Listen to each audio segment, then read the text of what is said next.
Chapter 1. Dumfries, Scotland. When Ross MacLeod pulled the trigger and brought down the pheasant, he had no way of knowing he'd killed himself, and billions of others. On a cold, damp day, the last day of what would be his last year, he hunted with his brother and cousin, walking the crackling, frosted field under skies of washed-out winter blue. He felt healthy and fit, a man of 64 who hit the gym 3 times a week and had a passion for golf, reflected in a handicap of 9. With his twin brother Rob, he'd built, and continued to run, a successful marketing firm based in New York and London. His wife of 39 years, along with Rob's and their cousin Hugh's wives, stayed back, tucked into the charming old farmhouse. With fires snapping in stone hearths, the kettle always on boil, the women chose to cook and bake and fuss over the coming New Year's Eve party. They happily passed on tromping the fields in their wellies. The MacLeod farm, passed from father to son for more than 200 years, spread for more than 80 hectares. Hugh loved it nearly as much as he did his wife, children, and grandchildren. From the field they crossed, distant hills rose in the east, and not that far a cry to the west rolled the Irish Sea. The brothers and their families often traveled together, but this annual trip to the farm remained a highlight for all. As boys, they'd often spent a month in the summer on the farm, running across the fields with Hugh and his brother Duncan, dead now from the soldier's life he'd chosen. Ross and Rob, the city boys, had always thrown themselves into the farm chores assigned by their Uncle Jamie and Aunt Bess. They'd learned to fish, to hunt, to feed chickens, and to gather eggs. They'd roamed forests and fields, on foot and on horseback. Often, on dark nights, they'd crept out of the house to hike to the very field they walked now, to hold secret meetings and try to raise the spirits within the little stone circle the locals called Scia de Solas, Shield of Light. They'd never succeeded, nor had they ever chased down the haints or fairies young boys knew traveled the forests, though on one midnight adventure, when even the air held its breath, Ross swore he'd felt a dark presence, heard its rustling wings, even smelled its foul breath. Felt, he would always claim, that breath blow into him. In adolescent panic, he'd stumbled in his rush to flee the circle and scraped the heel of his hand on a stone within. A single drop of his blood struck the ground. As grown men, they still laughed and teased over that long-ago night and treasured the memories. And as grown men, they had brought their wives, then their children, back to the farm on an annual pilgrimage beginning on Boxing Day and ending on the 2nd of January. Their sons and their sons' wives had left only that morning for London, where they would all see in the new year with friends, and spend another few days on business. Only Ross's daughter, Katie, who was 7 months along with twins of her own, had stayed back in New York. She planned a welcome-home dinner for her parents that was never to be. But on that bracing last day of the year, Ross MacLeod felt as fit and joyful as the boy he'd been. He wondered at the quick shiver down his spine, at the crows circling and calling over the stone circle. But even as he shook it away, the cock pheasant, a flurry of color against the pale sky, rose in flight. He lifted the 12-gauge his uncle had given him for his 16th birthday, followed the bird's flight. It might be that the heel of the hand he'd scraped more than 50 years before stung for an instant, throbbed an instant more. But still, he pulled the trigger. When the shot blasted the air, the crows screamed, but didn't scatter. Instead, one broke away as if to snatch the kill. One of the men laughed as the darting blackbird collided with the falling pheasant. The dead bird struck the center of the stone circle, its blood smeared over the frosted ground. Rob clamped a hand on Ross's shoulder, and the 3 men grinned as one of Hugh's cheerful labs raced off to retrieve the bird. "Did you see that crazy crow?" Shaking his head, Ross laughed again. "He won't be having a pheasant for dinner." "But we will," Hugh said. "That's 3 for each, enough for a feast." The men gathered their birds, and Rob pulled a selfie stick out of his pocket. "Always prepared." So they posed, 3 men with cheeks ruddy from the cold, all with eyes a sparkling McCloud blue, before making the pleasant hike back to the farmhouse. Behind them, the bird's blood, as if heated by flame, soaked through the frozen ground, and pulsed as the shield thinned, cracked. They trooped, successful hunters, past fields of winter barley stirring in the light wind and sheep grazing on a hillock. One of the cows Hugh kept for fattening and finishing lowed lazily. As they walked, Ross, a contented man, thought himself blessed to end one year and start another on the farm with those he loved. Smoke puffed from the chimneys in the sturdy stone house. As they approached, the dogs, their workday done, raced ahead to wrestle and play. The men, knowing the ropes, veered off toward a small shed. Hugh's Millie, a farmer's wife and a farmer's daughter, drew a hard line at cleaning game. So, on a bench Hugh had built for that purpose, they set up to do the job themselves. They talked idly, of the hunt, of the meal to come, as Ross took a pair of the sharp shears to cut the wings off the pheasant. He cleaned it as his uncle had taught him, cutting close to the body. There were parts that would be used for soup, and those went into a thick plastic bag for the kitchen, other parts into another bag for disposal. Rob lifted a severed head, made squawking noises. Despite himself, Ross laughed, glancing over. He nicked his thumb on a broken bone. He muttered, "Shit," and used his index finger to staunch the trickle of blood. "You know to watch for that," Hugh said with a tisk. Yeah, blame it on goofball here." As he peeled back the skin, the bird's blood mixed with his. Once the job was done, they washed the cleaned birds in icy water pumped from the well, then carried them into the house through the kitchen. The women were gathered in the big farm kitchen, with air rich from the scents of baking and warmth from the fire simmering in the hearth. It all struck Ross as so homey, a perfect tableau. It tugged at his heart. He laid his birds on the wide kitchen counter and grabbed his wife in a circling hug that made her laugh. "The return of the hunters." Angie gave him a quick, smacking kiss. Hugh's Millie, her curly red mop bundled on top of her head, gave the pile of birds an approving nod. "Enough to roast for our feast, and more to serve at the party. How about we do some pheasant and walnut pasties there? You're fond of 'em, I recall, Robbie." He grinned, patting the belly that pudged over his belt. "Maybe I need to go out and bag a few more so there'll be some for everyone else." Rob's wife, Jane, drilled a finger into his belly. "Since you're going to make a pig of yourself, we're going to put you to work." "That we are," Millie agreed. "Hugh, you and the lads haul out the long table into the big parlour for the party, and use my mother's long lace cloth. I want the good candle stands on it as well, and get the extra chairs from the closet and set them out." "Wherever we set them, you'll want them moved again." "Then you'd best get started." Millie eyed the birds, rubbing her hands together. "All right, ladies, let's boot the men along and get started ourselves." They had their feast, a happy family group, roasted wild pheasant seasoned with tarragon, stuffed with oranges, apples, shallots, and sage, cooked on a bed of carrots and potatoes, tomatoes, peas, and good brown bread from the oven, farm butter.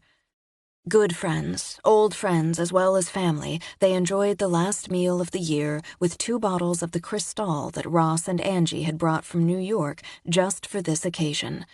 A light, thin snow blew outside the windows as they cleared and washed up, all still basking in the glow and in anticipation of the party to come.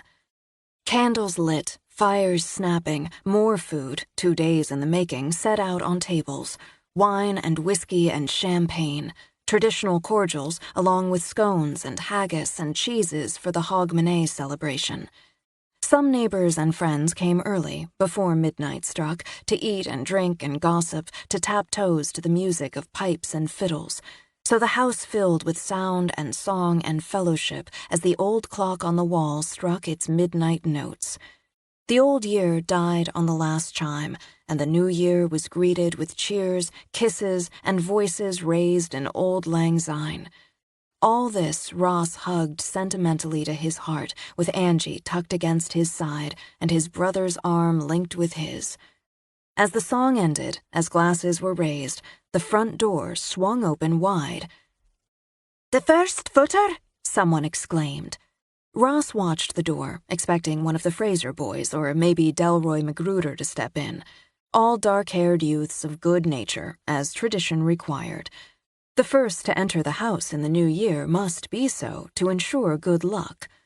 But all that swept in was wind and the thin snow and the deep country dark.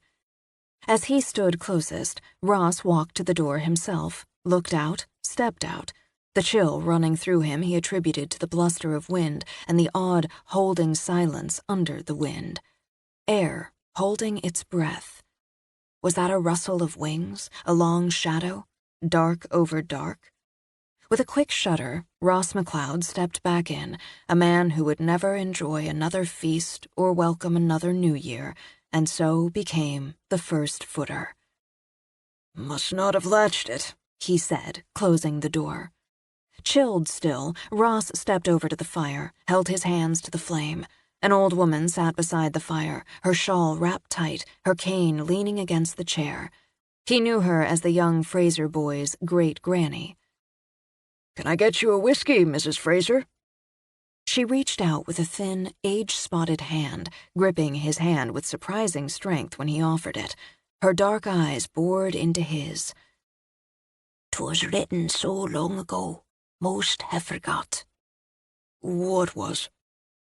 "The shield would be broken, the fabric torn, by the blood of the Tuatha De Danann. So now the end and the grief, the strife and the fear, the beginning and the light. I ne'er thought to live for it." He laid a hand over hers, gentle, indulgent. Some, he knew, said she was one of the Fae. Others said she was a bit doddering in the mind. But the chill stabbed again, an ice pick in the base of his spine. "It starts with you, child of the ancients." Her eyes darkened, her voice deepened, sending a fresh frisson of dread down his spine. "So now, between the birth and the death of time, power rises, both the dark and the light, from the long slumber. Now begins the blood-soaked battle between them. And with the lightning and a mother's birth pangs comes the one who wields the sword. The graves are many, with yours the first. The war is long, with no ending writ." Pity moved over her face as her voice thinned again, as her eyes cleared. "But there's no blame in it, and blessings will come as magic's long-shadowed breathe again. There can be joy after the tears." With a sigh, she gave his hand a small squeeze. "I'd have a whiskey, and thanks for it." "Of course." Ross told himself it was foolish to be shaken by her nonsensical words, by those probing eyes, but he had to settle himself before he poured the whiskey for her, and another for himself. The room hushed with anticipation at the booming knock on the door. Hugh opened it to one of the Fraser boys, Ross couldn't say which, who was greeted with applause and pleasure as he stepped in with a grin and a loaf of bread, though the time to bring luck had come and gone. Still, by the time the last guests left at near to 4 a.m., Ross had forgotten his unease. Maybe he drank a little too much, but the night was for celebration, and he only had to stagger up to bed. Angie slipped in beside him. Nothing stopped her from cleansing off her makeup and slathering on her night cream, and sighed. "Happy New Year, baby," she murmured. He wrapped an arm around her in the dark. "Happy New Year, baby." And Ross fell into sleep, into dreams about a bloody pheasant dropping to the ground inside the little stone circle, of crows with black eyes circling thick enough to block out the sun. A wolf howl of wind, of bitter cold and fierce heat, of weeping and wailing, the bong and chime marking time rushing by, and a sudden, terrible silence. He woke well past midday, with a banging head and queasy stomach. As he'd earned the hangover, he forced himself to get up, fumble his way into the bathroom, hunt up some aspirin in his wife's little medicine bag. He downed 4, drank 2 glasses of water to try to ease his scratchy throat. He tried a hot shower and, feeling a little better, dressed and went downstairs. He went into the kitchen where the others gathered around the table for a brunch of eggs and scones and bacon and cheese, and where the smell, much less the sight of food, had his stomach doing an ungainly pitch. "He rises," Angie said with a smile, then tipped her head, studying his face as she brushed back her chin swing of blonde hair. "You look rough, honey." "You do look a bit hingy," Millie agreed and pushed back from the table. "Sit yourself and I'll get you a nice cup." "Glass of ginger for what ails him," Hugh prescribed. "It's the thing for the morning after." "We all knocked back more than a few." Rob gulped his tea. "I'm feeling a little hollow myself. The food helped. I'll pass on that for now." He took the glass of ginger ale from Millie, murmured his thanks, and sipped it carefully. "I think I'll get some air, clear my head, and remind myself why I'm too old to drink until damn near dawn." "Speak for yourself." And though he looked a little pale himself, Rob bit into a scone. "I'm always going to be 4 minutes ahead of you. 3 minutes and 43 seconds. Ross shoved his feet into wellies, pulled on a thick jacket. Thinking of his sore throat, he wrapped a scarf around his neck, put on a cap, and taking the tea Millie offered him in a thick mug, he walked out into the cold, crisp air. He sipped the strong, scalding tea and began to walk as Bilbo, the black lab, fell into companionable pace with him. He walked a long way, decided he felt steadier. Hangovers might be a bitch, he thought, but they didn't last, and he wouldn't spend his last hours in Scotland brooding about drinking too much whiskey and wine. A hangover couldn't spoil a bracing walk in the country with a good dog. He found himself crossing the same field where he'd downed the last pheasant of the hunt, and approaching the small stone circle where it had fallen. Was that its blood on the winter pale grass under the skin of snow? Was it black? He didn't want to go closer, didn't want to see. As he turned away, he heard a rustling. The dog growled low in his throat as Ross turned to stare into the copse of old gnarled trees edging the field. Something there, he thought with a fresh chill. He could hear it moving, could hear a rustling. Just a deer, he told himself, a deer or a fox, maybe a hiker. But the dog bared his teeth, and the hair on Bilbo's back stood up. "Hello?" Ross called out, but heard only the sly rustle of movement. "The wind," he said firmly. "Just the wind." But knew, as the boy he'd been had known, it wasn't. He walked back several paces, his eyes scanning the trees. "Come on, Bilbo. Come on, let's go home." Turning, he began to stride quickly away, feeling his chest go tight. Glancing back, he saw the dog still stood stiff-legged, his fur ruffled. "Bilbo, come!" Ross clapped his hands together. "Now!" The dog turned his head, and for a moment his eyes were almost feral, wild and fierce. Then he broke into a trot toward Ross, tongue happily lolling. Ross kept up a quick stride until he reached the edge of the field. He put a hand, it shook a little, on the dog's head. "Okay, we're both idiots. We'll never speak of it." His headache had eased a bit by the time he got back, and his stomach seemed to have settled enough to allow him some toast with another cup of tea. Sure the worst was over, he sat down with the other men to watch a match on TV, dozed off into fragments of dark dreams. The nap helped, and the simple bowl of soup he had for dinner tasted like glory. He packed his bags as Angie packed hers. "I'm going to call it an early night," he told her. "I'm pretty ragged out." "You look hingy." Angie laid a hand on his cheek. "You might be a little warm." "I think I've got a cold coming on." With a brisk nod, she walked off to the bathroom, rummaged around. She came back with 2 bright green tablets and a glass of water. "Take these and go to bed. They're PM cold tablets, so they'll help you sleep, too." "You think of everything." He downed them. "Tell everybody I'll see them in the morning." "Just get some sleep." She tucked him in, making him smile, kissed his forehead. Maybe a little warm. I'll sleep it off. See that you do. In the morning, he thought he had. He couldn't claim 100%. That dull, nagging headache was back, and he had loose bowels, but he ate a good breakfast of porridge and strong black coffee. One last walk, then loading up the car got his blood moving. He hugged Millie, embraced Hugh. Come to New York this spring. Might be we will. Our Jamie can see to things round here for a few days. Tell him goodbye for us. That we will. He'll likely be home before long, but plane to catch. Rob gave his hugs. Oh, I'll miss you, Millie said as she pulled both women close. Fly safe. Be well. Come see us, Angie called out as she got into the car. Love you. She blew a kiss as they drove away from the McLeod farm for the last time. They returned the rental car, infecting the clerk and the businessman who rented it next. They infected the porter, who took their bags when tips exchanged hands. By the time they reached and passed through security, the infection had passed to an easy 24 people. More still in the first-class lounge where they drank Bloody Marys and relived moments from the holiday. Time, Jane.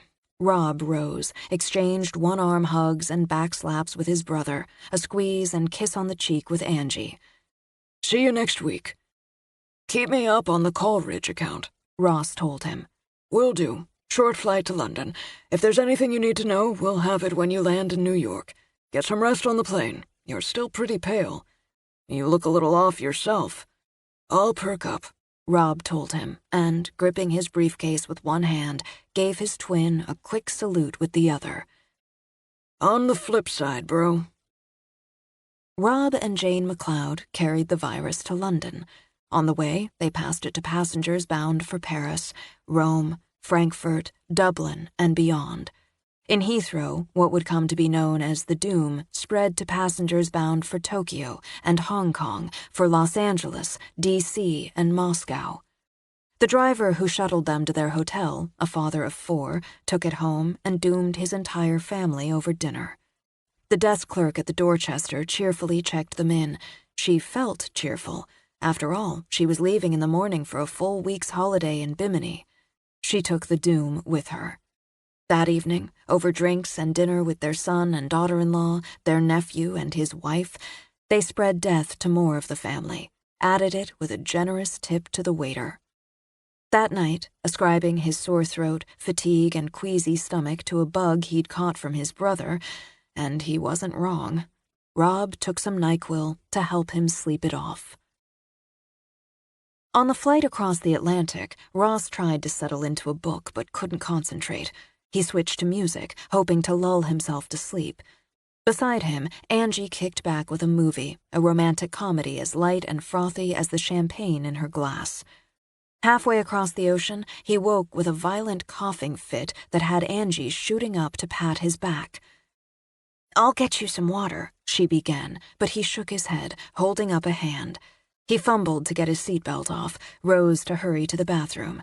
His hands braced on the basin, he coughed up thick yellow phlegm that seemed to burn straight out of his laboring lungs. Even as he tried to catch his breath, the coughing struck again. He had a ridiculous flash of Ferris Bueller speculating about coughing up a lung as he hawked up more phlegm, vomited weakly. Then a sharp, stabbing cramp barely gave him enough time to drag down his pants. Now he felt as if he shat out his intestines while sweat popped hot on his face. Dizzy with it, he pressed one hand to the wall, closed his eyes as his body brutally emptied out. When the cramping eased, the dizziness passed, he could have wept with relief. Exhausted, he cleaned himself up, rinsed his mouth with the mouthwash provided, splashed cool water on his face, and felt better. He studied his face in the mirror, admitted he remained a little hollow-eyed, but thought he looked a bit better as well. He decided he'd expelled whatever ugly bug had crawled inside him. When he stepped out, the senior flight attendant cast him a concerned look. Are you all right, Mr. McLeod? I think so. Mildly embarrassed, he covered with a wink and a joke. "Too much haggis." She laughed obligingly, unaware she'd be just as violently ill in less than 72 hours. He walked back to Angie, eased by her to the window seat. "Are you okay, baby?" Yeah, I think so now." After a critical study, she rubbed a hand over his. "Your color's better. How about some tea?" "Maybe, yeah." He sipped tea, found his appetite stirred enough to try a little of the chicken and rice that was on the menu. An hour before landing, he had another bout of coughing, vomiting, and diarrhea, but judged it milder than before. He leaned on Angie to get him through customs, passport security, and to handle pushing the baggage cart out to where the driver from their car service waited. "Good to see you. Let me take that, Mr. Mack." "Thanks, Amit. How was your trip?"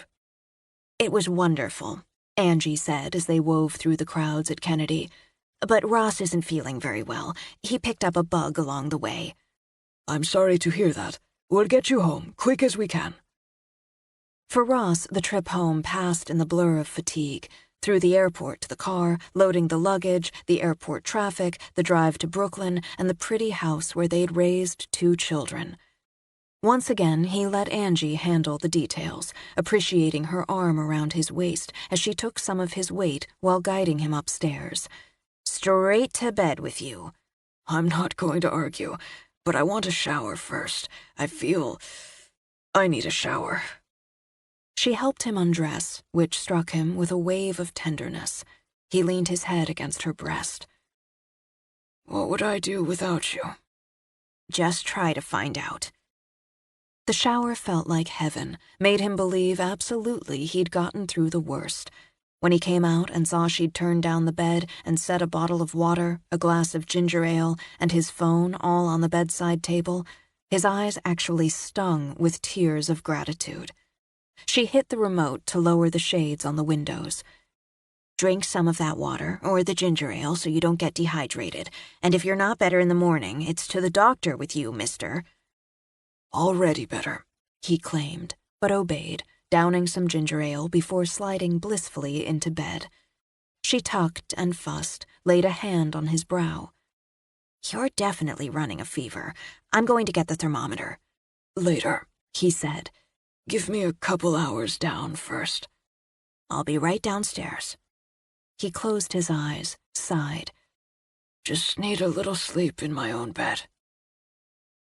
She went downstairs, got some chicken, along with a carcass she'd bagged out of the freezer, and began the task of running it under cool water to speed up the defrosting. She'd make a big pot of chicken soup, her cure for everything. She could use some herself, as she was dog-tired and had already sneaked a couple of meds behind Ross's back for her own sore throat. No need to worry him when he was feeling so low. Besides, she'd always had a tougher constitution than Ross and would probably kick it before it took serious hold. While she worked, she put her phone on speaker and called her daughter, Katie. They chatted happily while Angie ran the cold water and made herself some tea. "Is Dad around? I want to say hi." "He's sleeping. He came down with something on New Year's." "Oh, no." "Don't worry, I'm making chicken soup. He'll be fine by Saturday when we come to dinner. We can't wait to see you and Tony. Oh, Katie, I got the most adorable little outfits for the babies. Okay, a few adorable little outfits. Wait until you see. But I've got to go." Talking was playing hell with her sore throat. "We'll see you in a couple days. Now, don't come by here, Katie, and I mean it. Your dad's probably contagious." "Tell him I hope he feels better, and to call me when he wakes up." "I will. Love you, sweetie." "Love you back." Angie switched on the kitchen TV for company, decided a glass of wine might do her more good than the tea. Into the pot with the chicken, the carcass, then a quick run upstairs to look in on her husband. Reassured, since he was snoring lightly, she went back down to peel potatoes and carrots, chop celery. She concentrated on the task, let the bright chatter of the TV wash over her, and stubbornly ignored the headache beginning to brew behind her eyes. If Ross felt better, and that fever he had went down, she'd let him move from the bedroom to the family room, and by God, she'd get into her own pajamas because she felt fairly crappy herself, and they'd snuggle up, eat chicken soup, and watch TV. She went through the process of making the soup on automatic, disposing of the carcass now that it had done its work, cutting the chicken meat into generous chunks, adding the vegetables, herbs, spices, and her own chicken stock. She turned it on low, went back upstairs, looked in on Ross again. Not wanting to disturb him, but wanting to stay close, she went into what had been her daughter's room and now served as a room for visiting grandchildren. Then dashed to the guest bath to vomit up the pasta she'd had on the plane. Damn it, Ross, what did you catch? She got the thermometer, turned it on, put the tip in her ear, and when it beeped, stared at the readout in dismay. 101.3. That settles it. Chicken soup on trays in bed for both of us. But for the moment, she took a couple of Advil, went down to pour herself a glass of ginger ale over ice. After sneaking quietly into their bedroom, she pulled out a sweatshirt and a pair of flannel pants, adding thick socks because she felt chills coming on. Back in the second bedroom, she changed, lay down on the bed, pulled around her the pretty throw that had been folded at the foot of the bed, and almost immediately fell asleep. And into dreams about black lightning and black birds, a river that ran with bubbling red water. She woke with a jolt, her throat on fire, her head pounding. Had she heard a cry, a shout? Even as she fumbled to untangle herself from the throw, she heard a thud. "Ross!" The room spun when she leapt up. Hissing out an oath, she raced to the bedroom, let out her own cry. He was on the floor by the bed, convulsing, a pool of vomit, another of watery excrement, and she could see the blood in both. "Oh, God! God!" She ran to him, tried to turn him on his side. Weren't you supposed to do that? She didn't know, not for sure. She grabbed his phone off the nightstand, hit 911. "I need an ambulance. I need help. God!" She rattled off the address. My husband, he's having a seizure. He's burning up, just burning up. He's vomited. There's blood in it. Help's on the way, ma'am." "Hurry. Please hurry." Chapter 2. Jonah Voorhees, a 33-year-old paramedic, smelled the soup cooking and turned off the burner before he and his partner, Patty Ann, rolled McLeod out of the house and loaded him into the ambulance. His partner jumped in the front, hit the sirens as he stayed in the back, working to stabilize the patient while the wife looked on. And held on, Jonah thought. No hysterics. He could almost hear her willing her husband to wake up. But Jonah knew death when he saw it. Sometimes he could feel it. He tried not to. It could get in the way of the work, tried to block out that knowing. Like sometimes he knew that some guy who brushed by him on the street had cancer, or some kid running by would fall off his bike that very afternoon and end up with a green stick fracture of his right wrist. Sometimes he even knew the kid's name, his age, where he lived. It could be that specific, so he'd made it a kind of game for a while. But it spooked him, so he stopped. With McLeod, the knowing came on fast and strong, wouldn't let him block it out. Worse, this came with something new, a seeing. The seizure had stopped by the time he and Patty Ann had arrived, but as he worked and called out details for Patty Ann to radio in, Jonah could see the patient in bed, rolling over, vomiting on the floor, calling for help before he fell out of bed and began to convulse. He could see the wife rushing in, hear her voice as she cried out. He could hear it, see it all as if watching it on a big screen. And he didn't fucking like it. When they rolled up to the ambulance bay, he did his best to turn off that screen, to do whatever he could to help save the life he knew was already gone.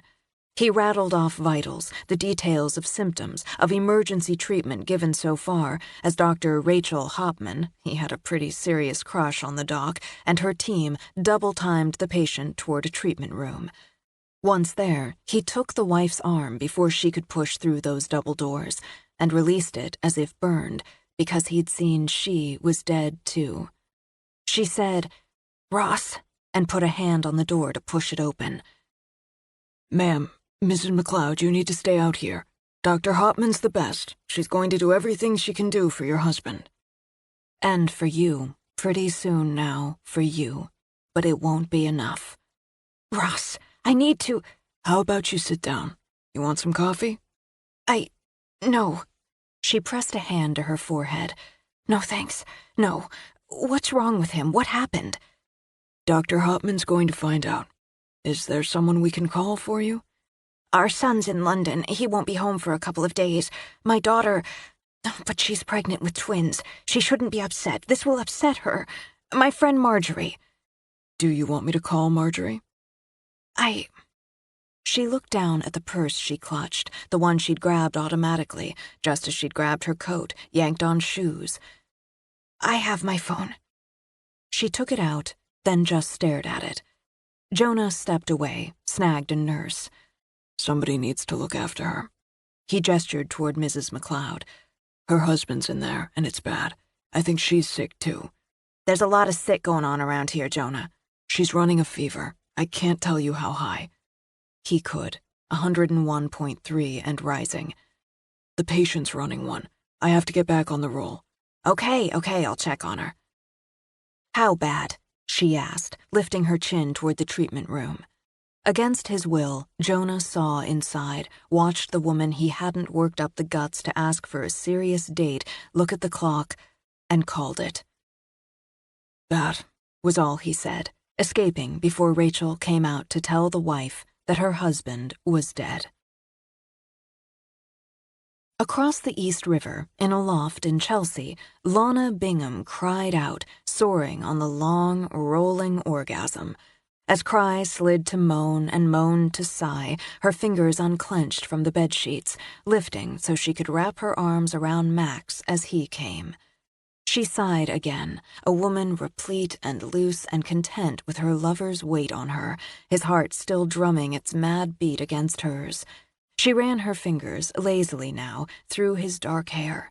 He probably needed a trim, but she liked it when it had some length, when she could twine the ends around her finger. 6 months since they'd moved in together, she thought, and it only got better. In the quiet aftermath, she closed her eyes, sighed yet again, then cried out as something wild and wonderful burst through her, in her, over her, stronger than the orgasm, deeper, and with a ferocious mix of pleasure and shock she'd never be able to describe, like light exploding, a lightning strike to her center, a flaming arrow to her heart that flashed through all of her. She all but felt her blood glow. On her, still inside her, Max's body jerked. She heard his breath catch even as, for an instant, he hardened again. Then it all quieted, smoothed, soothed to no more than a glimmer behind her eyes until even that faded. Max pushed up on his elbows, looked down at her in the light of a dozen flickering candles. What was that? A little dazed yet, she blew out a long breath. I don't know. The world's biggest post-coital aftershock? He laughed, lowered his head to brush his lips to hers.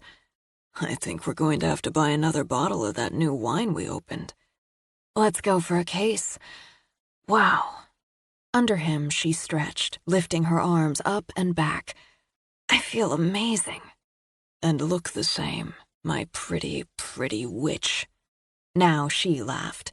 She knew, as he did, she was a dabbler at best, and was perfectly happy to stay one, to try her hand at little charms and candle rituals, to observe the holidays. Since meeting Max Fallon at a winter solstice festival and falling for him hard before Ostara, she'd made some attempt to work more seriously on the craft. But she didn't have the spark, and, to be honest, knew few who did. Most, try pretty much all, she knew or met at festivals, rituals, meetings, ranked as dabblers, just as she did, and some were just a little crazy by her gauge. Others were way too obsessed. Some might even hit dangerous, if they actually had power. Then, oh yes, then there was Max. He had that spark. Hadn't he lit the bedroom candles with his breath, something that always aroused her, and if he really focused, he could levitate small things. Once he'd floated a full cup of coffee across the kitchen and set it down right on the counter in front of her. Amazing. And he loved her. That was the kind of magic that mattered to Lana above all else. He kissed her again, rolled off, and picked up an unlit candle.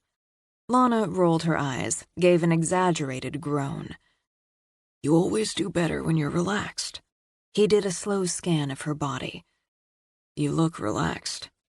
She lay comfortably naked, her arms behind her head, her long butterscotch hair spread over the pillow. Her bottom-heavy lips full, curved. If I were any more relaxed, I'd be unconscious. So give it a try. He took her hand, kissed her fingers. Focus. The light's in you. She wanted it to be, because he did, and because she hated disappointing him. She sat up, shook back her hair. Okay. Preparing herself, she closed her eyes, leveled her breathing. She tried, as he'd tried to teach her, to draw up the light he believed she held. Oddly, she thought she felt something stir inside her and, surprised by it, opened her eyes, released a breath. The wick shot light. She gaped at it while he grinned. Look at you, he said with pride. But I didn't even... She had managed to bring a few candles to flame after a couple minutes of fierce concentration. I wasn't even ready to start, and you did it. Amused, and secretly a little relieved, she poked a finger into his chest. Trying to boost my confidence? I didn't. He laid his free hand on her bare knee. I wouldn't do that, and I'll never lie to you. That was all you, Lana. But you really didn't? And you didn't, I don't know, give me some sort of boost? All you. Try it again. He blew out the candle, and this time put it in her hands. Nervous now, she closed her eyes, more to calm herself than anything. But when she thought of the candle, of lighting it, she felt that rising inside her. When she opened her eyes and simply thought of the flame appeared. Oh God! Her eyes, a bright summer blue, reflected the candlelight. I really did it. What did you feel? It was like something lifting inside me, lifting up, spreading out, I don't know exactly. But Max, it felt natural. Not a big flash and boom, just like, well, breathing. And still, a little spooky. Let's keep it between just us, okay? She looked at him through the light.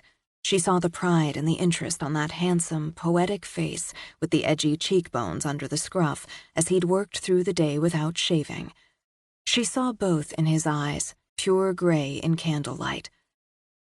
Don't write about it or anything, at least not until we're sure it's not a fluke, just this one-time thing. A door opened inside you, Lana. I saw it in your eyes, just as I saw the potential for it in your eyes the first time we met. Even before I loved you, I saw it. But if you want it to stay between us, it does. Good. She rose, stepped over to place her candle with his, a symbol, she thought, of their unity. She turned, candlelight swaying behind her. I love you, Max. That's my light. He stood, lithe as a cat, gathered her close. I can't imagine what my life would be without you in it. Want more wine? She tipped her head back. Is that a euphemism? He smiled, kissed her. I'm thinking wine, and we order in because I'm starving. Then we'll see about euphemisms.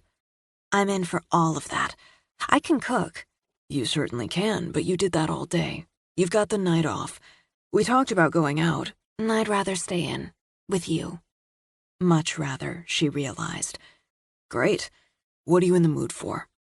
Surprise me, she said, turning to pick up the black pants and t-shirt she'd worn under her chef's coat, sous chef to be exact, he'd stripped off her when she'd come home from the restaurant.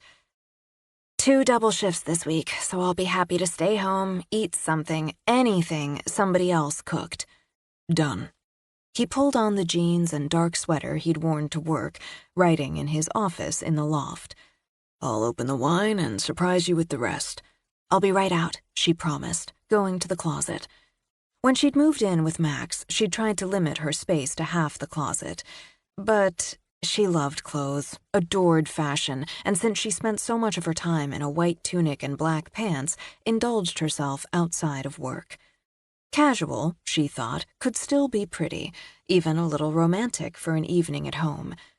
She chose a navy dress with swirls of red that would float a bit just below her knees, and she could come up with her own surprise, some sexy underwear, for when they got to the euphemism part of the night. She dressed, then studied her face in the mirror.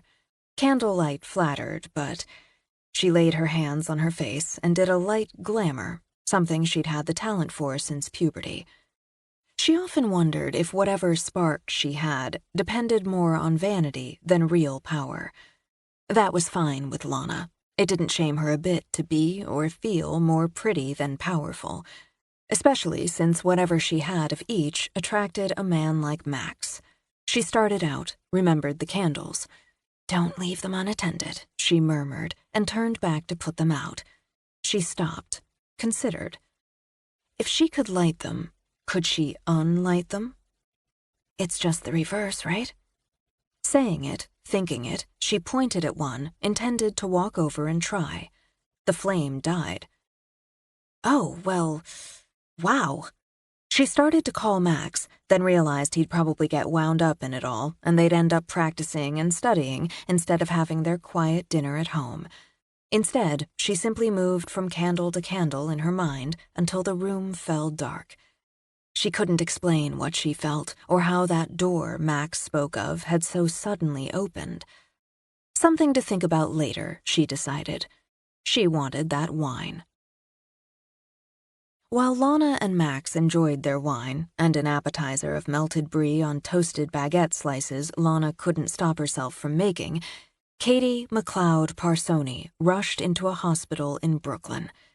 The tears hadn't come yet because she refused to believe her father was dead, and her mother suddenly was so ill as to be in ICU. With one hand pressed to her belly, her husband's arm around her now non-existent waist, she followed directions to the elevator that led to intensive care. "This isn't happening. It's a mistake. I told you I talked to her a few hours ago. Dad wasn't feeling well, a cold or something, and she was making soup." She'd said the same thing over and over again on the drive to the hospital. Tony just kept his arm around her. "It's going to be all right," he said, as he could think of nothing else. "It's a mistake," she repeated, but when they reached the nurse's station, she couldn't get a word out. Nothing came. She looked up helplessly at Tony. "We were told Angela McLeod, was admitted. This is her daughter Kathleen, my wife Katie." "I need to see my mother. I need to see her." Something in the nurse's eyes had panic bubbling in Katie's throat. "I need to see my mother. I want to talk to Dr. Hopman. She said—" And that Katie couldn't say. "Dr. Gerson's treating your mother," the nurse began. "I don't want to see Dr. Gerson. I want to see my mother. I want to talk to Dr. Hopman." "Come on now, Katie, come on. You've got to try to calm down. You've got to think of the babies." "I'm going to contact Dr. Hopman." The nurse came around the desk. "Why don't you wait over here? Sit down while you wait. How far along are you?" 29 weeks, 4 days, Tony said.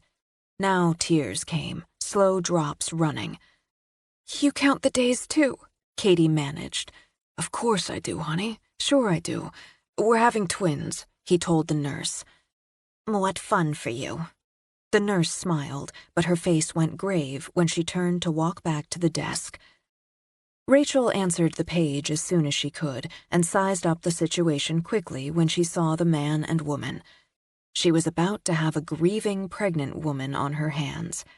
Still, she thought it better all around she'd gotten there ahead of Gerson. He was an excellent internist, but could be brusque to the point of rudeness. The nurse on the desk gave Rachel the nod. Bracing herself, she walked over to the couple. "I'm Dr. Hopman. I'm so sorry about your father." "It's a mistake." "You're Katie?" "I'm Katie McLeod Parsoni." "Katie," Rachel said and sat. "We did all we could. Your mother did all she could.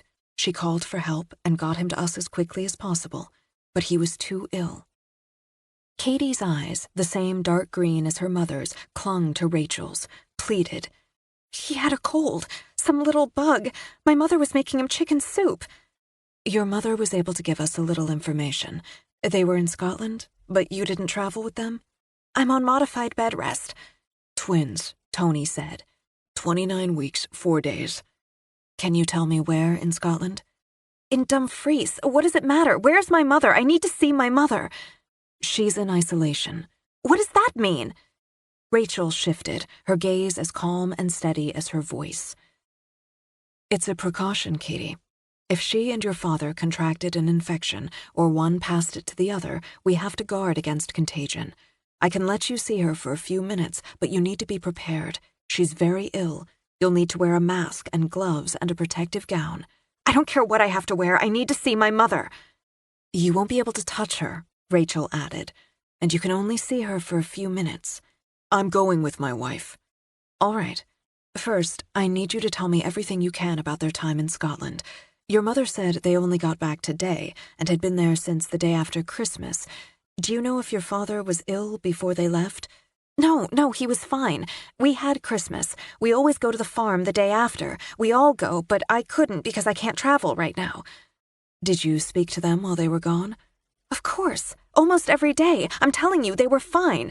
You can ask Uncle Rob, my father's twin brother. They were all there and they were fine. You can ask him. He's in London. Can you give me his contact number? I'll do that. Tony gripped Katie's hand.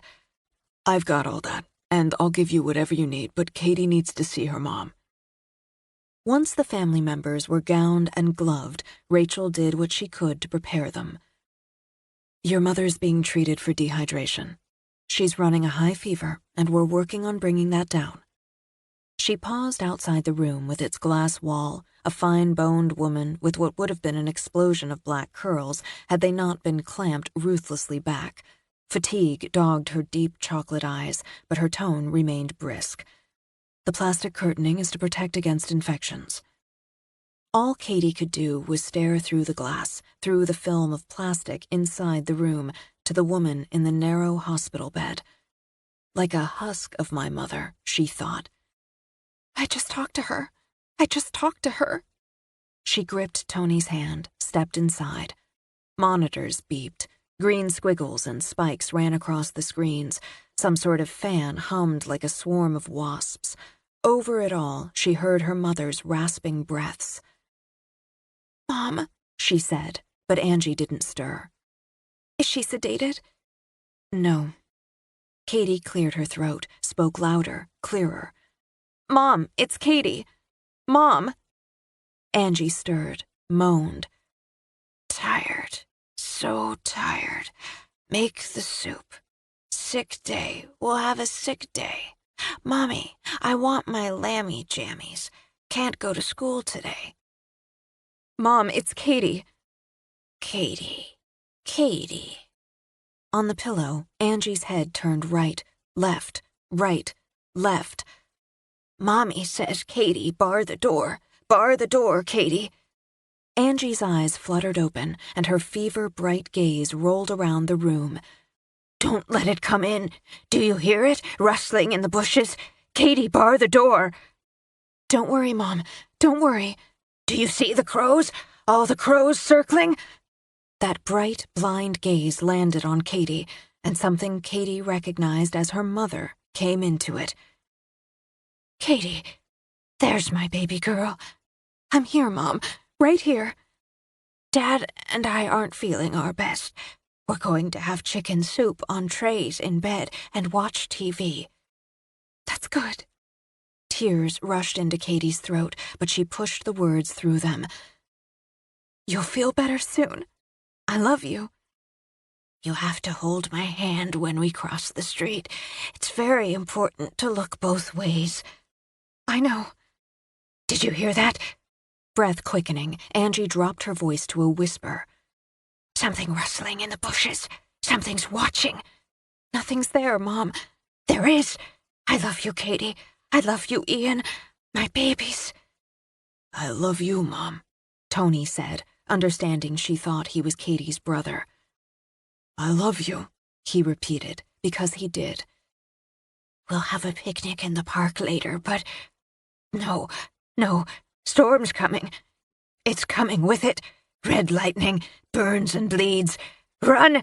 She shoved herself up. Run!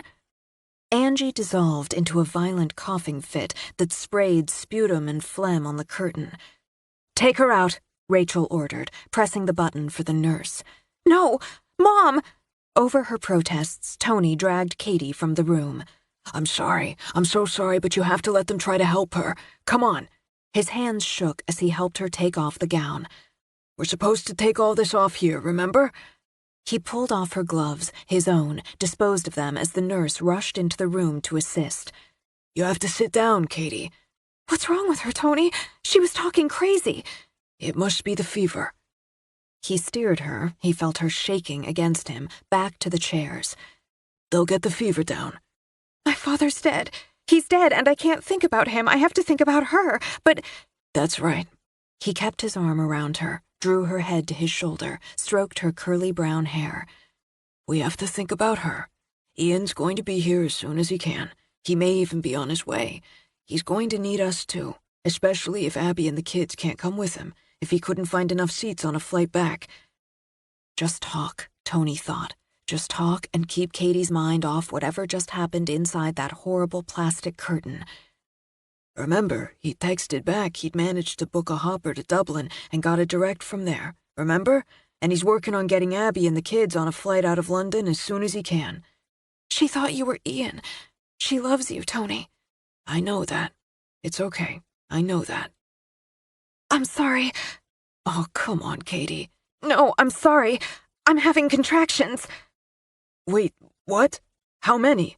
I don't know, but I'm having them, and I feel... When she swayed in the chair, he gathered her up. He stood, holding his wife and their babies, feeling the world fall apart under him, and called for help. They admitted her, and after a tense hour, the contractions stopped. The ordeal following the nightmare and the conclusion of hospital bed rest and observation left them both exhausted. We'll make a list of what you want from home, and I'll run and get it. I'll stay right here tonight. I can't think straight. Though her eyes felt gritty, Katie couldn't close them. He took her hand, covered it with kisses. I'll wing it. And you have to do what the doctor said. You have to rest. I know, but... Tony, can you just go check? Can you go see how Mom's doing? I don't think I can rest until I know. Okay, but no getting up and boogieing around the room while I'm gone. She worked up a wan smile. Solemn oath. He rose, leaned over, kissed her belly. And you guys stay put. Kids. He rolled his eyes at Katie. Always in a hurry. When he stepped out, he just leaned against the door, struggled against the gnawing need to break down. Katie was the tough one, he thought, the strong one. But now he had to be. So he would. He made his way through the special care section. The place was a maze, found the doors to the waiting area, check-in, elevators. Tony suspected Katie would have to stay long enough for him to learn his way around. As he stepped to the elevators, a slightly built, pretty black woman in a white lab coat and black Nikes stepped off. His mind cleared. Dr. Hopman. Mr. Parsoni, how's Katie? It's Tony, and she's trying to rest. Everything's good. No contractions for the last hour, and the babies are both fine. They want to keep her at least overnight, probably for a few days. She's asking about her mom, so I was coming up to check. Why don't we sit down over here? He'd worked in his family's sports equipment store since childhood, managed the main branch now. He knew how to read people. No. I'm so sorry, Tony. She took his arm, guided him to the chairs. I told Dr. Gerson I'd come down, but I can have him paged, have him come talk to you. No, I don't know him. I don't need that. He dropped down, lowered his head into his hands. What's happening? I don't understand what's happening. Why did they die? We're running tests, looking for the nature of the infection. We believe they contracted it in Scotland, as your father-in-law had symptoms before he left. Katie said they stayed on a farm in Dumfries. Yeah, the family farm, a cousin's farm. It's a great place. A cousin? Yeah, Hugh McLeod. And Millie. God, I need to tell them. Tell Rob, tell Ian. What do I tell Katie? Can I get you some coffee? No, thanks. What I could use is a good stiff drink, but... He had to be strong, he remembered, and wiped at his tears with the heels of his hands. I'll settle for a Coke.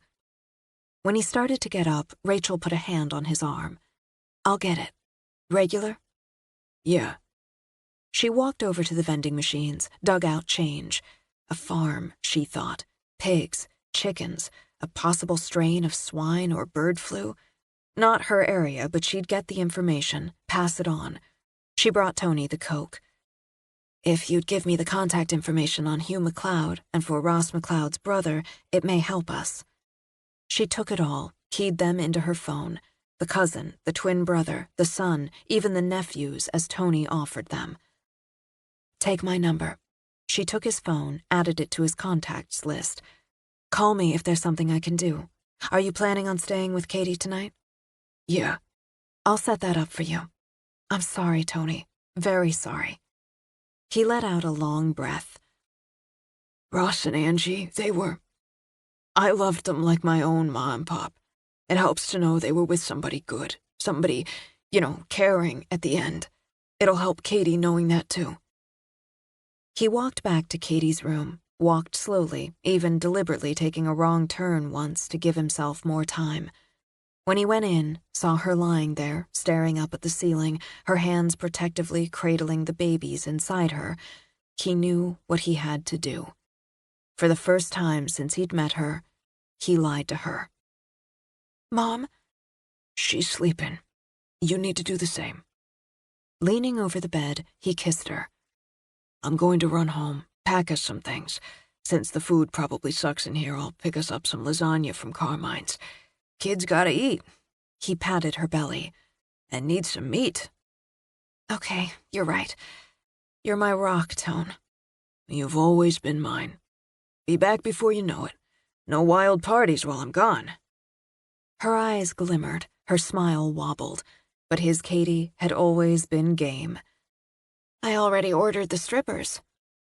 Tell them to keep it on till I get back. He walked out, trudged to his car. It started to snow in anemic wisps he barely felt. He slid into the minivan they'd bought only 2 weeks before, in anticipation of the twins. Lowering his head to the wheel, he wept out his broken heart. Chapter 3. By the end of the first week of January, the reported death count topped 1 million. The World Health Organization declared a pandemic spreading with unprecedented speed. The Centers for Disease Control and Prevention identified it as a new strain of avian influenza, one that spread with human-to-human contact. But no one could explain why the birds tested showed no signs of infection. None of the chickens, turkeys, geese, pheasants, or quail confiscated or captured within a 100-kilometer radius of the McLeod farm revealed any infection. But the people, the McLeod family in Scotland, their neighbors, the villagers, died in droves. That detail, the WHO, the CDC, and the NIH kept under tight wraps. In the scramble for vaccines, distribution ran through complex and maddening loops. Delays incited rioting, looting, violence. It didn't matter, as the vaccines proved as ineffective as the fraudulent cures selling briskly on the internet. Across the globe, heads of state urged calm and called for order, promised assistance, spoke of policies. Schools closed, countless businesses locked their doors as people were urged to limit contact with others. The sale of surgical masks, gloves, over-the-counter and prescription flu remedies, bleach and disinfectants soared. It wouldn't help. Tony Parsoni could have told them, but he died in the same hospital bed as his mother-in-law less than 72 hours after her. Plastic barriers, latex gloves, surgical masks, the doom scoffed at all and gleefully spread its poisons. In the second week of the new year, the death toll topped 10 million and showed no signs of abating. Though his illness went unreported and his death was kept secret for nearly 2 days, the President of the United States succumbed.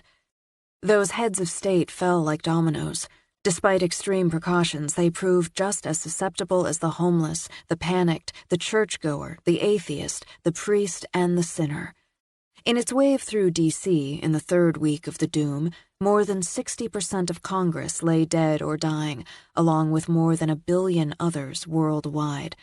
With the government in chaos, new fears of terrorist attacks lit fires, but terrorists were as busy dying as the rest. Urban areas became war zones, with thinning police forces fighting against survivors who looked at the end of humanity as an opportunity for blood and brutality, or profit. Rumors abounded about odd dancing lights, about people with strange abilities healing burns without salve, lighting fires in barrels for warmth without fuel, or lighting them for the thrill of watching the flames rise. Some claimed to have seen a woman walk through a wall.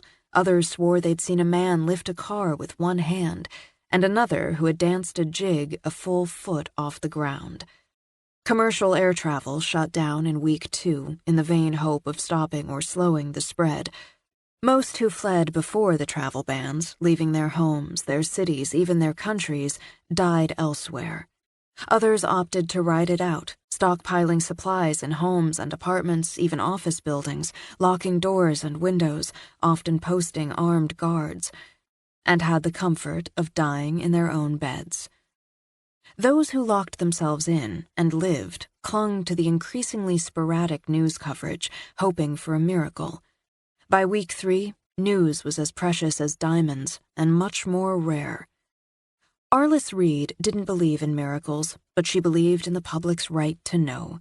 She'd worked her way from a pre-dawn newsreader in Ohio, doing mostly farm reports and a few remotes at local fairs and festivals, to a fluff reporter at a local affiliate in New York. She gained popularity, if not many opportunities for hard news. At 32, she'd still had her eye on national news. She hadn't expected to get it by default. The star of the evening spotlight, a steady, sober voice through 2 decades of world crises, went missing before the end of the first week of the pandemic. One by one, in the pecking order of replacements, came death, flight, or, in the case of her immediate predecessor, a sobbing breakdown on air. Every morning when Arliss woke, in her nearly empty low-rise only a few blocks from the studio, she took stock. No fever. No nausea, no cramping, no cough, no delusions. No, though she didn't actually believe the rumors, strange abilities. She ate from her meager supplies, usually dry cereal, as milk had become nearly impossible to find unless you could stomach the powdered stuff, and she couldn't. She dressed for a run, as she'd discovered running could be necessary, even in broad daylight, even for a handful of blocks. She strapped her briefcase cross-body. Inside, she kept a .32 she'd found on the street. She locked her door and hit the streets. Along the way, if she felt reasonably safe, she took pictures with her phone. Always something to document. Another body, another burned-out car, another broken shop window. Otherwise, she kept up a steady jog. She kept in good shape, always had, and could kick into a sprint if necessary. Most mornings, the streets remained eerily quiet, empty but for abandoned cars, wrecks. Those who roamed the nights looking for blood had crawled back into their holes with the sunlight like vampires. She used the side door, as Tim in security had given her a full set of keys and swipes before he'd disappeared. She always used the stairs, as they'd had a couple of power outages. The climb up 5 flights helped make up for missing her 5 times weekly hour at the gym. She'd stopped letting the echoing silence of the building bother her. The lunchroom and the commissary still had coffee. Before she started a pot, she ground extra beans for the plastic bag in her briefcase. Only a day's supply at a time. After all, she wasn't the only one still coming to work who needed that good jolt. Sometimes little Fred, the enthusiastic intern who, like Arliss, continued to report to the TV station every day, restocked. Arliss never questioned where the bouncy little redhead acquired the coffee beans, the boxes of Snickers, or the Little Debbie's snack cakes. She just enjoyed the largesse. Today, she filled her thermos with coffee and decided on a Swiss roll. Taking both, she wound her way to the newsroom. She could have taken an office, plenty of them available now, but preferred the open feel of the newsroom. She hit the lights, watched them blink on over empty desks, blank screens, silent computers. She tried not to worry about the days she hit the switches, and nothing happened. As always, she settled down at the desk she'd chosen, crossed her fingers, and booted up the computer. The Wi-Fi in her apartment building had hit the dirt 2 weeks earlier, but the station still pulled it. It ran painfully slow, often hiccuped off and on, but it ran. She clicked to connect, poured her coffee, settled back to drink and wait, fingers still crossed. "And so we live another day," she said aloud when the screen came up. She clicked on her email, drank, and waited until it fluttered on screen. As she did several times a day, she searched for an email from her parents, her brother, the friends she had back in Ohio. She'd had no luck phoning or texting in more than a week. The last time she'd been able to reach her parents, her mother had told her they were fine, but her voice had sounded raw and weak. Then nothing. Calls didn't go through, texts and emails went unanswered. She sent another group email. "Please contact me. I check my email several times a day. You can phone my cell, it's still working. I need to know how you are. Any information from you and your location. I'm really getting worried. Melly, if you get this, please go check on my parents. I hope you and yours are well. Arliss." She hit send, and because there was nothing else she could do, locked it in a corner of her mind and got to work. She brought up the New York Times, the Washington Post. Reports had thinned, but she could still dig out some meat. The former Secretary of State, now President through the line of succession, spoke by video conference with the Secretary of Health and Human Services, the current head of the CDC. The former had died on day 9 of the pandemic, and the newly appointed head of the WHO. Elizabeth Morelli succeeded Carlson Track, who succumbed to illness. Questions regarding the details of Dr. Track's death had not been answered. Arliss noted that Morelli issued a statement claiming that through global efforts, a new vaccine to combat H5N1X should be ready for distribution within a week. Funny, that's what Track said 10 days ago. Bullshit in a hermetically sealed bunker is still bullshit. She read about a group of people hoarding food, water, and supplies in an elementary school in Queens, firing on others who tried to break in. 5 dead, including a woman carrying a 10-month-old baby. On the other end of the spectrum, a church in the Maryland suburbs was handing out blankets, MREs, candles, batteries, and other basics. Reports of murders, suicides, rapes, maimings, and a scattering of reports on heroism and simple kindnesses. Of course, there were the lunacy reports of people claiming to have seen creatures with luminous wings flying around, or of a man impaling another man with flaming darts shot out of his fingertips. She read reports of the military transporting volunteers believed to be immune to secured facilities for testing. Where are they, she wondered, and quarantines of entire communities, mass burials, blockades, a firebomb hurled onto the White House lawn. The fanatical preacher, Reverend Jeremiah White, who claimed the pandemic to be God's wrath on a godless world and proclaimed the virtuous would survive only by vanquishing the wicked. "They walk among us," was his latest cry, "but they are not as us. They are as from hell and must be driven back to the fire." Arliss made notes, checked other sites. More going dark every day, she thought as she surfed. Checking her watch, she brought up Skype to connect with a source she trusted more than any other. He gave her his rubbery grin when he came on screen, his hair spraying everywhere at once, a Billy Idol white slick around his pleasantly goofy face. "Hey, Chuck." "Hey, awesome Arliss. Still 5 by 5? "Yeah, and you?" "Healthy, wealthy, and wise. Did you lose any more?" "I don't know yet. I haven't seen anyone else this morning. Bob Barrett's still not showing up. Lorraine Marsh lost it yesterday." "Yeah, saw that." "I'll pick up her afternoon report because I don't see her coming back.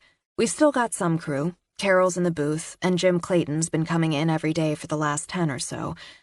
It's pretty surreal when the head of broadcasting shows up to pick up as gaffer or whatever needs filling in, and little Fred's still stalking the commissary, writing some copy, playing gopher, doing some on-air. She's totally cute. Why don't you set me up with her? Happy to. Give me your address and I'll bring her right to you. He gave her that grin again. Wish I could, but the walls have ears. The fucking air has them. Your friendly neighborhood hacker needs his Batcave. Batman wasn't friendly, he was a brilliant psycho, and Spider-Man didn't have a cave. He gave her a cackling chuckle. Only another reason I'm your biggest fan. You can school me on superheroes. Favorite report you read this morning? The one about the naked woman riding a unicorn in Soho.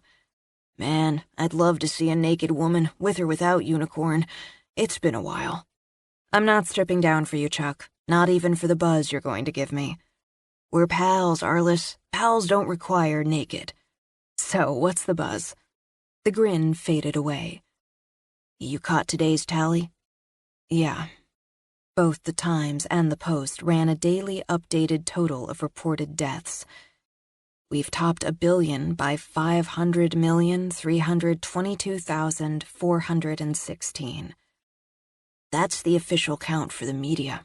The real count's more than 2. Her heart jumped. More than 2 billion? Where'd you get that number? I've got to keep that under the vest. But it's real, Arliss, and it's going up a lot faster than the people in charge of this clusterfuck are saying. But, Jesus God, Chuck, that's nearly 1/3 of the world population. 1/3 of the world population wiped out in weeks? Sick, she scribbled the number down. And that doesn't count the murders, the suicides, the people killed in crashes, fires, stampedes, the ones who've died of exposure. It's going to get worse, Arliss. In the saga of revolving POTUS, Carnegie's out. Define out. Dead. He rubbed his eyes, a pale and cagey blue in a lightly freckled face. They swore in the new one about 2 this morning. Secretary of Agriculture. The ones ahead of her already hit by the doom. Fucking farm lady is now running what's left of the free world. If you report that, the jackboots are going to come kicking down your door. Yeah, I'll kill the comp like you told me if I decide to go on air with it. Agriculture. She had to flip back through notes to the list she'd made. She was 8th in line. As she spoke, Arliss crossed out those who came between and saw she'd already crossed out several following. If she doesn't make it, we're down to the Secretary of Education, and after him, there's nobody left. Honeypot, the government's finished. Not just here, all over hell and back again. It's a hell of a way to get rid of asshole dictators, but it's a way. North Korea? Russia? Wait, Kim Jong-un, he's dead? When? 2 weeks ago. They're claiming he's alive, but that's bogus. You can take it to the bank, if there's still one open. But that's not the biggest buzz. It mutated, Arliss. Carnegie, at POTUS for a day, well, 3 days, he had sores. Sores broke out all over his body, and inside delicate orifices, before he showed the expected symptoms of the doom.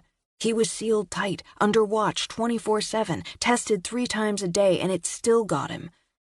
If it's mutated, back to the drawing board with 2 billion plus and counting. But here's the big boom. They don't know what the fuck it is. The bird flu line, it's bullshit. What do you mean? Arliss demanded. They identified the strain. Patient 0, it's bullshit, Arliss. The dead guy in Brooklyn, maybe, but the doom ain't no bird flu. Birds aren't infected. They've been testing chickens and pheasants and all kinds of our feathered friends, and nothing. And 4-legged animals? They're just fine and just dandy. It's just humans. Just people. Her throat wanted to close, but she forced out the words. Biological warfare? Terrorism. No buzz on that, just nada, and you bet your fine ass they've been looking. Whatever the hell it is, nobody's ever seen it before. What's left of the powers that be, they're lying, falling back on the let's not cause panic bullshit. Well, fuck that. Panic's here. If they can't identify the virus, they can't create a vaccine. Bingo. Chuck shot up a finger, made a check mark in the air. They've got another route, and it doesn't inspire confidence. I'm hearing chatter about military roundups, pulling people who are, so far, asymptomatic out of their homes and taking them to places like Raven Rock, Fort Detrick. They've set up checkpoints and they're doing neighborhood sweeps, closing off urban areas. If you plan to get out of New York, Sugarcake, do it soon. Who'd report the news? But her stomach clenched. And how would I talk to you every day? I figure I've got time before they come knocking, and I've got an escape hatch. If you use this, Arliss, no shitting around, get gone. Get supplies you can carry and get out of the city. Don't fuck around. He paused, shot her that grin again. On that note, hit it, Frank. Arliss closed her eyes, let out a weak laugh when she heard Sinatra crooning New York, New York. Yeah, I'm spreading the news. He sure made it. Skinny guy from Hoboken. Hey, I'm a skinny guy too. It's got a ring, right? Hoboken. His grin stayed wide, but she saw his eyes, his intense and serious eyes. Yeah, I did a fluff piece there a million years ago. Podoken, Hoboken. It ain't no Park Avenue, but it's #1 boys sure went places. Anyway, got a book. I was hackety-hacking till 3 in the a.m. 3 in the morning's past even this boy's bedtime. Keep it real. You too, Chuck. She ended the call, pulled up a street map of Hoboken. Park Avenue, she mumbled. And found it. #1 Park Avenue, maybe? Or Park crosses 1st Street? Park and 1st, 3 a.m. if I get out of Manhattan. She got up, paced, tried to absorb all Chuck had told her. She trusted him. Nearly everything he'd told her up to that morning had been verified, and what hadn't been officially verified had swirled into the anonymous sources category.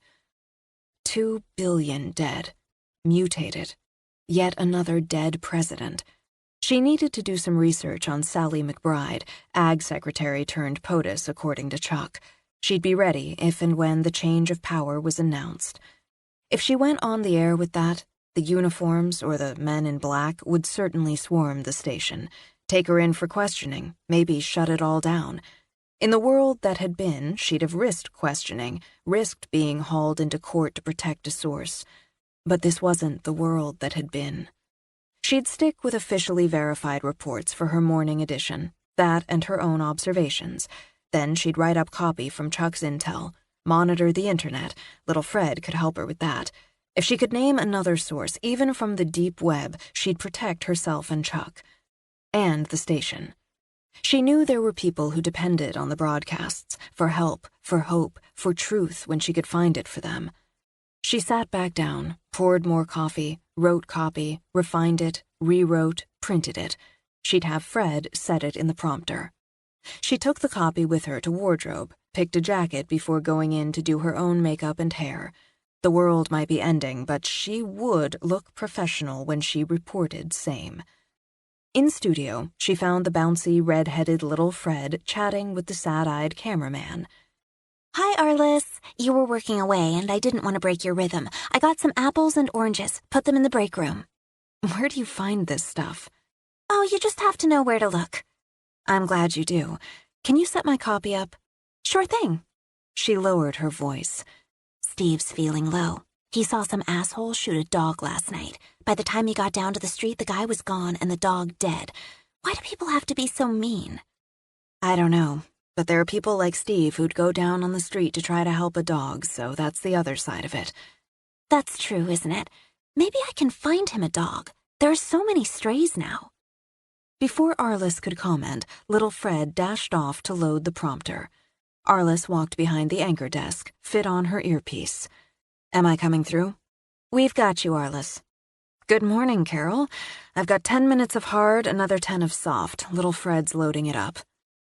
They talked production, added in copy Carol and Jim had written, worked out the opening story, the close, the unicorn got the close, and calculated they could offer a full 30-minute report.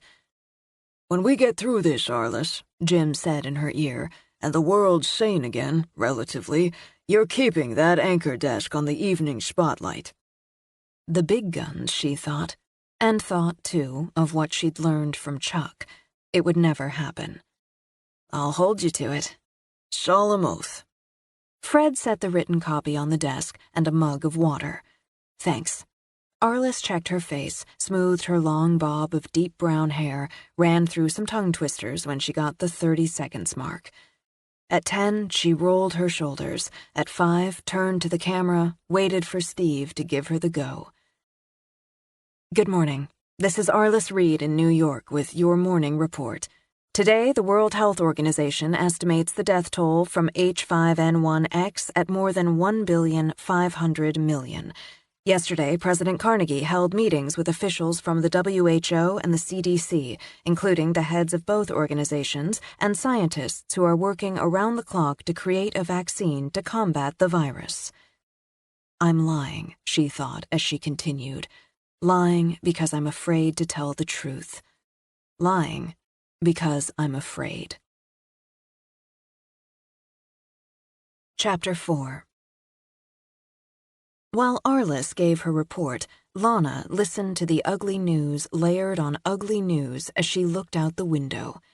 She loved the loft's floor-to-ceiling windows, loved being able to look out at what had become her neighborhood.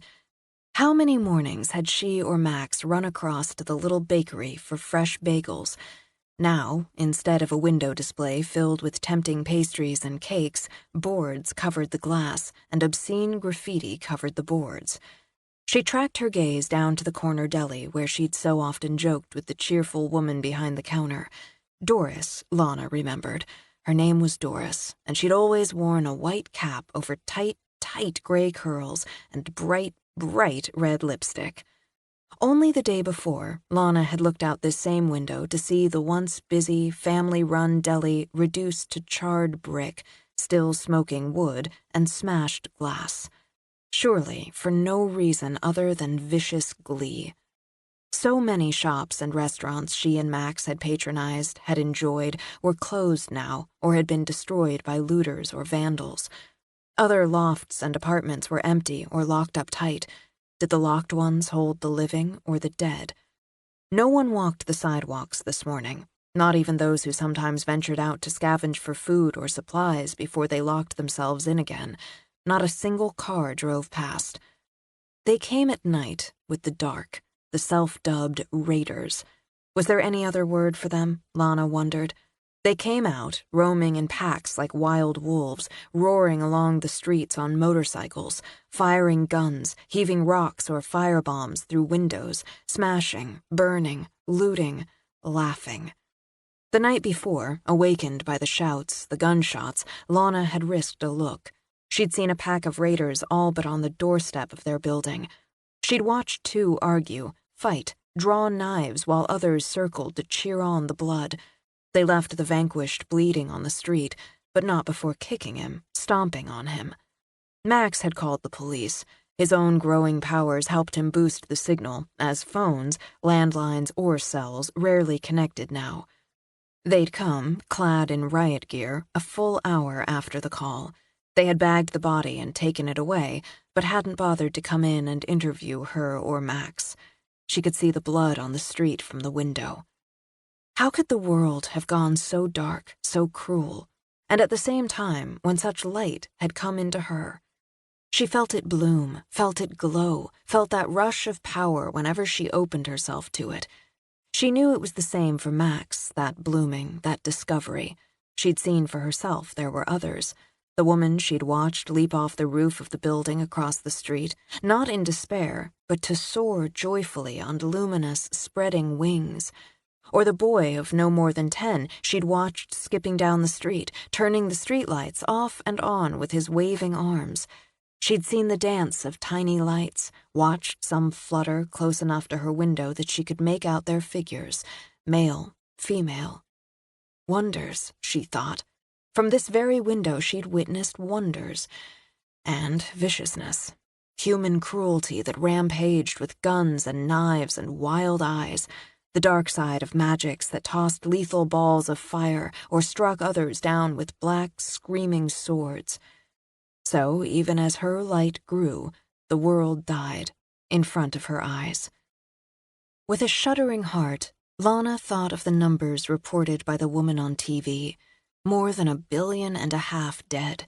1.5 billion lives wiped away, not by terrorism, not by bombs and tanks or mad ideology, but by a virus, germs, some microscopic bug scientists labeled dispassionately with letters, and people more succinctly, to her mind, called the Doom.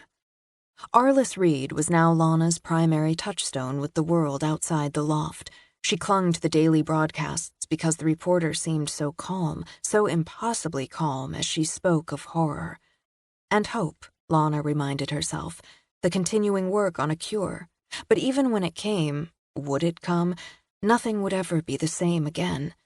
The Doom spread its poison so fast, while magics, both the dark and the light, rose up to fill the void death created. What would be left at the end of things? Lana, come away from the window. It's not safe. I shielded it. No one can see in. Did you bulletproof it? Max strode to her, pulled her back. She turned into him, squeezed her eyes shut. Oh, Max, how can this be real? There's smoke to the west. It's all but blocking out the sky.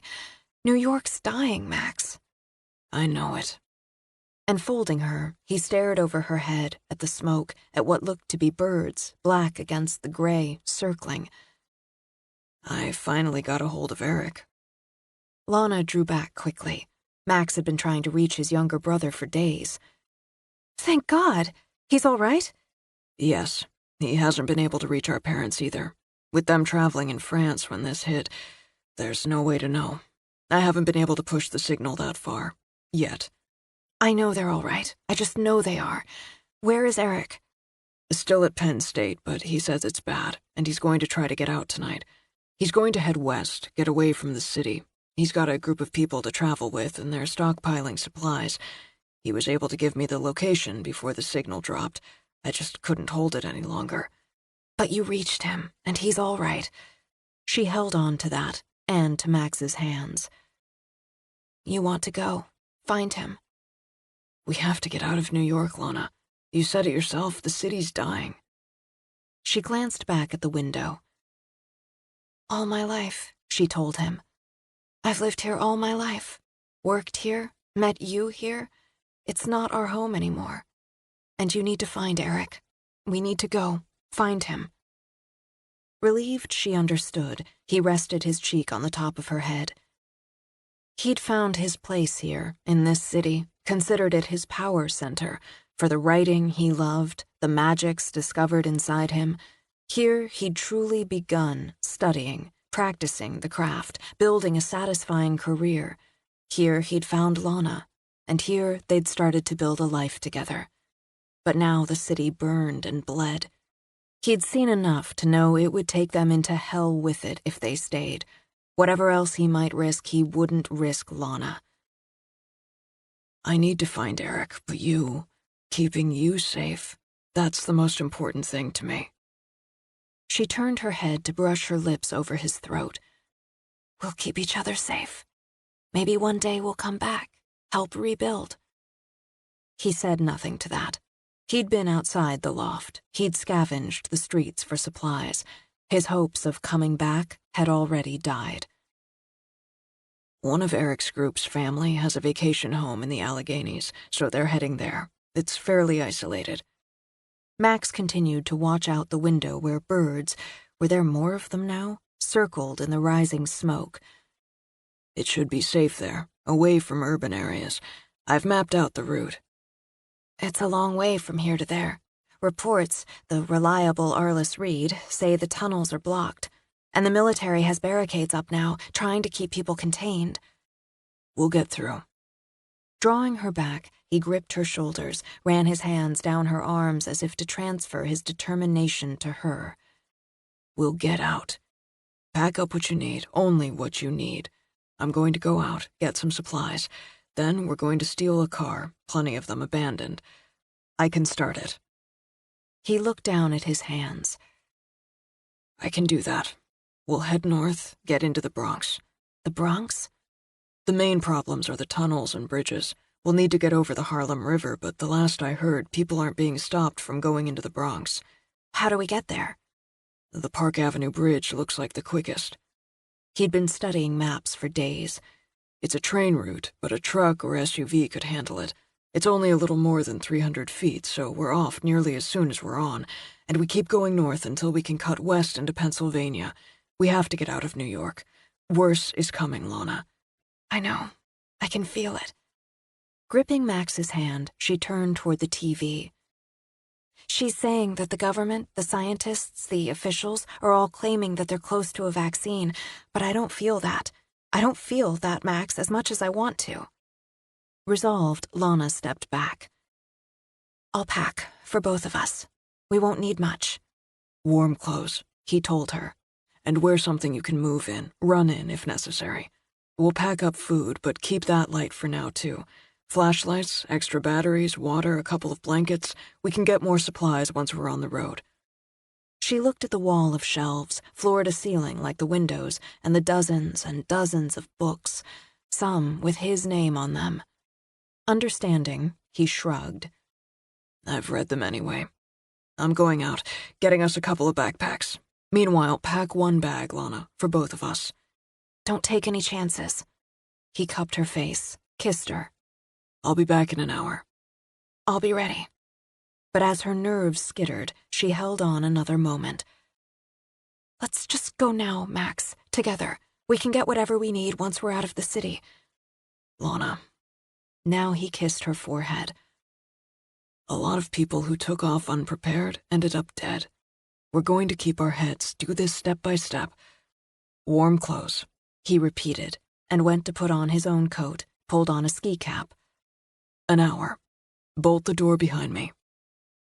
When he went out, she turned the locks he'd installed since the madness began. He'd come back, she told herself. He'd come back because he was smart and quick, because he had power inside him, because he'd never leave her alone. She went into the bedroom, stared at the clothes in her closet. No fun or pretty dresses, no stylish shoes or sexy boots. She felt a little pang, imagined Max felt the same pang about leaving the books. Necessity meant leaving things they loved, but never each other. She packed sweaters, sweatshirts, thick leggings, wool trousers, jeans, flannel shirts, socks, underwear. One blanket, one big warm throw, 2 towels, a small bag for basic toiletries.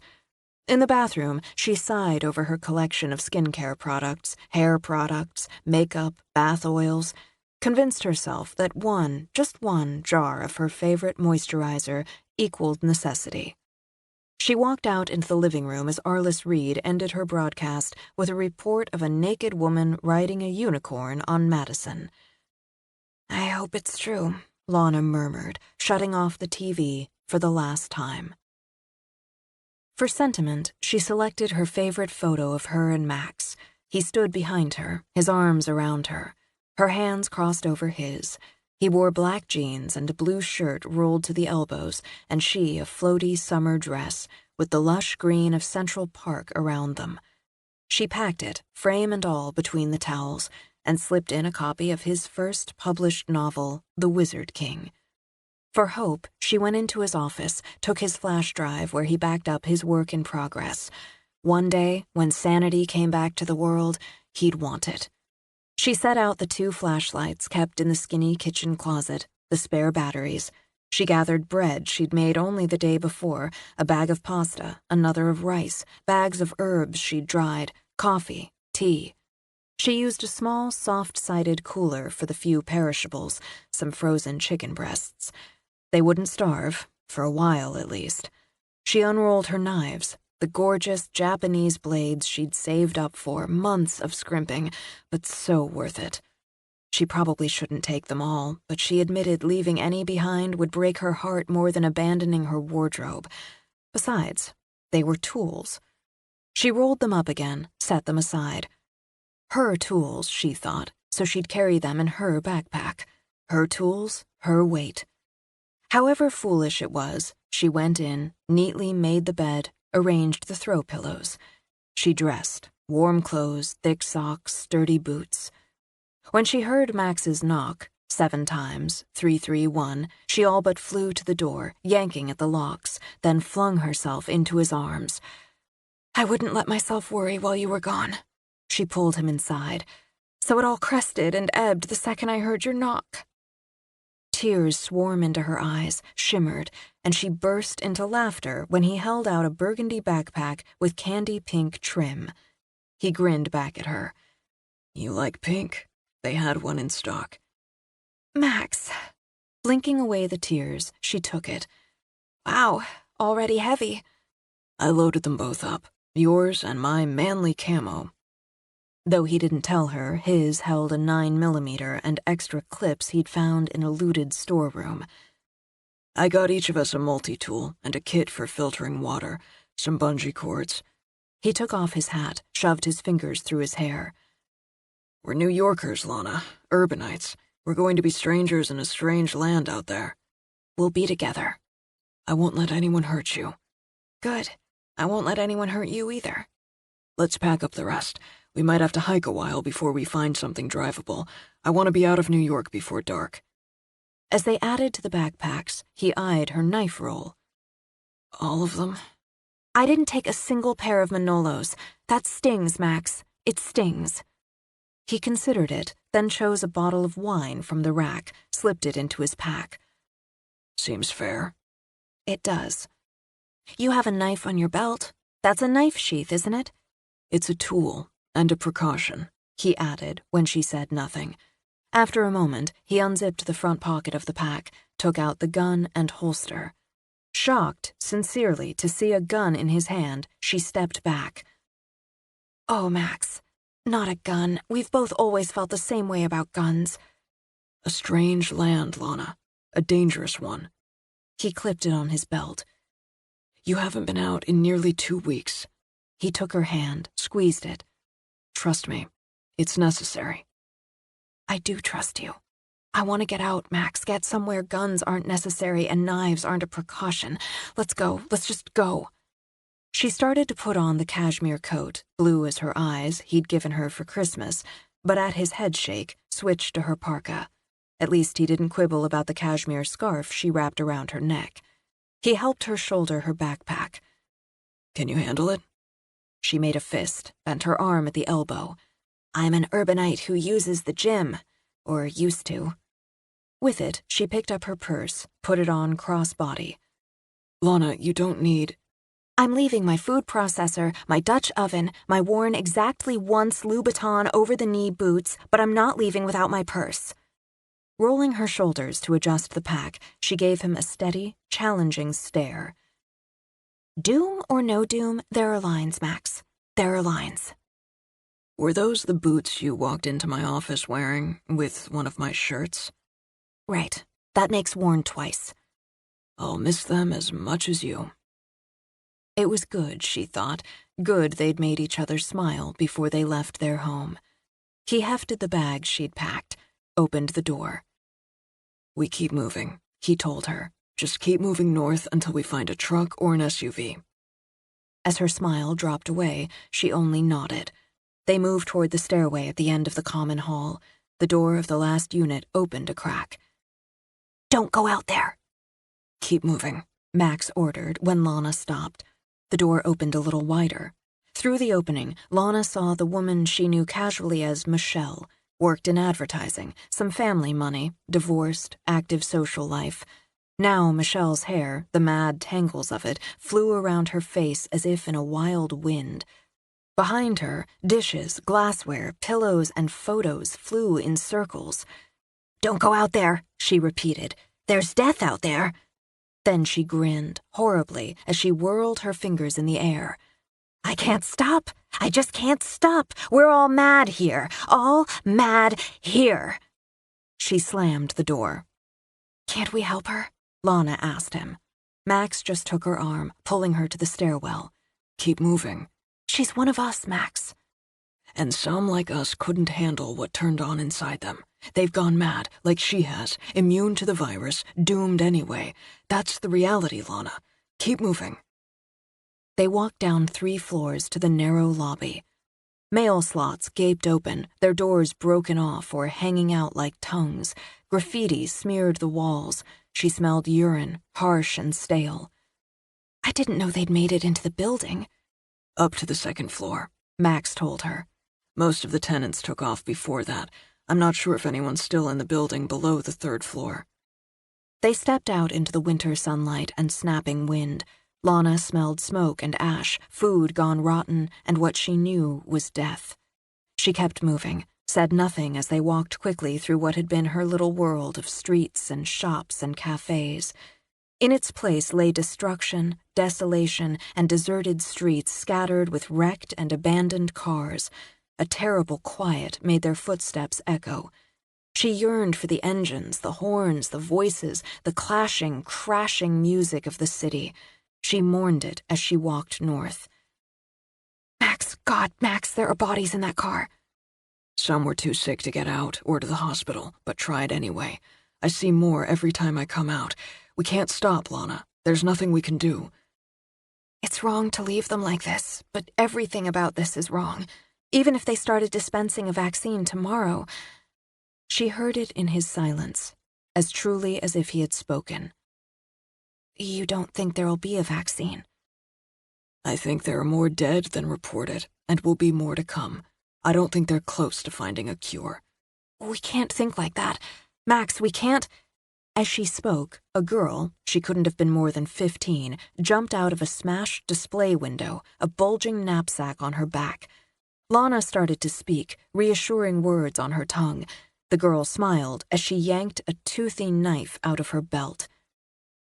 How about you dump the backpacks, the bags, and keep walking? Then I won't cut you. Shock as much as fear had Lana cringing back. Max shifted in front of her. Do us all a favor, he suggested. Turn around, walk away. The girl, pale hair spiking out beneath a wool cap, sliced the knife into the air. It whistled in the silence. Your bitch won't look so pretty when I put a few holes in her. Dump your shit unless you want to bleed. When the girl lunged, jabbing with the knife, Lana reacted instinctively. She threw up a hand, fear screaming inside her head. With pain widening her eyes, the girl jerked back, cried out. Those few seconds gave Max time to pull out the gun on his hip.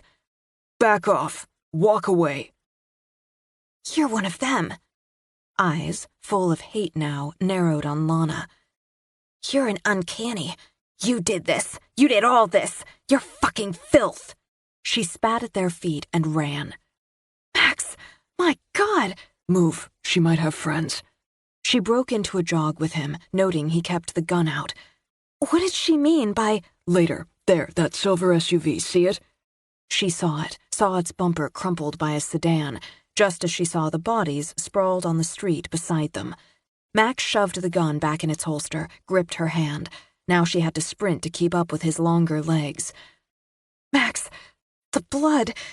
It soaked into the street. Ignore it. As he wrenched the door open, the roar of an engine broke the silence. Get in! Lana had to step through blood and over death to throw herself awkwardly into the car. She couldn't block the short scream at the thunder of gunfire and sat trembling as Max launched himself behind the wheel, heaving the bag into the back. She watched the bag slap, then bounce onto an empty car seat. A line of colorful plastic rings jingled as he held a hand out to the starter. A motorcycle streaked around the corner, racing toward them. The girl rode pillion behind a man whose red-streaked black hair flew in the wind. Get the uncannies! She screamed. Kill them! A group of 4, possibly 5 people swarmed after them, firing at the SUV. Sweat shimmered on Max's face as he clenched his jaw. Come on, he urged.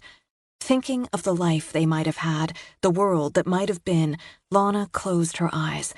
At least they'd die together, she thought, gripping his arm. The engine sprang to life. Max shoved it into drive, stomped on the gas. Hold on, he warned, and wrenching the wheel, steered away from the mob, tires screaming.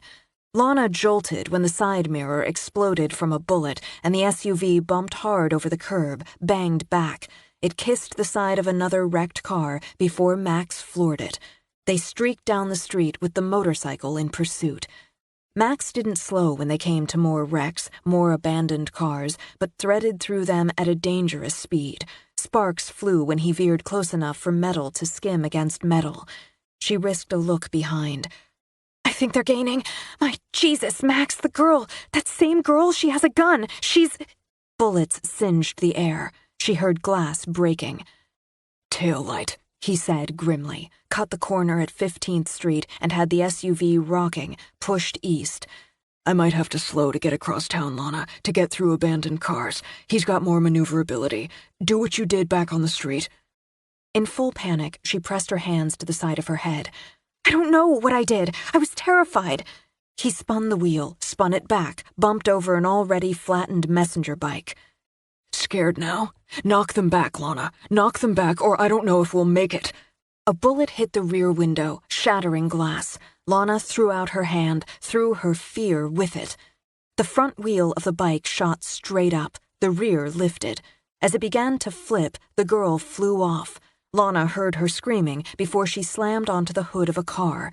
The man held on, fighting for control, but the motorcycle tumbled, flipped, and then both it and its driver skidded and rolled over the street.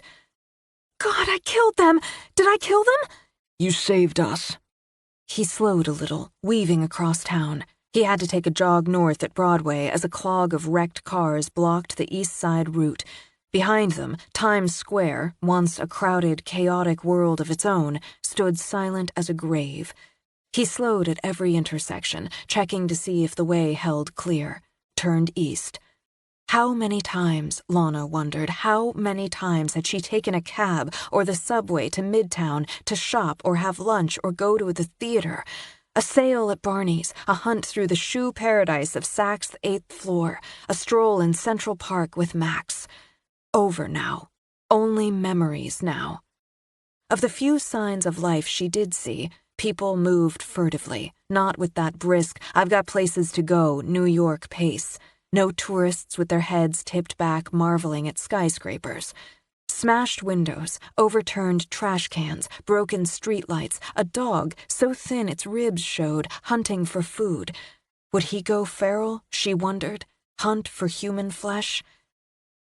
I don't know the population of New York. It was closing in on 9 million, Max told her. We've come nearly 50 blocks and I haven't seen 50 people. Not even one person a block. She took a breath, tried to steady herself. I didn't believe you when you said they weren't reporting all the dead. I do now. Why did that girl want us dead, Max? Why did they come after us that way, try to kill us? Let me get us out of the city first. He turned onto Park. The wide avenue gave them no clearer path, only provided more room for more cars. She imagined the panic that had caused the pile-ups, the rage that had overturned buses, cars, the fear that had boarded up windows, even 6 and 7 stories above the streets and sidewalks. A corner food cart on its side was picked to the bone. A limo, burned out to a husk, still smoked. Abandoned cranes rose and swayed like giant skeletons. Max threaded through it all, hands tight on the wheel, eyes tracking. A little clearer now, he said. Most would have headed for the tunnels, the bridges, even after they put up barricades. It's still beautiful. Lana's throat tightened on the words. The old brownstones, the mansions. Even with doors ripped off hinges, windows shattered, the beauty held stubbornly on. Eyes scanning, Max drove quickly down the wide, once gracious avenue. It'll come back, he said. Humans are too stubborn not to rebuild, not to resettle a city like New York. Are we human? Of course we are. To comfort both of them, he covered her hand with his. Don't let the fear and suspicion of the brutal and ignorant make you doubt yourself. We'll get out of Manhattan, and then we'll head north and west, until we find a clear way over the river. The farther away from urban areas, the better the chances. When she only nodded, he squeezed her hand. If we can't find a way over, we'll find somewhere safe to settle in until spring. Trust me, Lana. I do. Less than 20 blocks now before the bridge. He flicked a glance at the rear view, frowned. There's a car moving back there, coming up fast. In response, Max increased their speed. Swiveling, Lana looked back. I think it's the police. The lights, and now sirens. It's the police. Max, you should pull over. Instead, he gunned it. Old rules don't apply anymore. Some cops are rounding up people like us. No, I haven't heard any reports of that. Max, you're driving too fast. I'm not taking any chances. I've talked to others like us, and we're being rounded up when they can find us. That girl's not the only one blaming us. We're nearly there. But even once we... She broke off, squeezing her eyes shut when he whipped around a flipped-over truck. Slow them down, he snapped. I don't... Do what you did before, but less. Slow them down. With her heart banging in her throat, she held up a hand, tried to imagine pushing the car back, just pushing it backward. She saw it fishtail, then miraculously slow. How is this happening, she thought. A few weeks ago she could barely light a candle, and now she was the one burning with light. Keep it up. Just hold it. We only need a couple minutes. I'm afraid it could be like the motorcycle. I don't want to hurt anyone. Just hold steady. There's the bridge. And fuck me, they've lifted the span. I didn't think of it. I should have thought of it. Losing her focus, she turned and saw the span of the lift bridge raised high, and the gap between it and the road. We have to turn off. No, we have to lower it. He gripped her hand again. Together. We can do it together. Focus, Lana. You know how. Focus on bringing it down, or we're done. He thought too much of her abilities, of her spine, but his hand held tight to hers, and she felt his power vibrate. Whatever she had, she pushed toward him. She trembled from the effort, felt everything inside her shift and expand. And with a jolt, like blowing on a candle, the span began to lower. It's working, but... Stay focused. We're going to make it. But they were going too fast, and the span was lowering so slowly. Behind them, sirens screamed. Together, she thought, live or die. Closing her eyes, she pushed harder. She heard a thud, felt the car jump and shake. Lift it! Max shouted. Through the buzzing in her ears, the buzzing through her body, she pushed again, opened her eyes. For a moment, she thought they were flying. She whipped around, saw the span lifting foot by foot behind them. The pursuing car screeched to a stop at the far edge. Max, where is this coming from? How can we do these things? This power, this kind of power, it's terrifying and... Exhilarating? A shift of balance, an opening. I don't know, but can't you feel it? Yes, yes. An opening, she thought, and so much more. We got out, Max reassured her. He brought her hand to his lips, but didn't slow down as they zoomed over the tracks. We'll find a way over. Get some water out of the pack, take some deep breaths. You're shaky. People are trying to kill us. We won't let them. When he turned his head to look at her, his eyes burned dark gray and fierce. We've got a long way to go, Lana, but we're going to make it. She let her head fall back against the headrest, closed her eyes to try to steady her pulse, to clear the fear haze from her mind. It's so strange, she murmured. All the time I've lived in New York, this is the first time I've been to the Bronx. His laugh surprised her as it rolled out, so rich, so easy. Well, it's a hell of a first trip. Chapter 5. Jonah Voorhees wandered the chaos of the ER. People still streamed or stumbled in, as if the building itself offered miracles. They came in hacking and puking, bleeding and dying, most from the doom, some from the doom's byproduct of violence. GSWs, knife wounds, broken bones, head injuries. Some sat quietly, hopelessly, like the man with the boy of about 7 in his lap, or the woman with glassy, feverish eyes praying with a rosary. Death spread so thick in them, so black, he knew they wouldn't last the day. Others raged, screaming, demanding, spittle flying out of snarling mouths. He thought it a shame their last act in life would be one of such ugliness. Fights broke out regularly, but rarely lasted long. The virus so destroyed the body that even a world champ would drop after giving or receiving a couple of punches. The medical staff, what was left of them, did what they could. There were beds available, he knew. Oh, there were plenty of beds, open ORs, treatment rooms, but not enough doctors, nurses, interns, orderlies to treat and stitch and staunch. No beds in the morgue, he knew that too. No vacancies there, and bodies piled up like grim Lincoln logs. Most of the medical staff? Dead or fled. Patty, his partner of 4 years, Patty, the mother of 2 who'd loved head-banging rock, horror movies, the grislier the better, and Mexican food, don't spare the Tabasco, had fled, kids in tow, to Florida during week 2. She'd fled because her father, avid golfer living the good life in Tampa, had died, and her mother, retired teacher, literacy volunteer, ardent knitter, was dying. He'd seen the doom in Patty, along with her fear, her grief when she'd said goodbye. He'd known he'd never see her again. Her or the cute nurse who'd liked scrubs with kittens or puppies on them, the gum-snapping orderly, the eager intern who hoped to be a surgeon, and dozens more. They dropped like flies, some at home, some struggling to work. He'd brought in a few himself, by himself now. Like the hospital staff, paramedics, EMTs, firefighters, cops had all seen their ranks decimated, dead or fled. Rachel lived, pretty, dedicated Dr. Hopman. He'd seen her fighting against the tide of the doom, overworked, exhausted, but never panicked.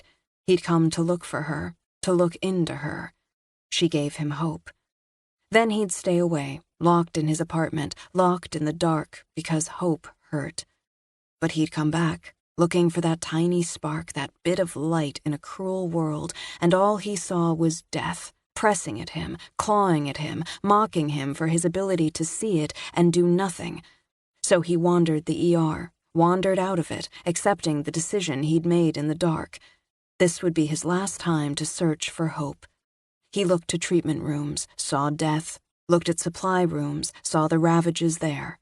Maybe he'd take a tour, one last tour. Outside of the ER, the hospital echoed like a tomb. Maybe that was appropriate, he thought. Maybe that was a sign. And God knew the quiet soothed.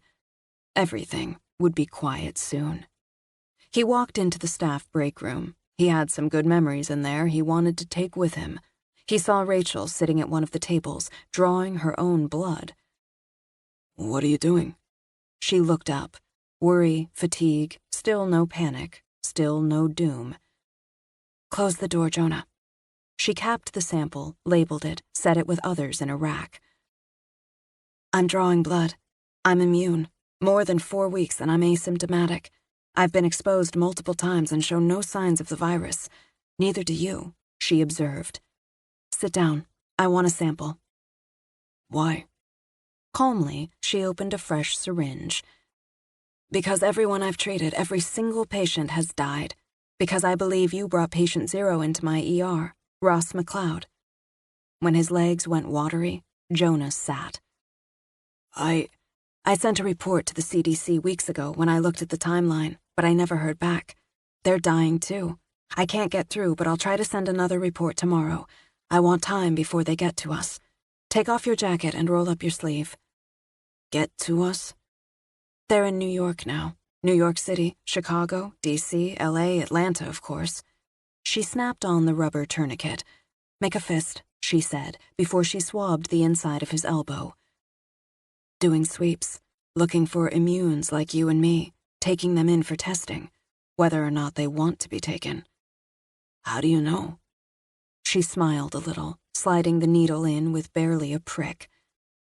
"Doctors talk to doctors. I have a friend doing her residency in Chicago. Had. I think she's dead now." When her voice broke, she sat a moment, breathing in and breathing out until she steadied. "They came in. Hazmat suits, tested staff. She didn't pass, but they took away the ones who did. That was 3 days ago. Her brother worked at Sibley in DC. They've taken that over. A combination task force sort of thing. CDC, NIH, WHO. They moved the sick to other area hospitals, called some out for observation, testing. The immune are in quarantine, military quarantine. Her brother managed to get out and contact her, warn her. She did the same for me. I've been listening to the news when I can get it. When he could stand it. I haven't heard any of this.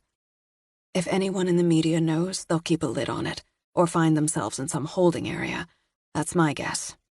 She capped and labeled his blood sample, put a cotton ball and a Band-Aid on the tiny needle mark. She sat back, looked into his eyes. Healy's immune too. I don't know Healy. Right, why would you?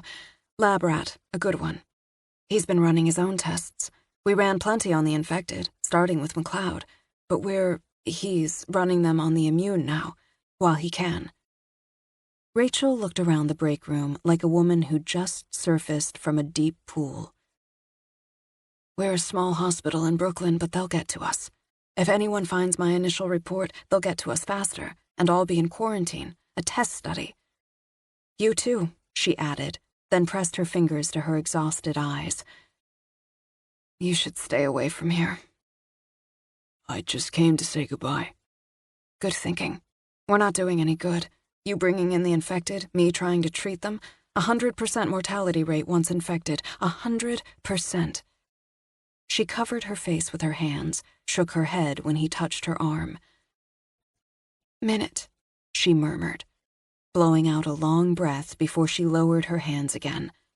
Her eyes, deep, dark brown, shimmered, but tears didn't fall. I wanted to be a doctor all my life. Never wanted to be a princess or a ballerina, a rock star, a famous actress. A doctor. Emergency medicine. You're there when people are sick and scared, hurt. You're there.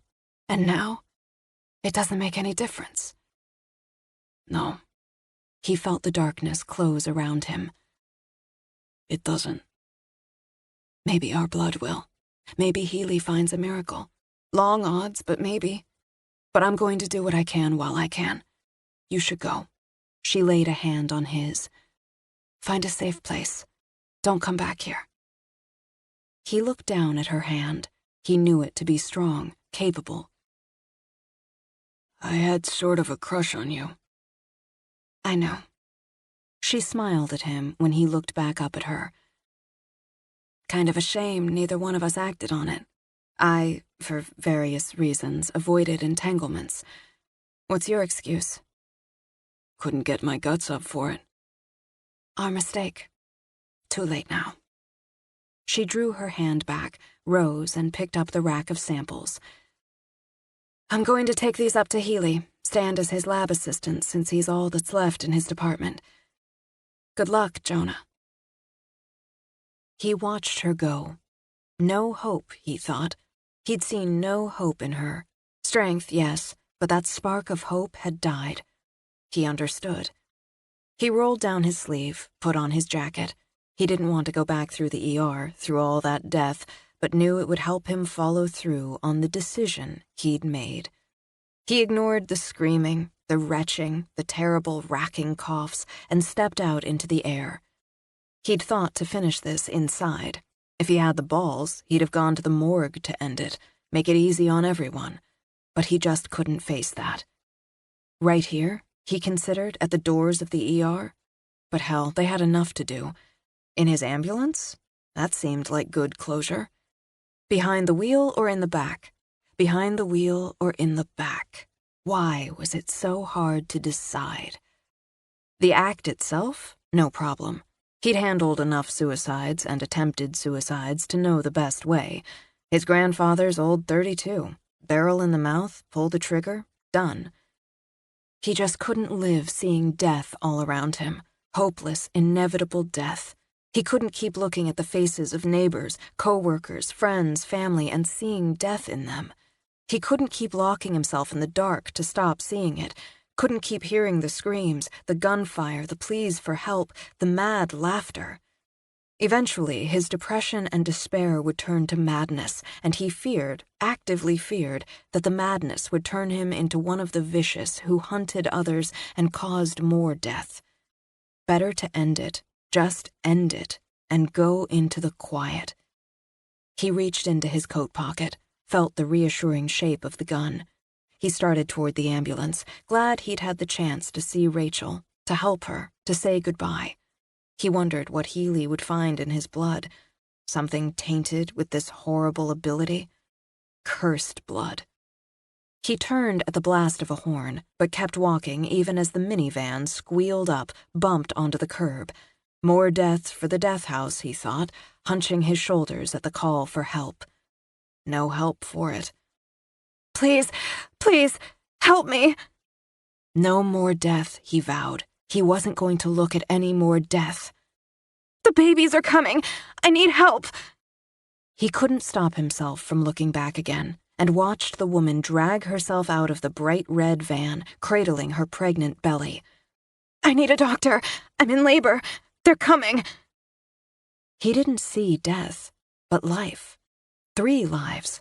3 bright sparks. Comforting himself that he could kill himself later, he went to her. How many weeks? 34 weeks, 5 days. Twins. I'm having twins. That's good baking time for a 2-pack. He got an arm around her. Are you a doctor? No, paramedic. I'm not taking you through the ER. It's full of the infected. I think I'm immune. Everyone else. But the babies, they're alive. They're not sick. Hearing the fear in her voice, he turned his own to easy reassurance. Okay, it's going to be okay. We're going to go in that door up there. I'll get you to maternity. We'll get you a doctor. Contraction. She grabbed onto him, digging her fingers in like claws, breathing in hisses. Slow it down. You slow it down, she snapped, hissing her way through it. Sorry. No problem. How far apart?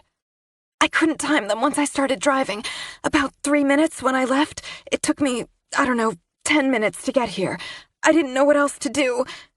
He got her inside, steered her toward the elevators. What's your name? Katie. I'm Jonah. You ready for twins, Katie? She looked up at him, huge green eyes, then dropped her head on his chest and wept. It's okay. It's okay. It's all going to be all right. Bringing babies into this dark, deadly world, he hadn't thought of it, told himself not to think beyond getting her to maternity. Did your water break? She shook her head. The elevator doors opened onto an empty reception area. That same echoing silence made him realize he might find no help for her there. He led her back. Empty rooms, unmanned desk. Didn't anyone have babies anymore? He steered her into one of the birthing suites. Prime digs, he said, working to keep cheer in his voice. Let's get your coat off, get you in bed. Who's your OB? He's dead. It doesn't matter, he's dead. Let's get your shoes off. He pressed the nurse's call button before he crouched down, pulled off her shoes. They wouldn't bother with a gown. He didn't know where to find one, didn't want to waste time looking. She was wearing a dress anyway. Here you go. He helped her into bed, stopping when she dug her fingers into his arm again, pushed the call button again. Are they all dead? She asked when the contraction passed. The doctors? The nurses? No, I was just talking to a doctor downstairs, a friend of mine, before I walked out and you drove up. I'm going to see if I can find one of the OB nurses. Oh, God, don't leave me. I won't. I swear I won't. I'm going to see if I can find a nurse, and I'm going to get a couple of warming trays for the babies. Good baking time, he said again, but they're preemies. I tried to get to 36 weeks. I tried, but... Hey. Taking her hand, he waited until her teary eyes met his. You're right on the edge of 35. Damn good job. Give me 2 minutes, all right? Don't push, Katie. Breathe through it if you have another before I get back. Don't push. Hurry, please. Promise. He stepped out, then ran. He didn't know this wing, had only been in it a handful of times, and only as far as the desk. He tried to take heart when he saw 3 infants behind the glass in their nursery cribs. Somebody had to be on the floor, somebody had to be caring for the babies. He hit a pair of double doors, stepped into an OR. A doctor, he hoped, gowned, gloved, holding a scalpel. A nurse and a pregnant woman on the table, eyes closed. I've got a woman in labor with twins. And I'm trying to save the life of this woman and fetus. Get out! She needs a doctor. I said get out! I'm it. I'm what's left, and I'm fucking busy here. Nurse? Go, she ordered as the doctor made the incision. Page Dr. Hopman. Just do that. Page her. Jonah rushed out, grabbed 2 warming trays, pushed them back to the room where Katie panted through a contraction. Keep breathing. Keep breathing. I'm going to set these up so they'll be ready. Doctor, she managed. He turned on the trays, shed his coat, rolled up his sleeves. It's going to be you, me, and the twins. We're going to be fine. Oh, God. Have you ever delivered a baby? Yeah, a few times. Would you say that even if you hadn't? No. I've even delivered a preemie. It's my first multiple, but hey, if you can do 1, you can do 2. I'm going to wash my hands, get gloved, then we'll see where we're at, okay? I'm out of choices. She stared up at the ceiling, as she'd done when her mother had been dying. If it goes wrong for me, promise me you'll take care of them. You'll take care of my babies. It's not going to go wrong, and I'm going to take care of them. And you. Solemn oath. He crossed his heart, stepped into the bath to scrub his hands. What are you naming them? He called out. The girl's Antonia. My husband, he wanted a girl especially. Before we knew we were having twins, he hoped for a girl. The boy's Duncan, for my father's father. Nice. Good, strong names. He pulled on gloves, took 1 deep, long breath. 1 of each, huh? Best of the best. He died here. My Tony. My parents, too. And my brother. 4 people I loved died in this hospital, but I didn't know where else to go. I'm sorry, but your babies aren't going to die, and neither are you. I gotta get your underwear off and take a look at things. Modesty isn't anywhere on my list. He rolled the panties away. I need you to scoot up a little. Scoot my ass. Yeah, it's your ass I need you to scoot. He smiled when she laughed. Funny guy. You should hear my full stand-up routine. I gotta get personal, and I know it's uncomfortable. Breathe through. He inserted fingers to measure her while she blew at the ceiling. You're fully dilated, Katie. I'll apologize to Antonia when she gets here. I poked her head. Duncan, he's first. His head? Yeah. And thank God it was his head, not his ass. One's coming. Ride it out. You're really close. There she blows. Water broke. It hurts. Oh, Jesus Christ, Mother of Mary, it hurts. I know. What do you know? You're a man. She turned her head, closed her eyes, let out a long, cleansing breath. We were going to have Adele playing during delivery, and Tony and I were going to have both our moms in with us. His mom's dead now, and his father. My brother, Tony's brother and sister. The babies only have me. Duncan's crowning, Katie. I can see his head. He's got hair. It's dark. Do you want the mirror? She let out a sob, covered her eyes, and held up a hand for him to wait. I loved him so much. Tony, my parents, my brother, his family, my family, they were all gone.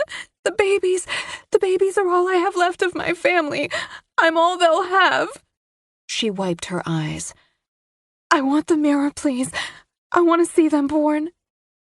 He adjusted it until she nodded, coached her through the next contractions, then through the pushing. She didn't speak of loss again, but bore down like a warrior in battle.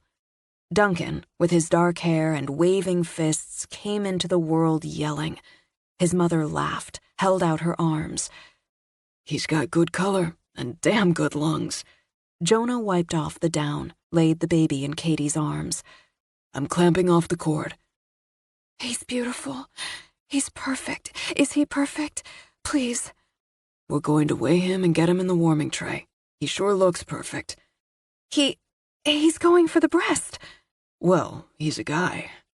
The books say, especially with preemies, he's latched right on. He's hungry. And, oh God, she's coming. She's coming. Antonia doesn't want to get left behind. Let me put him in the tray. No, I've got him. He's hungry. I need to push. Okay, a good one now. You can do better. I'm trying. Okay, hold it. Relax, breathe. I'm going to need one more. One good, strong one. She's ready. Look at the mirror, Katie. Push her out. She sucked in her breath, let it out in a low, keening wail. Jonah cupped the head, turned the shoulders, and Antonia slipped into his hands. There she is. She's not crying. She's not crying. What's wrong? Give her a second. Jonah cleared out the baby's nose, mouth, rubbed the tiny chest. Come on, Antonia. We know you're no crybaby, but your mom wants to hear from you. She's just taking her time. She's fine. The light's in her, not the dark. I see life, not death. What? And there. Jonah grinned as the baby let out a high wail, an insulted, annoyed little sound. She's pinking right up. Just wanted to take stock first, that's all. Oh, she's a beauty, Mom. Katie cuddled her. Look at her sweet little head. Yeah, her brother hogged all the hair. Give her some time, she'll outdo him there. Cutting the cords. If he's finished his snack, I want to clean him up, weigh him, check a couple of things. You've got another round with the placenta. It's gotta be easier than delivering twins. Jonah took Duncan, carefully cleaned him, checked his heart rate and reflexes, weighed him. He comes in at 6 pounds, 2 ounces. That's a solid weight, even for a full-term single. Good job, Katie. She's watching me. I know that's probably not true, but it's like she's looking at me, like she knows me. Sure she does. Staring at the baby in his hands, Jonah felt triumph and a quiet, steady love. I want to put Duncan in the warmer for a bit. I need your girl, too. I'm going to hunt you up something cold to drink, he told Katie as he cleaned Antonia. Some food if I can find it. And your girl weighs in at 5 pounds, 10 ounces. Good for her. Contraction. Okay, let's get it all out. Nice and clean. Got a pail here. Just shove it out, champ. When it was done, Katie lay back, said nothing while Jonah wiped the sweat from her face. Then she gripped his hand. You said you could see life, not death. Light, not dark. And when you did, when you said that, you were different. I could see something different. I was a little caught up in the moment. He started to step back, but she tightened her grip, looked at him. I've seen things in the last weeks. Things that don't make sense. Things out of books and fantasy movies. Are you one of them? One of what they're calling the uncanny? Look, you're tired, and I've got to... You brought my son and my daughter into the world. You gave me a family again. You gave me... Tears streamed out as her voice quavered. You gave me a reason to go on living. I'll be grateful to you every day for the rest of my life. Grateful every time I look at my children.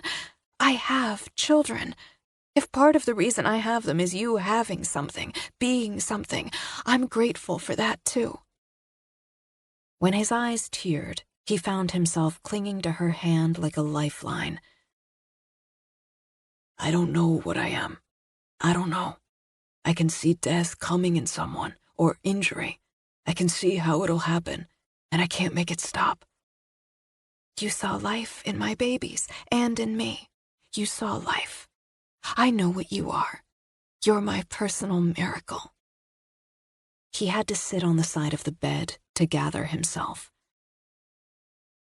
I was going to kill myself. No, Jonah. If you'd driven up 5 minutes later, I'd be dead. I didn't think I could take seeing any more death. Then you drove up, and I saw all that life. I guess you're my personal miracle, too. Katie eased herself up. Can you hold on to me for a minute? Sure I can. She laid her head on his shoulder. He heard footsteps coming fast and brisk, heard Rachel call his name. In here. Doctor, he told Katie. Better late than never. Who needs a doctor? Rachel came to the door, looked in at him, over at the warming units. Well, look here. Did you do this? Well, she helped a little, Jonah said. It looks like excellent teamwork. I'm Dr. Hopman, she began. Then Katie turned her head. Katie? It's Katie Parsoni, isn't it? Yes, Dr. Hopman. Tears spilled faster now. Katie held out a hand even as she clung to Jonah. You're alive. Yes, and so are you and your babies. I'm just going to take a look at them, and you. Duncan, 6 pounds, 2 ounces, Jonah told her. Antonia, 5'10". I forgot to get their lengths. You did the important work. How are you feeling, Mom? She asked as she went over to examine Duncan. Tired, hungry, grateful, sad, happy. I feel everything. Dr. Hopman was with me when my mother died. She took care of my mother, my father too. Jonah brought them to the hospital, Rachel said, glancing back at him. Ross and Angela McLeod. McLeod? Chicken soup on the stove, the first, patient 0. It's like a circle, he murmured. We're looking at 2 healthy babies. Rachel crouched down, examining the placentas, the umbilical cords. Good, good. How soon can they travel? Jonah demanded. I need to have a look at Katie, and I'm going to try to find somebody in peds to examine the babies. She's fine, and so are they. I can see it, just like I could see her mother wasn't fine while you were working on her dad. Like I could see you were immune. I had sort of a sense before all this, but it's more now. I don't expect you to believe me, but I do, Rachel corrected. She rubbed her eyes. I've seen things. Things I didn't believe at first, but you see enough and you're an idiot if you don't believe.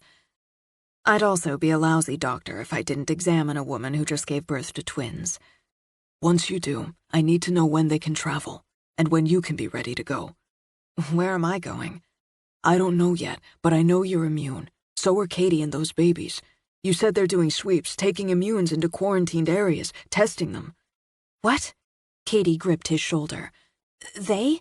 Like the government? They're detaining people who aren't sick? Rachel let out a sigh. Jonah.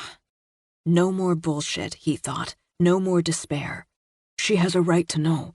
She has babies to think of. You're a doctor. There are people who don't have the virus who need doctors. We need goddamn smart, adaptable doctors. They're going to try rounding up people like me, too, and I'm damned if I'm going to end up somebody's experiment. It's a circle, he repeated. Her parents to me, me to you, you to Katie, Katie to me, and now the babies. It means something. When can they travel? When can you leave? Tired to the bone, Rachel looked at the babies, at the woman weeping silently, at the man who so suddenly looked hard as steel. Maybe tomorrow, depending on what kind of travel you mean. They have roads blocked. I can get a boat. A boat? Patty, she was my partner, he told Katie. She had a boat. It's not much of one, but it'll do. We get to the boat, we get in the boat, we use it to get across the river, and we start heading whatever direction looks best. Stick to rural areas where we can. I'm not sure until we get out. Nobody's putting those kids in some testing ground. Nobody's touching my babies. Like a tap wrenched off, tears stopped. Nobody. We can go now. Rachel held up a hand. Tomorrow, I'm going to examine you, and we're going to keep an eye on your babies for 24 hours. If there are no complications, we can leave tomorrow. We need supplies. We need diapers and clothes, blankets. We may need formula for the twins. Duncan already breastfed. Seriously? Rachel let out a laugh. More good news. We still need supplies. I can get some of what we need here. I'll go and clear them to go if they check out medically, because a woman and her day-old infants could use a doctor, though Jonah could probably handle most anything. I'll go because you're right. This, she gestured to include the 5 of them. This means something. And because maybe, out there, I can start feeling like a doctor again. She moved to the bed. Go hunt up something for the new mother to eat. Maybe a cold drink, definitely some water. And find her something clean to change into. Find us some caps and preemie diapers for the babies. We'll see how resourceful you are, Jonah. Consider it done. He rose. I'll be back, he told Katie. I know you will. All right, Katie. Let's have a look. Dr. Hopman? Rachel. It's Rachel, since we appear to have formed an alliance. Rachel, when you're done, can I hold my babies? Absolutely. And the spark that had died inside her over the past horrible days rekindled. Escape. How shall man escape from that which is written? How shall he flee from his destiny? Ferdowsi. Chapter 6. While Katie nursed her daughter for the first time, Arliss Reed decided to take her show on the road. For days now, she'd depended on Chuck's reports, on what she could dig out of the shaky internet, with the few observations from her quick hikes to and from the studio mixed in. She wanted to be a reporter, she told herself as she checked the batteries in her tape recorder. It was time she went out on the street and reported. She didn't check with her producer, her director. Whatever happened, the decision would be hers, and part of that decision, she knew, weighed from holding back the worst of what Chuck had told her that morning. Help wasn't coming. As she got up to put on her coat, Fred looked over from her desk. Where are you going? Out, to work. I need you to cover for me, Fred. Just say I'm taking a nap or something. I want to get a man on the street segment, if I can find one who doesn't want to rob, rape, or kill me. Not going to cover. Fred stood up. I'm going with you. Absolutely not.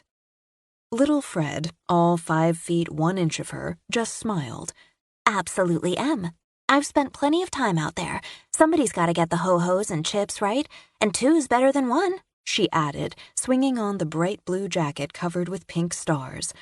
There's a market, well, kind of a hole-in-the-wall place, across 6th on 51st. It's boarded up, but some of us know you can pull back a couple of the boards and squeeze in. She pulled a pink cap with a tail ending in a bouncing pom-pom onto her curly mop of red hair. There's still food, so we can pick up a few supplies. Nobody takes more than they need. We made an agreement. We? It's like the neighborhood. Who's left? You don't take more than you need, so everybody gets a share. Fred.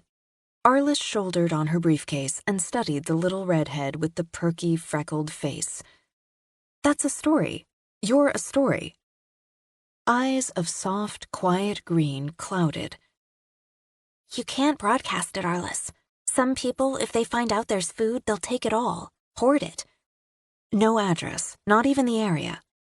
To seal it, Arliss crossed a finger over her heart. Just the story. One about people working together, helping each other, a bright spot. Who doesn't need a bright spot right now? You could give me some details, not names or locations, just how you came to the agreement, how it works. I'll tell you while we're out for the MOS. All right, but we stick together. Arliss thought of the gun in her bag. You got that. And don't worry, I've got a way of seeing if somebody's friendly or an asshole. Well, some assholes aren't looking to kill you or anything. They're just assholes because they always were. Can't argue with that. They started out. You know, Jim's not going to like you taking chances. Arliss shrugged. He'll like it if I get a story out of it. There are real people out there just trying to get through another day. How do they do it? What happened to them? People need to hear about other people getting through. It helps them get through. Like not taking more than you need from the market. Like that. As they walked down to the lobby, Arliss outlined a general plan. We head west to 6th, keeping an eye out for anyone on the street. A group of people we steer clear. Groups can turn into mobs. Mostly at night, Fred commented. But in the daytime, too. I haven't been out at night in 3 weeks, except to get the hell home after the evening broadcast. I used to love walking at night. You just have to know where to walk. Have to go out in the safe zones. Safe zones? Where more good people go than bad. Some of the bad, they're not really bad. They're just scared and desperate. But some are scary bad, and you need to stay away. Know how to hide. It could be, Arliss thought, her MOS was right in front of her. How do you know about safe zones? You talk to people, and they've talked to people, Fred told her when they reached the lobby. I didn't say anything because if we broadcast it, maybe the bad ones will find the safe zones. I thought if we have to shut down, when we do, I'll tell everybody else so they can try to get to one. You amaze me, Fred. Sometimes they can help if somebody wants to get out of the city, but a lot of people still here don't want to give up the city, even if they have to fight. Arliss unlocked the door. Aren't you going to wear a mask? You know they don't do any good, don't you? Arliss looked over at Fred. You know as well as I do, if you're going to get it, you get it.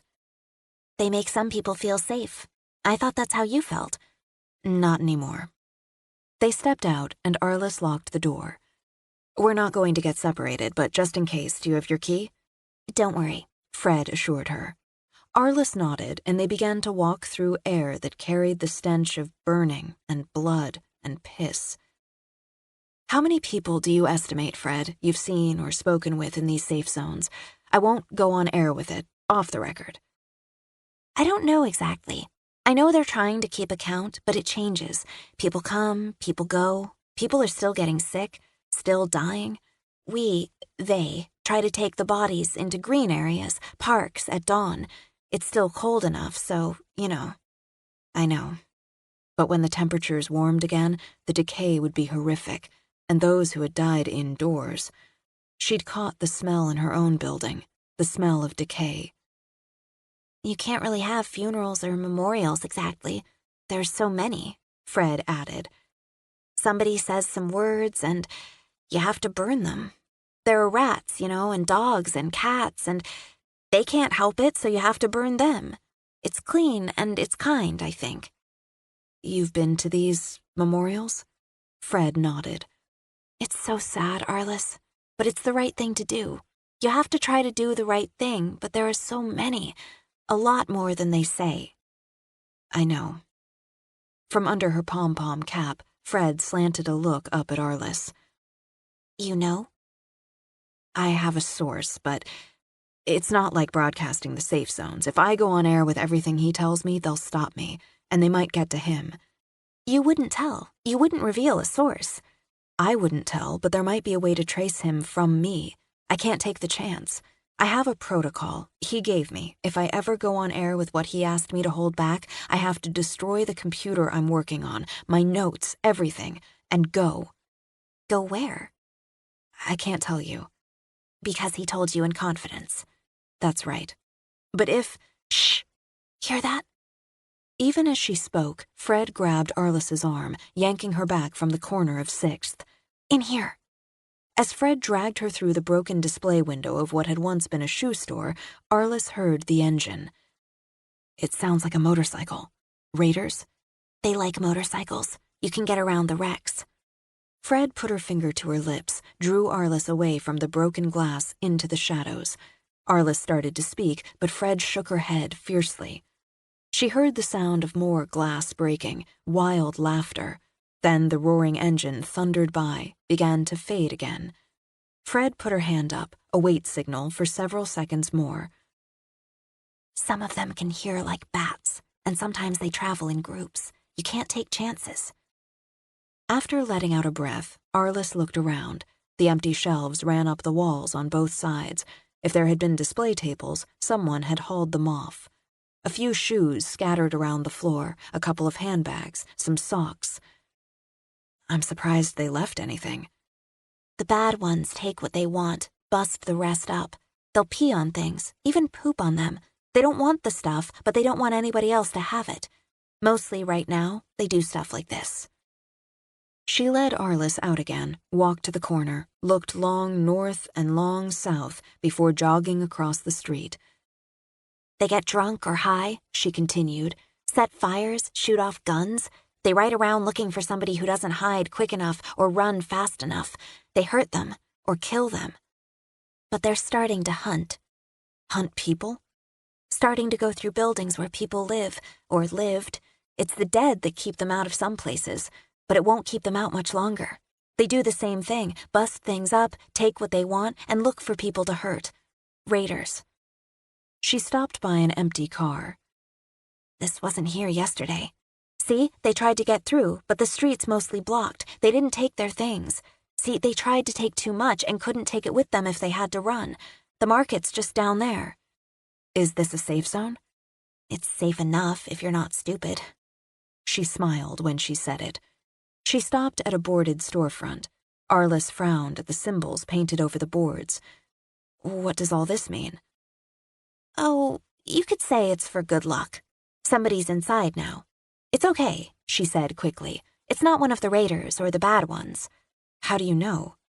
But Fred had already eased 2 boards apart. Blessings, she said. It's like a password, she told Arliss and stepped inside.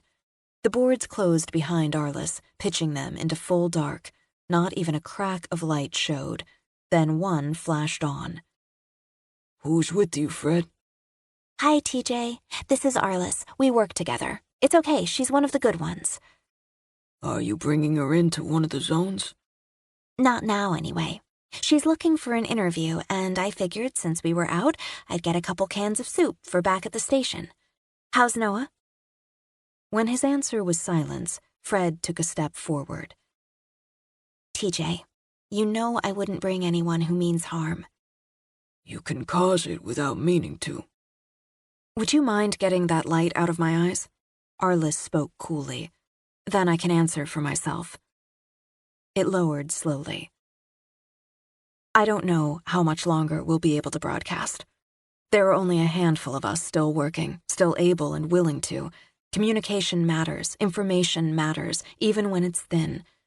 I don't know how many people can still access a broadcast, but for everyone who can, they can relay that information to someone else. My guess, and we can hope it's pessimistic, is we've got a few days, maybe a week before we go dark. I want to do my job until that happens. Then I'm going to find some other way to do my job. What's this interview, Bull? I want to go on with a story, a personal one. I want people to hear, not from me, but from someone who's getting through this. I want to go on with that story, because it matters. It's about all that matters now. You want to tell a story? I want you to tell yours, Arliss corrected. I want you to speak to and for all the others out there hanging on. What you think, what you feel, what you've done. Maybe one person hears it and it helps them hang on. Talk to her, TJ. It's the right thing to do. No names, Arliss added. I'll call you something else. No location. I won't say where we spoke.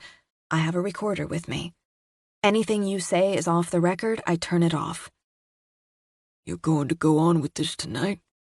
I'm going to ask to go on with it when I get back. Ask for it to run every hour until the evening report. Tomorrow, if I can, I'm going to try to talk to someone else, get their story, and do the same thing. This isn't going to be the end because we're not going to let it be the end. The raiders aren't going to pick us clean. We're going to get through.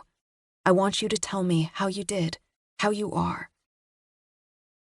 You want to hear my story? I'll tell you my story. Can I get my recorder and my flashlight? Go ahead. She reached into her briefcase, found the flashlight by feel, took her recorder out of her pocket before turning the light on, aiming it in the direction of TJ's voice. A big guy, she thought, a broad-shouldered black man with fierce black eyes. The stubble thickening on his head told her he'd likely shaved it routinely until recently. You'll call me Ben. All right, Ben. I'm turning on the recorder. This is Arliss Reed. I'm speaking to Ben. I've asked him to tell all of us, his story. The pandemic has changed everything for everyone. How do you cope? You get up in the morning, and you do what you have to do. You get up, thinking for just a split second everything's the way it was. Then you know it's not. It's never going to be. But you get up and keep going. 3 weeks and 2 days ago, I lost my husband. The best man I ever knew. A police officer, decorated. When things started to go bad, he went out every day trying to help people, to serve and protect. It cost him his life. He was killed in the line of duty? Yeah, he was. But not by a bullet or a knife. That would have been easier for him. He got infected. He got sick. By that time, the hospitals were so overloaded, he wouldn't go. No point in it, he told me. He wanted to die at home, in our home. His worry was he'd infected me, but I didn't get sick. He paused a minute, seemed to gather himself. I did everything I could for him, for 2 terrible days. 2 days, that's all it took when we realized we couldn't keep pretending it was just exhaustion from working doubles, but the doom. I'm not going to talk about those 2 days. I'll just say he died like he wanted, at home. And I took him where I took him to rest. I'm so sorry, Ben. Everybody thinks their loss is the worst that can happen to them. And this fucking scourge, it's taken from everybody. We all had the worst that can happen. But you got through it. You're still getting through it. I wanted to die too. I wanted to get sick and die, but I didn't. I thought I could take his gun, take his service weapon, and that'd be a way to die. I thought about that while people were rioting in the streets, when people started acting like animals, and I thought of what he'd say to me. I thought how disappointed in me he'd be for not cherishing life and doing something to help. And still, I wavered. He fell silent for nearly 30 seconds, but Arliss said nothing, gave him the time, the space. Where I live, he continued, the building, people were dying, or running, or going out to join the animals in the streets. I thought, there's nothing left but the dark now. But I could hear my husband's voice in my head saying, don't you do it. Don't you give up. And you didn't. Nearly did. I went out one day, started to. Maybe I'd get some food, maybe I'd just keep walking. I didn't know. And there was a boy sitting on the stairs. He lived in the building. I didn't know his name. I'm not going to say his name. We'll call him John. All right. John was sitting there crying. Both his parents and his brother all dead. He couldn't stay in his apartment. You can imagine why. Yes. He thought I meant to harm him at first. He didn't run. He was going to stand and fight that scared, grieving little boy. He'd fight, and what was I doing but wallowing? So I sat down on the steps and we talked a while. I took his mama first, and we were going to take her to where I'd laid my husband. When we went out with her, somebody came up. I'm not going to say a name, he added, but Arliss saw his gaze cut to Fred. She asked if she could help us. She knew others who could help. So we got that help, and we laid John's family to rest. And he came to live with me. So we get up in the morning, and we have some breakfast. We do some reading and some math and such. It's important a boy still learns. I'm teaching him to fight, in case he needs to. We play games, because play is as important as learning. We get up and do what we have to do, and that's how we get through it. When he's ready, it's only been a couple weeks, I'm going to get him out of the city. Get him out and find someplace clean, and we'll get up in the morning there and do what needs to be done. We'll build a life, because death can't be all there is. He looked at Arliss now, right into her. This won't be the end of it, he said, repeating her words. We won't let it be the end of it. Thank you, Ben. I hope your story reaches people who need to hear it. I needed to hear it. This is Arliss Reed, grateful for everyone who's doing what needs to be done. She switched off the recorder. Don't wait until he's ready. Get John out as soon as you can. His name is Noah. TJ's eyes flicked between the two women before fixing on her. You know something you're not telling. I know it's going to get worse here. I know if I had a child depending on me, I'd get him out. Fred said there are people who can help you with that. Pack and ask them to help you. You should go with them, she said to Fred. I'll stick with you. You know who to contact, TJ. Honest, if Arliss says you should go, you should go. For Noah. I'll go talk to him. He knows it's coming. I'm going to miss you, Fred.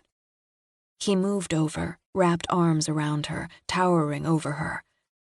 Miss you back. And Noah. But if it's meant, we'll find each other again. I want it to be meant.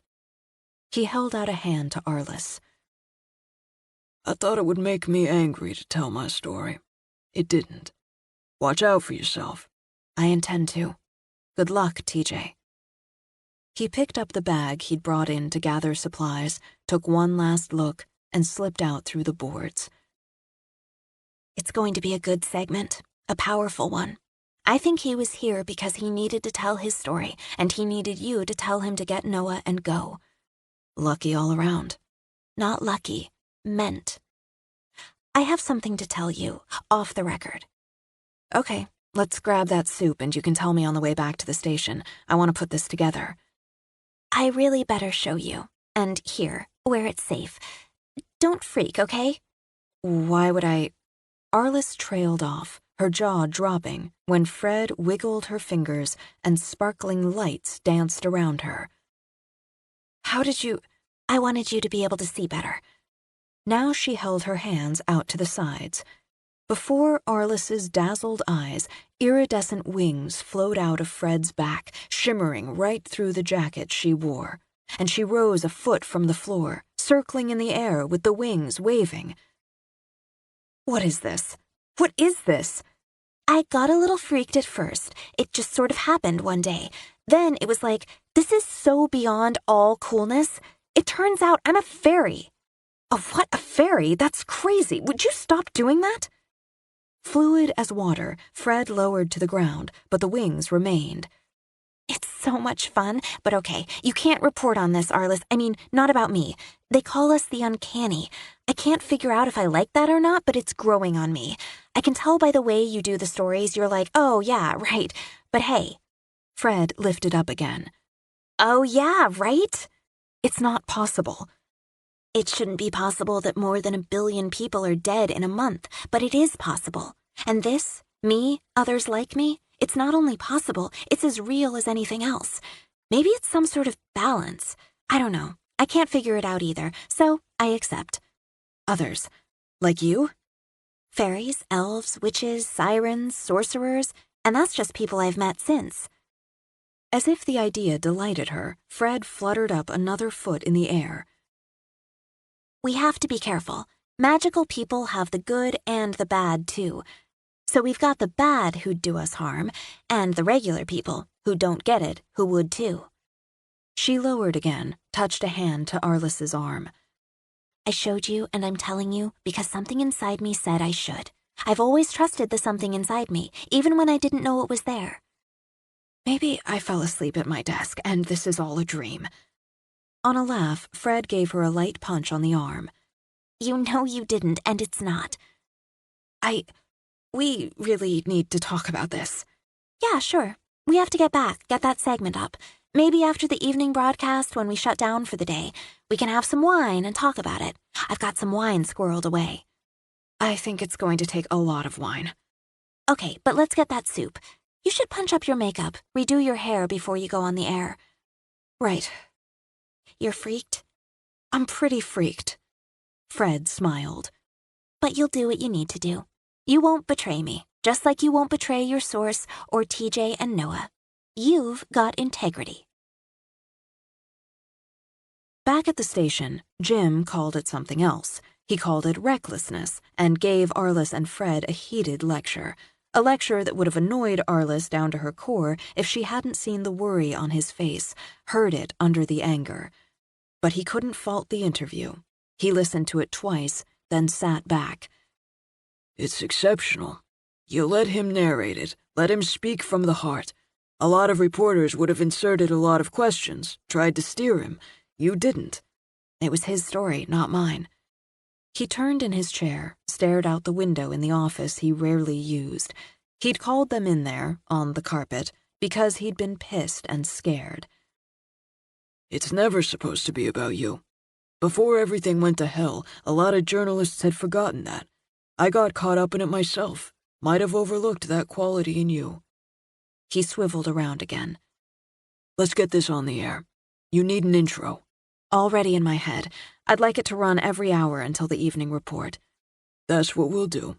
And don't do anything like this again without checking with me first. And don't take this pipsqueak out there. Sorry, little Fred, but you're not exactly Wonder Woman." "More like Tinkerbell," Arliss mumbled, making Fred laugh. "Exactly. Now let's go do our jobs." Arliss dictated the intro to Fred while punching up her makeup, smoothing her hair. At the anchor station, she waited for the green, for the cue. This is Arliss Reed, bringing you what I hope will be a recurring segment. Every day, in the midst of tragedy and despair, people go on. Every one of those who go on lives with loss, lives with uncertainty. Everyone has a story to tell. Of a life that was, a life that is. This is Ben's story. They cut the camera, ran the audio. She listened to the words again, found they struck her just as deeply. She thought of the big man and the young boy and hoped they found their way to somewhere clean. "We'll replay Ben's story in 1 hour," she concluded, "to remind us all of hope and humanity. This is Arliss Reed, signing off for the hour." Fred applauded. With a sigh of satisfaction, Arliss rose, signaled Fred as she headed to the newsroom. "I'm going to talk Jim into letting us go out with a handheld camera tomorrow." Awesome. "We won't put anyone's face on who doesn't want it on, but we can get some B-roll. If anyone else you know wants to talk to me, let them know I'm going to make it happen. And that wine, Fred, let's take it to my place when we sign off for the night. You can stay over. I think we're going to need to talk. A lot." Like a sleepover. Love it. How anybody could be that cheerful considering the state of the human race, Arliss couldn't understand. Then again, she thought, fairy. Were fairies always cheerful? How could a woman she'd known nearly a year be something that wasn't supposed to exist? Thinking about it made her head spin. She needed to do the job, see what she could dig up for the evening report. She didn't find much, but knew when she reported on a sighting of a woman causing flowers to pop up and bloom through the snow in Wisconsin, she wouldn't do it with a smirk in her voice. She opted to change her jacket for the evening report, switch out earrings, sweep her hair into an updo. No point boring people with the same visual. She'd had her quota of coffee for the day. Take only what you need, she reminded herself, and opted for water. She settled back at the anchor desk, checked her copy, rolled her shoulders. She'd be ready for that wine. She put on her sober, professional face, took her cue. Into the first segment, she heard a minor ruckus off camera, and Jim's voice into her ear. "Bob Barrett just walked in the studio. I think he's drunk. I'm coming down, see if I can distract him." She kept going, saw movement out of the corner of her eye. Now Carol's voice came through her earpiece. "Jim's not going to get here in time. I can cut away." "Arliss Reed." Bob's rich baritone slurred his words as he walked, more like staggered, toward her. "It's all right, Carol. It's Bob's desk." "Damn right." He stepped onto the platform, dropped down beside her. He smelled of gin, she decided, and stale sweat. His craggy face gleamed with more sweat, showed sickly pale under the studio lights. Bloodshot eyes bored resentfully into hers. 12 years I sat at this desk. And rock steady. Do you want to finish this evening's report? Fuck the evening report. The world's gone to hell, and everybody knows it. Ben's story? He snorted out a disgusted laugh. Don't pluck my heartstrings, rookie. I'll give them a story. Arliss froze when he pulled out a gun and waved it toward Jim as Jim started sprinting to the desk. You want to stay back there, Jim boy? You all want to stay back. And Carol, sweetheart, if you cut the feed, I'll know it. Cut it, and I put a bullet in this pretty girl's head. Arliss tried to swallow on a throat that had gone dead dry. It's your desk, Bob, she repeated. Chapter 7. When she'd been a fledgling reporter with dreams of conducting hard-hitting, insightful interviews with heads of state, Arliss had imagined herself in life-and-death situations and how her courageous and intrepid on-the-spot reporting would impact the nation. Now, as she faced a drunk, potentially crazy colleague with a gun, her mind went blank. Panic sweat rolled greasily down her spine. Didn't take long for you to sit your fine young ass down in my chair, did it? Backstabbing bitch. She heard her own voice, tinny, indistinct, as if on a bad connection. Everyone here knows, everyone in the viewing audience knows I've only filled in until you could get back. Don't bullshit a bullshitter, little girl. The little girl woke her up, pissed her off enough to snap her back. Later, when she analyzed it, she'd admit the foolishness, the sheer knee-jerk aspect of her reaction, but it got her up and running again. You're better than that, Bob. You're too good, too experienced to fall back on sexist insults and baseless accusations. She added the visual equivalent of a tisk-tisk with the angle of her head, the subtle frown. You criticized Ben's story and my reporting and said you had your own story. I'm certain everyone watching would like to hear it as much as I would. You want to hear my story? Very much. Keep him talking, keep him talking. Maybe he'd pass out. Or she'd just drown in a pool of her own panic sweat before he shot her. 26 years I've been in this business. 12 years I sat at this desk. Do you know why the evening spotlight's the top-rated news hour? Yes, I do. Because people know they can trust you. Because you're a steady hand, a calm voice. I didn't just read the news. I found it. I fought it out. I reported it. I earned this desk. He smacked the desk with his fist, hard enough to make the papers on it jump. I earned it every single day. Night after night, I let the world know the truth. I'm going to give the world, what's left of it, the truth tonight. Gun hand waving, he swung back to face the camera. It's over. Are you fucking listening out there? Over. The human race is finished, and in its place come the weird and the strange demons from hell. If you don't die choking on your own bile, they'll hunt you down. I've seen them, oozing out of shadows, slithering through the dark. Maybe you're one. When he swung the gun toward Arliss again, numbness set in. He wasn't going to pass out. She couldn't run. You're speaking of what's been termed the uncanny. Fuck that. They're evil. What do you think caused this plague? Them. Not some goddamn bird, not some mutating virus. They set it on us, and they're watching us die like sick dogs. They've taken over the government, destroyed governments around the world, and they feed pitiful, third-rate reporters like you bullshit about a cure that's never coming. They'll enslave the immune. On a jerk, he pivoted back to the camera. Run. Run if you can. Hide. Fight to spend your last days on Earth in freedom. Kill as many as you can. Bob? Arliss reached out a hand, but at the flash in his eyes, let it drop to the desk. You're a veteran journalist. You know you have to provide evidence, to give facts, to substantiate. Corpses rotting in the streets. That's your evidence. Demons scratching at the windows. He whispered. Grinning as they float. Red eyes staring. I turned off the lights, but I could still see the eyes. They'll poison the water. They'll starve us out.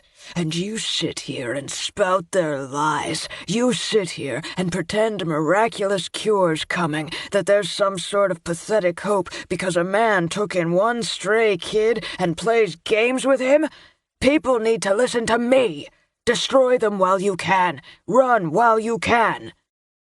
You could all be demons. Every one of you. Maybe we need a demonstration. You, redhead. What the hell's your name again? I'm Fred. I'm not a demon. He chortled. Arliss could think of no other word for the wet, sick sound of his laugh. Says she's not a demon. Of course she says that. I don't think they bleed. Not red like humans. We can test that right now. Don't hurt her, Bob. Now Arliss did put a hand on his arm. That's not who you are. The public has a right to know. It's our job to tell them, show them the truth. Yes, it is, but not by hurting an innocent intern who comes in every day, even through all this, to help us do just that. She could have gotten out of the city weeks ago, but she stayed and came into work. Jim, he's the head of our division. He lost his wife in this, Bob, but he's here, working in the control booth, every day. Steve is working the camera every day. Carol is in the booth every day. All of us trying to keep the station up and running so we can inform and communicate. Now Bob's eyes filled with tears. There's no point anymore. No point. False hope's just a lie in soft focus. You lie in soft focus. I have 2 dead ex-wives now, and my son's dead. It's all over, and they're coming for the rest of us, so there's no point. I'd be doing you a favor. He turned the gun back to Arliss, cocking his head. Think about what the demons might do to a young, pretty woman like you. Do you want to risk that? I don't believe in demons. You will. He turned to the camera. You all will, when it's too late. It's already too late. This is Bob Barrett, signing off. He put the gun under his chin, pulled the trigger. Blood splattered, a shock of warm and wet on Arliss's face even as Bob fell back in the co-anchor chair. She heard, that same bad connection, Fred's scream, the shouts. For 3 banging seconds, her vision grayed. She lifted a trembling hand. Don't cut the feed. She felt Jim's hands grip her. Come with me, Arliss. Come on with me. No, please. She tipped her face to his, saw tears sliding down his cheeks. I need to... On me, Steve, she told the cameraman. Please. Bob Barrett built an illustrious, admirable career as a journalist with his ethics, his integrity, his no-bullshit style, his dedication to serving the ethos of the Fourth Estate, to serving the truth. His son, Marshall, was 17. 18, Jim corrected. 18. I didn't know Marshall had died, and can only speculate how Bob suffered with his great personal loss in the last several days. Today, he succumbed to his grief, and we who try to serve the truth, who try to mirror his ethics and integrity, suffer a great personal loss. He shouldn't be remembered for his last moments of despair. And even in them, he showed me I still have a long way to go to reach his level. In tribute to him, I'm going to serve up the truth. She knuckled a tear away, saw the red smear of blood, let out a breathy moan. I have to. She looked directly at the camera, hoped, prayed Chuck was watching. I have information from a source I consider absolutely reliable. I've had this information since early this morning, and I withheld it. I withheld it from my boss, from my coworkers, and from all of you. I apologize and offer no excuse. Contrary to the information and numbers given to the media by the World Health Organization in conjunction with the Centers for Disease Control and Prevention and the National Institutes of Health, the death count as of this morning from H5N1X is more than 2 billion. This is 1/3 of the world population and does not include deaths from murder, suicide, or accidents connected to the virus. Under the desk, she forced her hands to release their fists, continued to stare into the camera. Again, contrary to what is being reported, the progress on the vaccine has stalled as the virus has again mutated. There is no vaccine at this time. Moreover, the virus itself has not yet been identified. Previous reports categorizing H5N1X as a new strain of avian flu are false. She paused, fought to find her center. All evidence indicates that only humans are affected. Recently sworn-in President Ronald Carnegie contracted H5N1X and succumbed to it yesterday. Former Secretary of Agriculture Sally McBride has been sworn in as president. President McBride is 44, a Yale graduate, summa cum laude, and prior to accepting the cabinet position had served 2 terms in the United States Senate from the state of Kansas. President McBride's husband of 16 years, Peter Laster, died in week 2 of the pandemic. Her 2 children, Julian, age 14, and Sarah, age 12, are reported to be alive and in a safe location. I can't, at this time, verify the veracity of that information. She reached for the water bottle she'd set out of camera range, took a long drink. She saw Carol weeping silently, Jim's arm around her. Fred stood beside them, a hand stroking Carol's back as she nodded at Arliss. I have further information that military forces, I can't verify under what authority, have begun sweeps to find those of us who appear to be immune and to quarantine the immune in unspecified locations for testing. This will not be voluntary. It will be, essentially, martial law. I don't believe in demons. That isn't a lie. But I have seen what was once the unbelievable. I have seen the beauty and the wonder of it. I believe what we've termed the uncanny. There is light and dark in them as there is light and dark in all of us, will also be swept up and detained and tested. And I fear that what H5N1X leaves us, all of us, will not destroy us, but the fear and violence it breeds in those of us who give into it, the forced restrictions on freedom, could. She paused, took a breath, looked over at Jim, gave him a signal to be ready to cut the feed. With a nod, he murmured to Carol. She shook her head. "I'll do it," Carol murmured, walking off to go back to the booth. I held this information, knowing if and when I broadcasted it, it would very likely be the last broadcast from this station, that I would endanger my coworkers. And further, I let myself lower the bar on my expectations of the human race. I told myself it wouldn't matter if you knew if I told the truth. I apologize for that. And I commend everyone with me in this studio for risking everything to get the truth. To all of you, don't give in to fear, to grief, to despair. Survive. I'll find a way to reach you again, with truth. For now, this is Arliss Reed, signing off. She sat back, hitched in a breath. I'm sorry, Jim. No, forget that. He moved to her when she looked over at Bob, slumped in his chair, blood soaked through his shirt. Oh, God. Oh, God. Come away now. I'll take care of him. I had to do it. Shaking, quaking, she let him steer her away. Bob killed himself. He was wrong, but he was right about the lies. I was part of the lies. I couldn't keep lying after. Now they'll shut us down. You did so much to keep us up, and... It was going to happen sooner or later. You got the truth out before we go dark. You need to go, Arliss. If you go home, they'll likely come for you there. I have a place nobody knows about. All right, what do you need? I need to destroy the computer I've been using. My source told me how. All right, do that. Fred, get Arliss some supplies. I'm going with her, Fred told him. Enough for 2 then, Jim said without missing a beat. Fred, you can get both of you some clothes out of wardrobe. As he spoke, Jim unbuttoned the blood-spattered jacket Arliss wore. I'll take care of the rest. We probably don't have a lot of time. Arliss went straight to the computer, her hands shaking.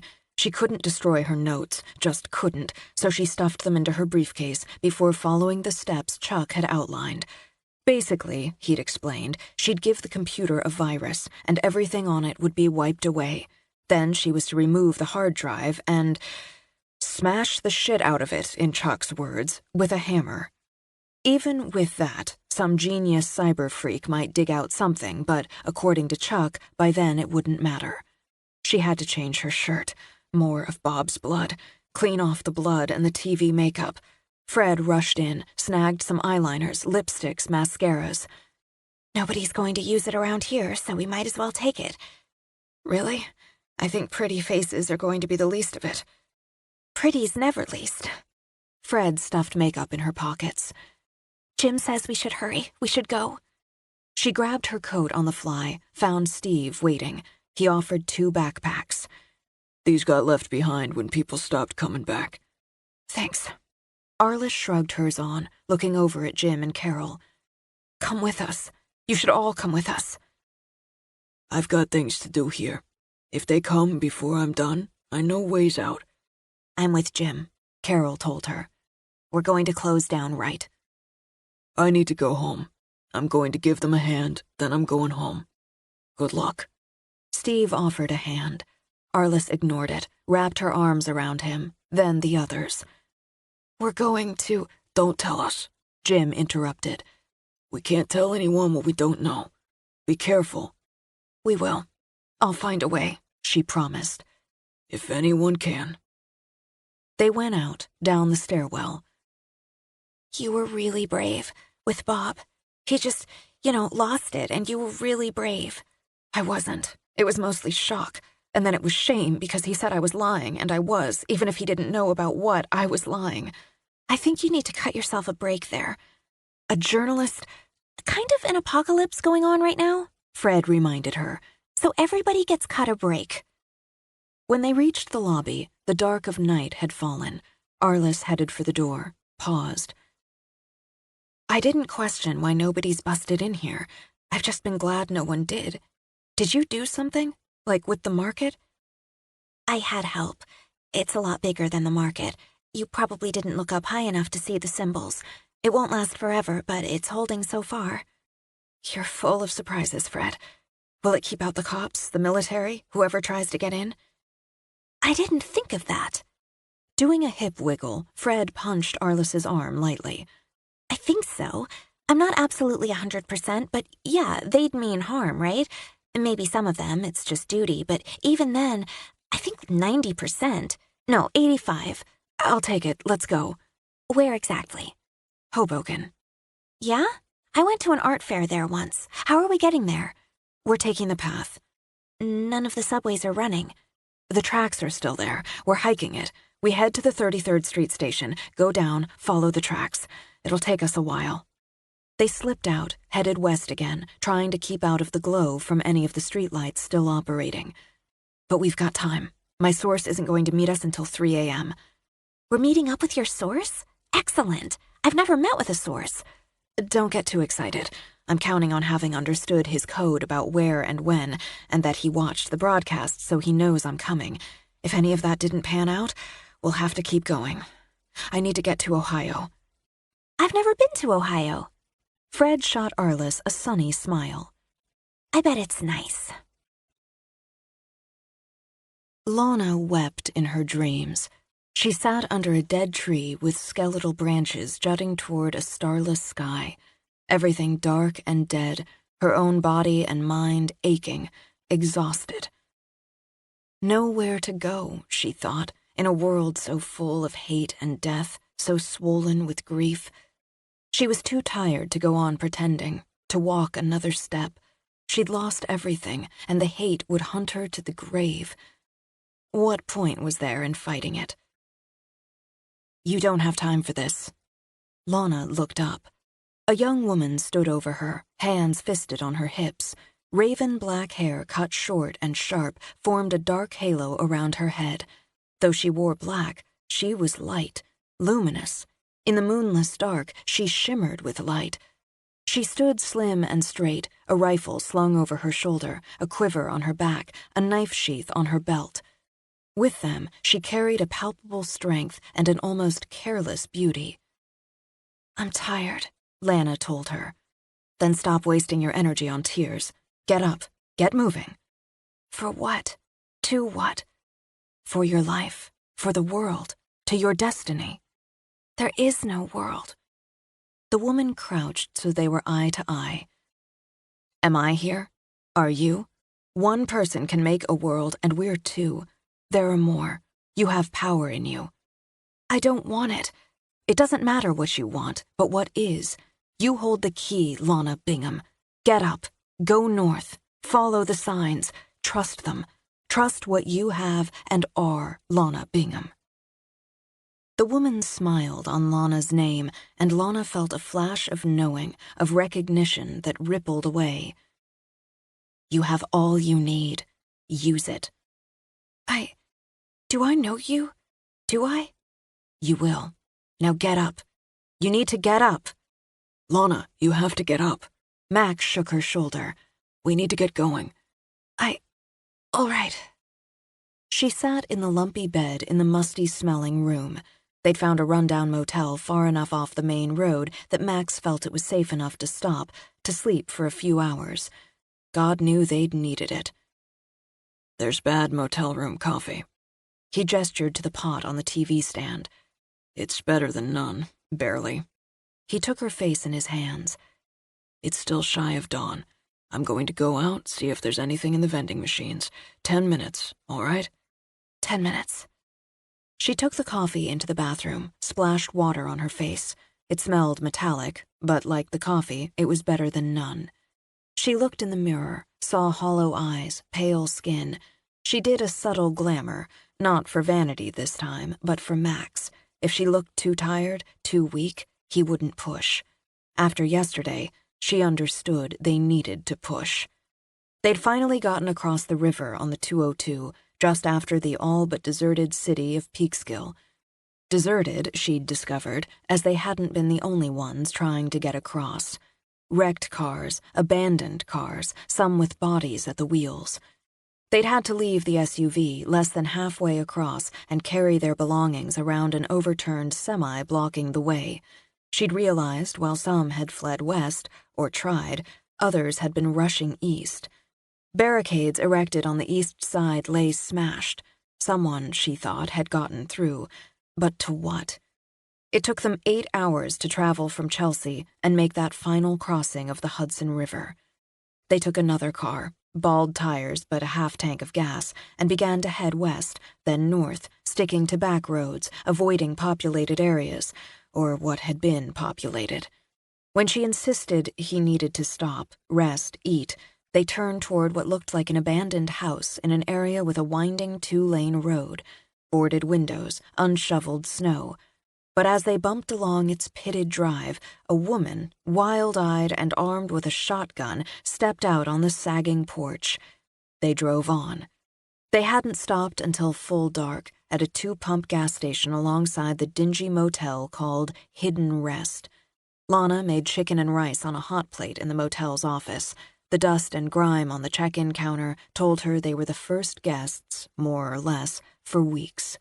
But they ate, and they slept. Now they'd keep going. They'd find Eric, and Max would figure out what to do next. She heard the 7-knock signal, gathered up the bag they'd brought in when Max opened the door. I'm ready. Got some chips and sodas, a few candy bars, and we've got another car, he told her. It's in better shape than the last one, though dead out of gas. But I got one of the pumps going so we can fill it up once we get it to the pump. Okay, you need to eat something besides chips and candy. She pulled an orange out of her bag. Split it with you, Max said. Deal. Let's get the car moved, loaded, and gassed up first. You look rested. She smiled, glad she'd done the glamour. Who wouldn't look rested after a night in this palace? She walked out with him, shivering in the cold despite her jacket. It smells like snow. Yeah, we could get some, so gassed up or not, if we see a 4-wheel, we switch again. How much farther do you think? About 350 miles. If we can use major roads, we'll make decent time. If we can't... He let that lay, picked up a red can marked gas, then led her about 30 feet down the road where a car sat crookedly on the skinny shoulder. They almost made it, she murmured. Wouldn't have made any difference if the pumps had been turned off. I managed to move it magically about 10, 12 feet, but that's all I could do. We could probably do better together, but this is just as fast. She said nothing, as she knew he pushed himself too far, too hard. Power, they'd both learned, didn't come free. He gave the tank the gallon of gas, stowed the can in the trunk. I can drive a while. He slanted her a look. We tried that yesterday. Until yesterday, she'd never driven a car. She lived in New York. I need the practice. He laughed, kissed her. No argument. Practice by driving back to the gas station. They got in, and Max nodded to the ignition button. You do it. You need practice there, too. She'd left the starting of engines, gas pumps, and boosting of electricity to him, but he had a point. She needed to practice. She held a hand over the ignition, focused. Pushed. The engine sprang to life.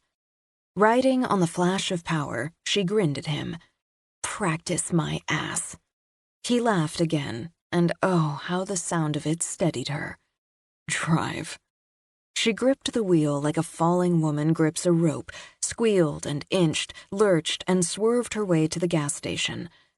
Don't hit the pumps, Max warned. Ease up, a little to the left now. Stop! She hit the brakes hard so the car jerked, but she'd done it. Put it in park. Engine off.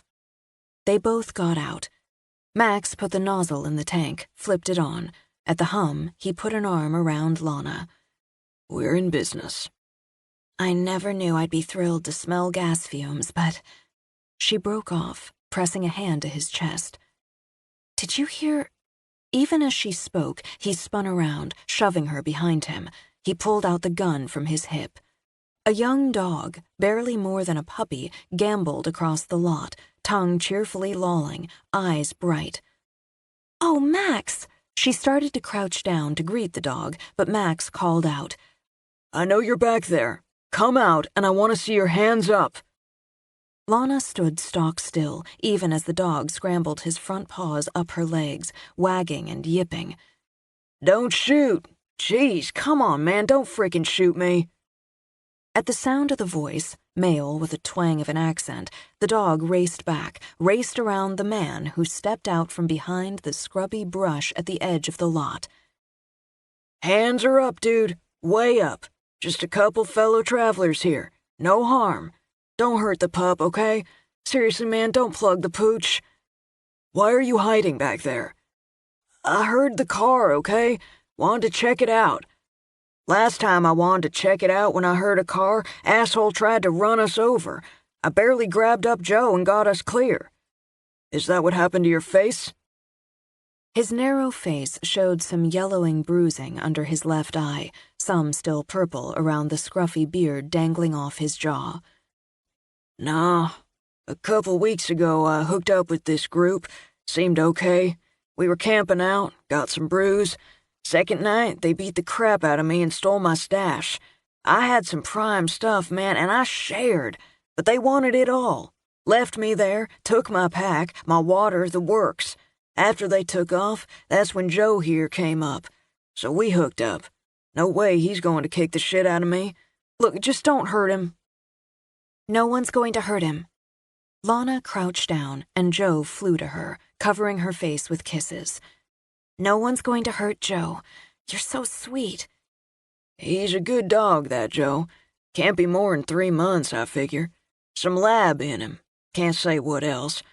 Could you not point the gun at me? I really don't like guns. They kill people, whatever the NRA says. Used to say. Take off your pack, Max ordered. Empty it out. And your coat. Turn out your pockets. Aw, man, I just restocked. We're not going to take anything, but I'm going to make damn sure you don't have a gun of your own. Oh, no problem.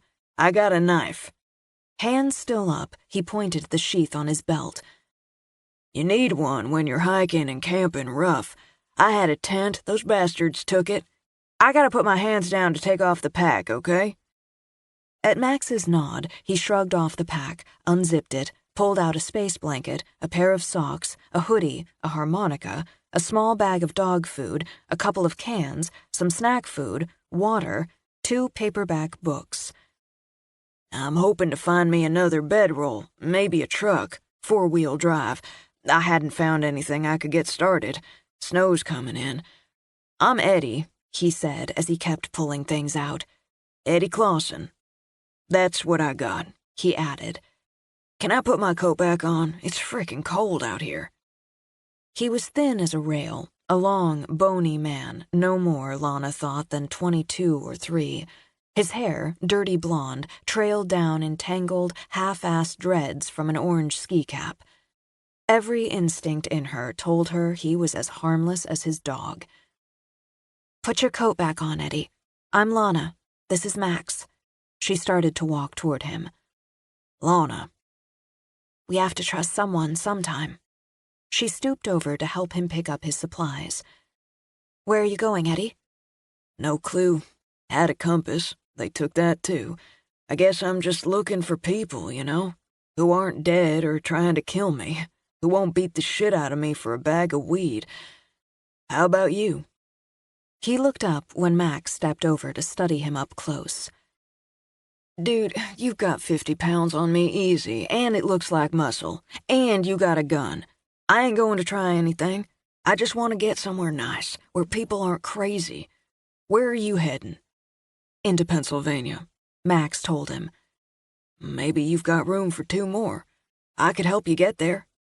"How?" "Well, to start." Eddie hauled up his pack, jaw pointed at the car. "That's a nice ride and all, but it ain't 4-wheel drive, and snow's coming. Main roads are mostly blocked, and the side roads, a lot of them haven't been plowed since the last snow. I bet there are some chains inside the gas station." "Chains?" Lana said, baffled. Eddie grinned. "City, aren't you? Snow chains. You might need 'em on the way. And a couple shovels wouldn't hurt. Sand, if we can find it. Or a couple buckets of this gravel, maybe. I'm handy," he told them. "And I'm gonna be straight. I don't want to travel alone. It's getting weirder than shit. The more people traveling together, the better, I figure." Max looked at Lana, got a smile. "Let's see if we can find some chains." "Yeah?" Eddie lit up. "Cool." Chapter 8. Eddie found chains, some tools. Whoever had abandoned the gas station had left behind a well-stocked toolbox. Then he dug out a 3-gallon gas can, filled it. "Don't generally like carrying gas in the trunk," he said as he stowed it there. "But, circumstances. Say, okay if me and Joe go relieve ourselves before we hit the road?" "Go ahead," Max told him. "He's all right, Max. I just don't sense any harm in him." "I've got the same sense. We're both still getting used to having more than we did, and for now at least, we're going to have to deal with strangers.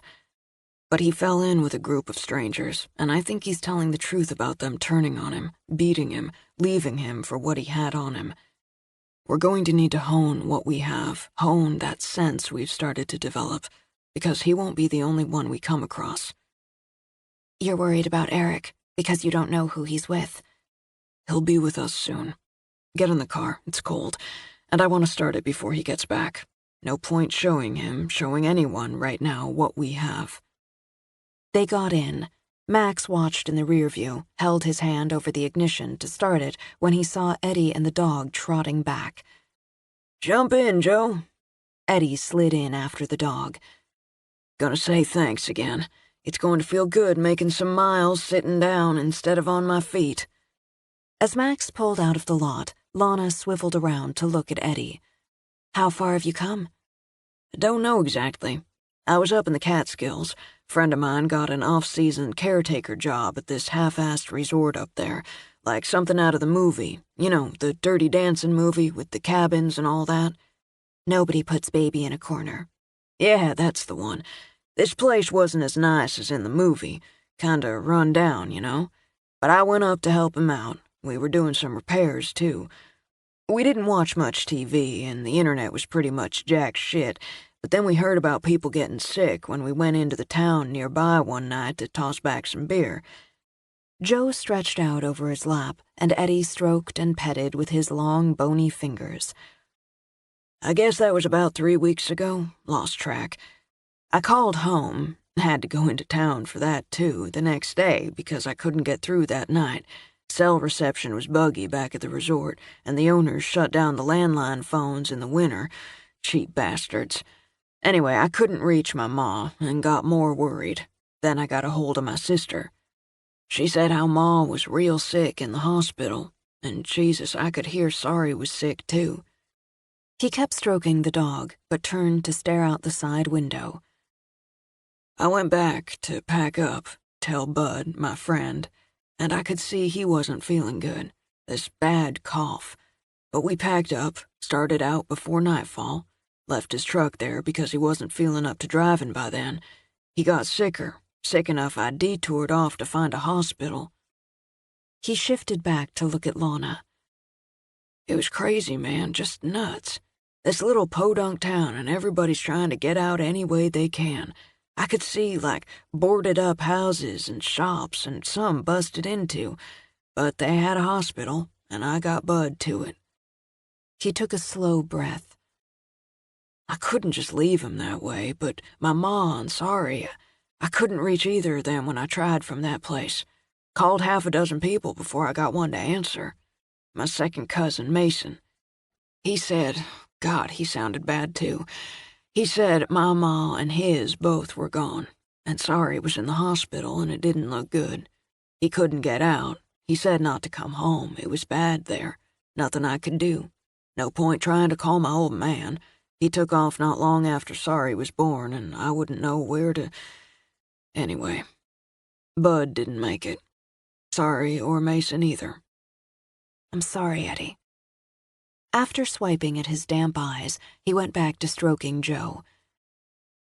I just started driving, wasn't thinking straight. Then I got to this place in the road, all blocked with cars so I couldn't get through. Turned the truck around, headed another way. I just kept hitting roads that were blocked up, then the truck broke down on me. Better than 2 weeks, I guess, I've been on foot.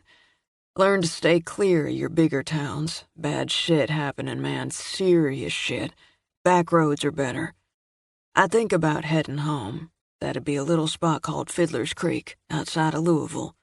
But I don't think I could stand it knowing my ma and my sis are dead. Don't think I could stand going home knowing they're not there. You lose anybody? I lost my parents a few years ago, Lana told him. I'm an only child. Max can't reach his parents. They're in Europe. We're going to meet up with his brother. I pray he's well. I'm not much good at praying, though my ma tried to make me a God-fearing churchgoer, but I've been practicing just lately, so I'll pray he stays well. Max flicked a glance in the rear view. Thanks. I figure we gotta try looking out for each other now. Eddie rubbed his bruised jaw. Some don't see it that way. Sure glad you do. Your city, it shows. What city? New York, Max told him. No shit. I heard it was like real bad there. When'd you get out? Yesterday morning, and it is bad. It's bad everywhere, Lana added. More than 1 billion people dead from this virus. They keep saying the vaccine's coming, but... You ain't heard. She turned again to look at Eddie, saw his eyes had gone big, wide as an owl's. Heard what? Right out of New York, too. I found me and Joe a little farmhouse yesterday. My ribs were aching like a bitch, and I thought maybe they'd let me sleep in the barn or something. Nobody there. They'd cleared out, so I stayed in the house. Had a generator, so I got that going. Had my first hot shower in a week, and goddamn, that was sweet. Had a TV, and I figured to watch some of the DVDs they had. Left all that behind. But I turned it on, and it surprised the shit out of me I got this news on there. The girl giving the report, the funny name. Arliss? Arliss Reed? Lana asked. Yeah. Well, I thought I'd watch a while, see what was what, maybe. Plus, she's pretty hot. And while she's talking, this guy comes up, sits down, skunk drunk. I've seen him before. Bob somebody. Bob Barrett? He's the anchor, the main guy, Max said. Yeah, well, the main guy was skunk drunk and pulls out a freaking gun. Oh my God!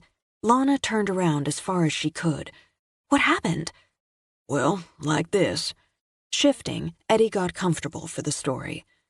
He's waving the frickin' gun around, spouting off a bunch of crap, threatens to shoot the hot chick. Gloom about the doom, you know what I'm saying? It's like watching a damn movie now. Scary shit, but you can't not watch, right? She lets him bullshit on, chick's got balls, and it looks like maybe she's going to talk him down, maybe. Then he puts the gun. Eddie stuck his index finger under his scraggly beard, and bam! Right on the air. Guy shoots half his face off right on TV. Snow began to drift down, slithering over the windshield. Max turned on the wipers. That ain't the worst, Eddie continued. The hot chick, Arliss, she says to, keep it rolling, to put the camera on her. I guess so people who can watch won't be looking at the dead guy. She's got blood on her face where it's splattered like, but she starts talking. She's talking about how she hadn't been telling the whole truth, but now she will. How she has this, this source, and how it's not like 1 billion dead, it's more than 2. More than 2? As it jumped, Lana pressed a fist to her heart. But that can't be true. If you'd have been watching her, you'd believe it. More than 2, she said. And how there's no vaccine coming because the doom, it keeps, mutating. And how the guy who was president after the other guy died, he's dead too, and some woman, the agriculture woman, is president now. How they're starting to round up people I gotta figure like us. Max's eyes narrowed in the mirror. What do you mean, like us? Who aren't sick, who aren't getting sick. They're rounding us up, taking us places to test us and shit. Whether or not we're okay with it. Martial law and all that happy shit, man. Hell, I saw that for myself a couple times the last week or two. Freaking tanks heading east, big convoys and military trucks and shit. It's why I started going west. Anyway, she said all that, and how it would probably be the last broadcast, 'cause they get shut down for her saying all this, letting it all out. And when she finished, the station went blank. I don't know if the people still working shut it down or if the military or whatever did, but it was still off the air when I tried later. I thought about staying there, hiding out there, but I got antsy. Me and Joe got antsy and headed out early this morning. Started walking and walked into you guys. 2 billion people? Lana's voice came out in a shaky whisper. How could anything kill so many so fast? It's global, Max said flatly. We're global. People travel, or did, all over the world every day. It passes from person to person, and the next person spreads it wherever he goes. A handful of infected, maybe not knowing they're sick, get on a plane to China, or Rio, or Kansas fucking City, and the rest of the passengers are exposed. The flight crew, the people at security, in the airport gift shops, bars, and they all spread it. It wouldn't take long.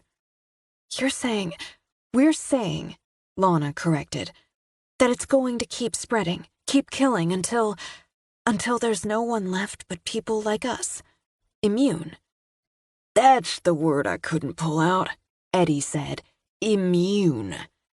I have to figure I am because I was with Bud the whole time, before he got sick and after. And where I took him, the hospital, a lot of sick people there, but I didn't get sick. Yet. From what I've read and heard, Max told him, you start showing symptoms between 12 and 24 hours after exposure. I guess I should feel good about that. I guess I do, Eddie continued, even though it all sucks out loud. What happens next? Lana turned to Max. You're good at figuring out what happens next. Not fiction, but real this time. You're good at what happens next, she repeated. I haven't been prepared for the worst. I imagined we'd spend a few weeks in the mountains until things got back to normal, or as normal as they could be. But now, there isn't going to be anything resembling normal, and I need to know what to expect. If it keeps on spreading, there could be 2 billion more, Max said flatly. It's impossible to say how many will be left. Half the world population, a quarter, 10%? But it's possible to speculate that, as we've already seen beginning, the infrastructure will collapse. Communications, power, roads, medical facilities overrun with virus patients will struggle to treat them, and other patients, people with injuries, with cancer or other conditions. More of the looting and the killing we saw ourselves in New York. The government collapses, or reforms into something we don't know. He took a hand off the wheel to squeeze hers. Getting out of the city was the right call. Cities will fall fast. More people spreading the virus, more people looting or reverting to violence, more infrastructure to collapse. More people to panic, the military coming in to try to keep order, and that chain of command frays as those in authority fall to the virus. It's the old head for the hills. Max nodded at Eddie. You're not wrong. You find a place, a safe one, or as safe as you can, and you supply it, maintain it, defend it. Defend it against who? Max gave Lana's hand another squeeze. Against anyone who tries to take it. You hope like-minded people come together, build communities and their own infrastructure, laws and order. You scavenge, you farm, you hunt, you live. If she'd hoped Max would offer a less dire scenario, she had to admit the one he painted sounded all too real. And if you're like the two of us and haven't the first clue how to hunt or farm? You find other ways to contribute, and you learn. We've gotten this far. We'll survive the rest. My ma kept a garden, grew some nice vegetables every year. I can get things to grow, I'd guess, and show you how it's done. I hunted some as a kid, but that was a while back. I'm one of those rare country boys who don't much like guns, but I know how to use one. It's still possible they could have a breakthrough on the vaccine, Lana insisted. It is, Max agreed. But if there are already 2 billion dead, there will be more before they can dispense and inoculate, even if they broke through tomorrow. The center can't hold, Lana. It's already breaking down. Hell, the Secretary of Agriculture is now president. I don't even know who that is. Sorry to interrupt, Eddie began, but we ought to stop and put those chains on before it gets any thicker on the road. Max eased to the shoulder as the snow continued to fall. You'll have to show me how. And me, Lana added. If I'm going to have to learn what I don't know, I might as well start now. No problem. Nothing to it. He showed them how to unkink the chains. Simple enough, even if the cold, the snow, the wind added a nasty element to the chore. Then how to fit the chains over the top of the tire. Though her fingers felt numb even with gloves, Lana insisted on doing one herself. She had to learn. She stayed out to watch and observe when Max got behind the wheel to ease the car forward enough to expose the rest of the tire. And, after watching Eddie, listening to his step-by-step, she connected the chains, using the closer link to tighten them. Is that right? Eddie checked her chain. Aced it, first time out. She beat you to it, Max. Max glanced over and smiled as he finished the connection. She had a head start. With a cackle, Eddie walked around the car to fix the last chain. That'll do her. He looked to the pup, who squatted on the shoulder. You finished there, Joe? When he opened the door, the pup jumped right in. I can drive if you want a break. Max shook his head. I'm good. You let me know when you want to rotate. Until you do, I'm going to catch a nap in the back with Joe. Didn't sleep so good last night after the news show. He started to yank the space blanket out of his pack, but Lana took out a cotton one of her own. Use this. It's soft. For a moment, Eddie just stared down at the blanket. Then he got in, waited for Lana to sit, close her door. I was scared for a couple minutes you were going to just shoot me, take my stuff, maybe hurt the pup, too. Then I could see pretty quick that wasn't going to happen. I could see you weren't that kind. You're not that kind either, Lana told him. No, ma'am, I'm not. But I guess you could say we took a chance on each other. I'm real glad we did. It's a nice blanket. He lay down on the back seat, long, skinny legs tucked up and the puppy curled against him. I appreciate it, he said, and shut his eyes. Lana didn't sleep. Instead, she reminded herself she'd learned to put on snow chains. She'd cooked a decent meal from meager supplies on a hot plate in an ugly motel office. She could start a fire, for light or for heat, with her breath. She could start an engine with her will. And with that will, with the power that grew in her, she was learning to move things. Small things now, but that would change. With Max, she'd raised the span of a bridge, and she'd pushed enough power to slow down other cars, even to slap back against those who wished them harm. She had learned that, and she would learn whatever else she needed to learn. If Max's speculation became reality, she'd use her will, her wits, her magics, and her mind to do whatever had to be done to keep them safe. And, she thought, as the man and the little dog in the back seat snored softly and almost in unison, they'd already started to build a community. I love you, Max. I love you. Sleep a while. We've still got a long way to go. I'll sleep when you sleep. You may need me. When we find our place, and we will you marry me? Reaching out, she touched his cheek. Yes. She watched the sun come up, chasing away the dark, and let it fill her with hope.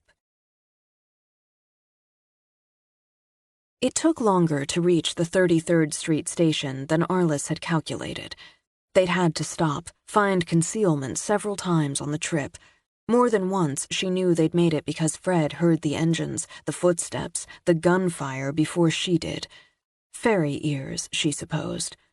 In the gateway of Times Square, once thriving, crowded, boldly lit, the enormous screens and digital billboards loomed like blank black doorways to the unknown. A sudden flash, an explosive jag of horizontal lightning, struck just south of Herald Square and shot the madness into sharp relief. Bodies, wild-eyed dogs feasting, the rubble of shops, the jumble of cars, buses, and vans spread across Herald Square, as if an angry hand had heaved them together over the street and sidewalks. Someone, something, laughed. Someone, something, screamed. Arliss grabbed Fred's hand and, in the eerie afterglow of the flash, ran. At the entrance leading down into the dark, she stopped, catching her breath and fighting to clear the panic. Keep your head, she ordered herself. Stay alive. Her companion might have wings and better hearing than a schnauzer, but Fred still struck Arliss as too cheerful to be cautious. Listen, we don't know who or what might be down here. In the terminal, in the tunnels. We've got a long hike, and one without an easy escape route if we need one. I've got a gun, but I've never actually shot anything. I really don't think you should. The scream came again, and the terror in it rolled down Arliss's spine. If we have to defend ourselves, we're going to. We're going to walk as fast as we can, as safely as we can, and you can keep those insanely good ears of yours peeled. I can see really well in the dark, too. Another plus. We stick together, just like we did on the way here. Arliss took out her flashlight, aimed it down the steps. She looked over. They stood at the corner of Macy's. She thought, there will never be another holiday parade, never another sale. There will never be another miracle on this or any other street. Let's go. She had to steel her own nerves to walk down and down. Every step had her heart thudding faster, louder. What was she doing here? What was any sane person doing here? Do you hear anything? She whispered to Fred.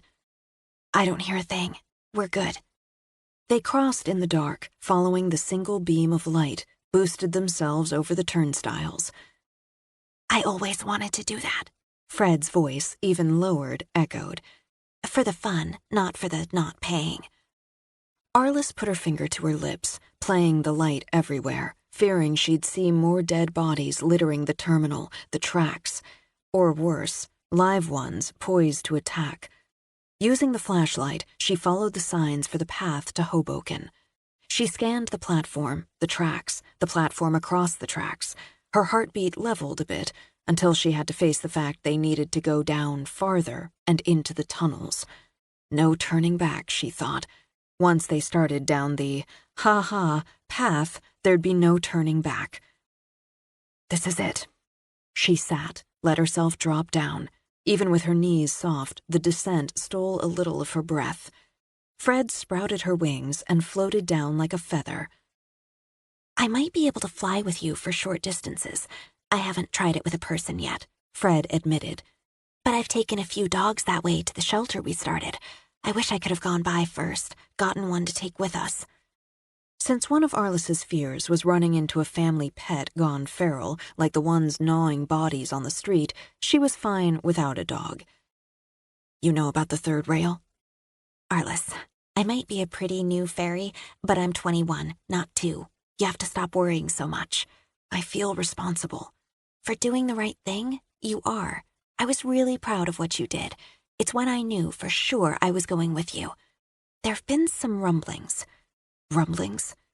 We're, the people like me, the magical people, we're not very organized yet.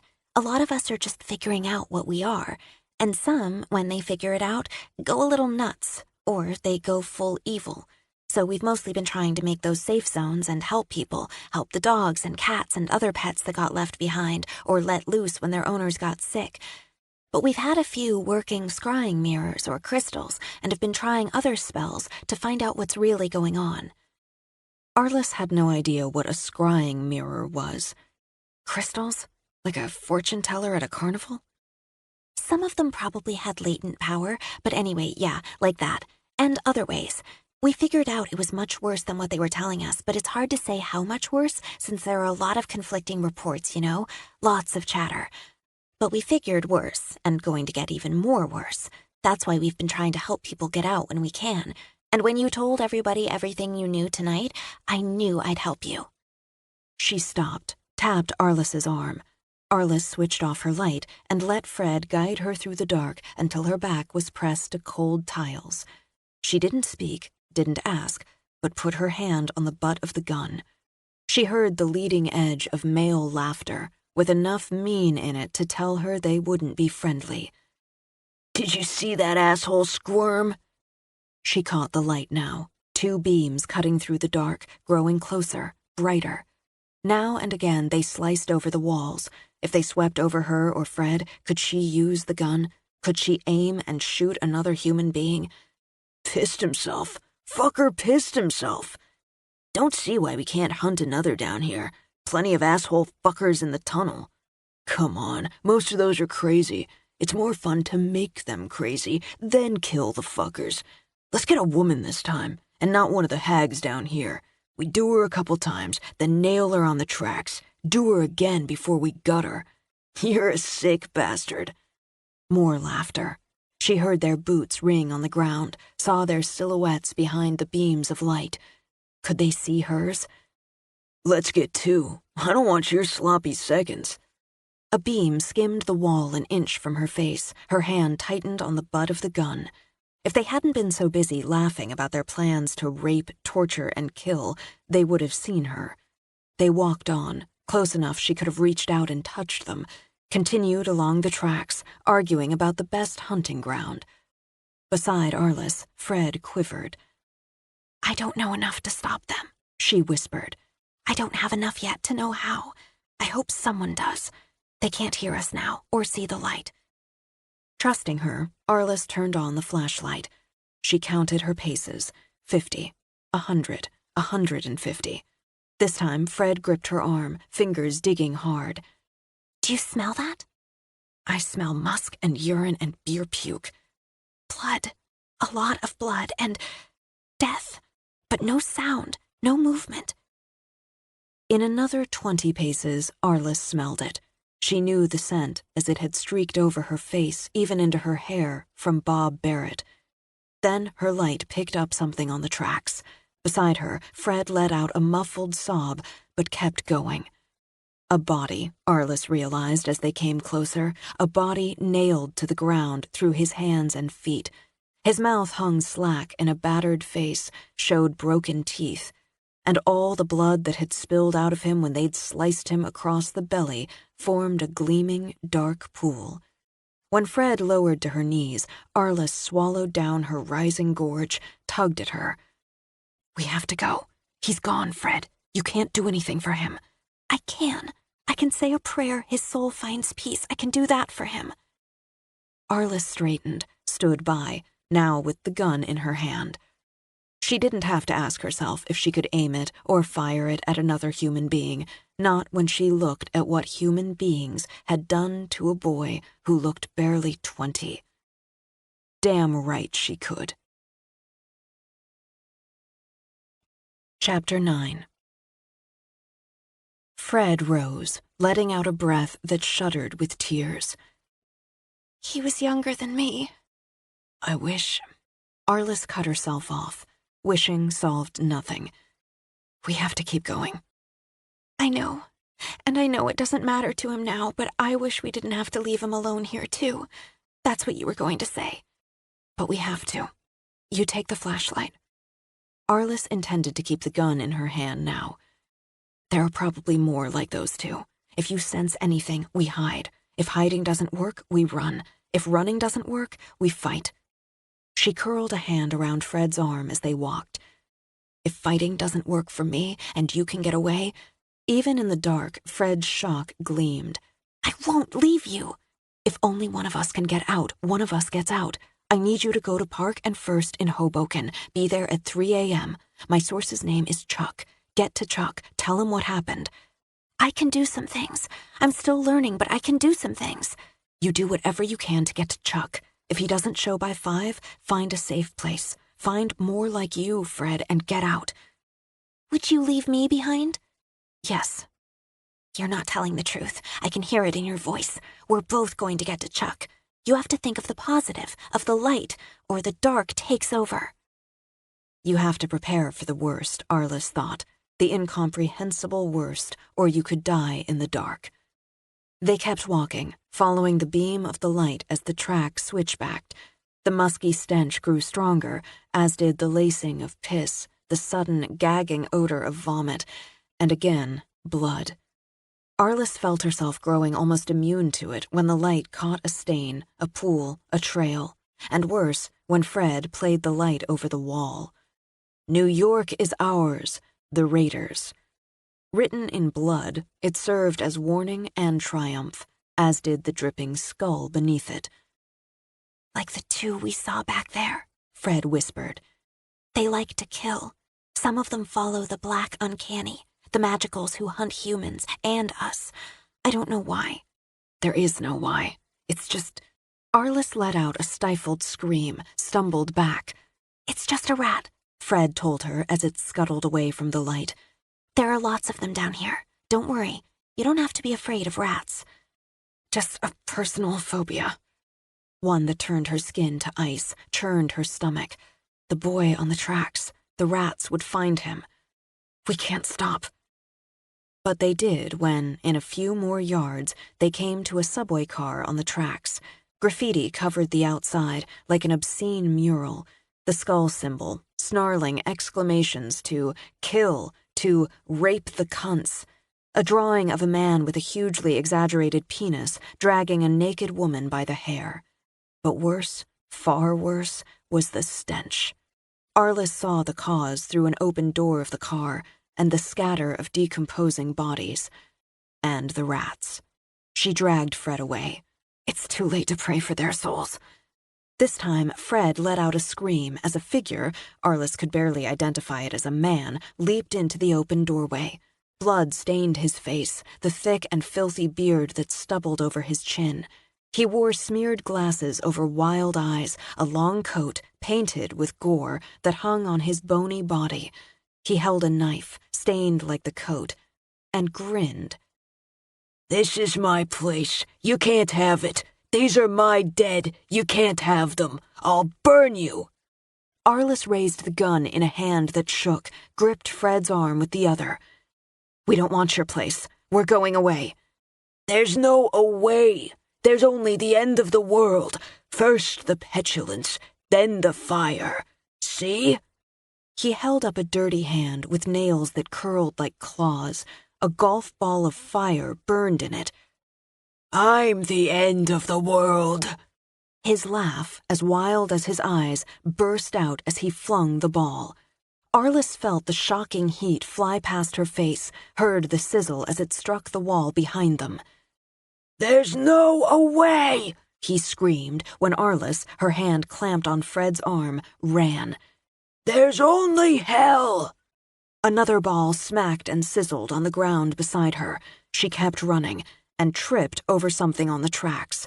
She went mad for a moment, lost her mind at the stench, at the horrible give of the rotten corpse under her, at the scrabbling rats that ran over her back, over her hands. Get them off! Get them off me! She rolled, plunged her hand down into what had once been another human being, then shoved herself back on the ground using the heels of her hands and feet. "They're all over me!" She flailed, slapping at her own arms, torso, legs, struggling when Fred's arms came around her. "You're okay. They're not on you. You're okay." Her head spun, and rolling again, she vomited while Fred held back her hair, tried to soothe. "Oh, God, God, God, this can't be real. How can any of this be real?" Arliss managed to push up to her knees, started to wipe at her face, and realizing what was coating her hands, gagged as she stripped off her gloves. She crawled until she felt the wall, sat with her back propped against it, her heart hammered in her chest, terrible pressure. "You're breathing too fast. I think you're hyperventilating, okay? You have to slow down, Arliss. You really have to." She gulped in air, too hard, too fast, felt her head loll, forced herself to expel it, sucked in more, but slower. "I can't lose it, not here, not now." "I should have had the light on the ground. It's my fault." "No."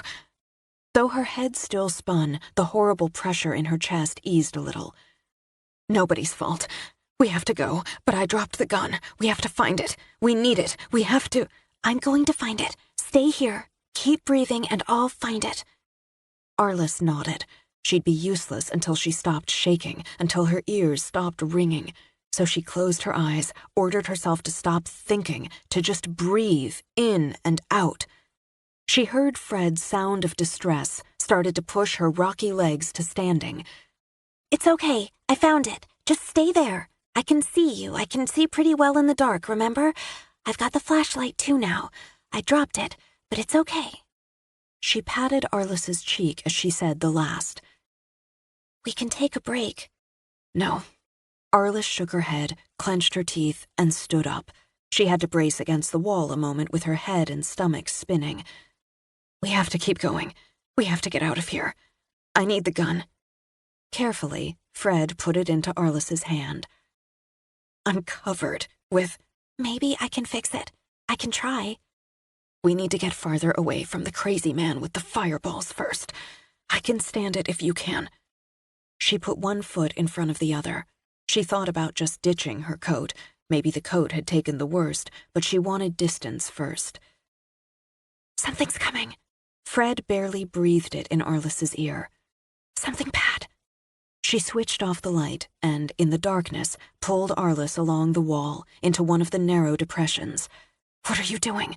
"It's bad. What's coming? It's magical and black.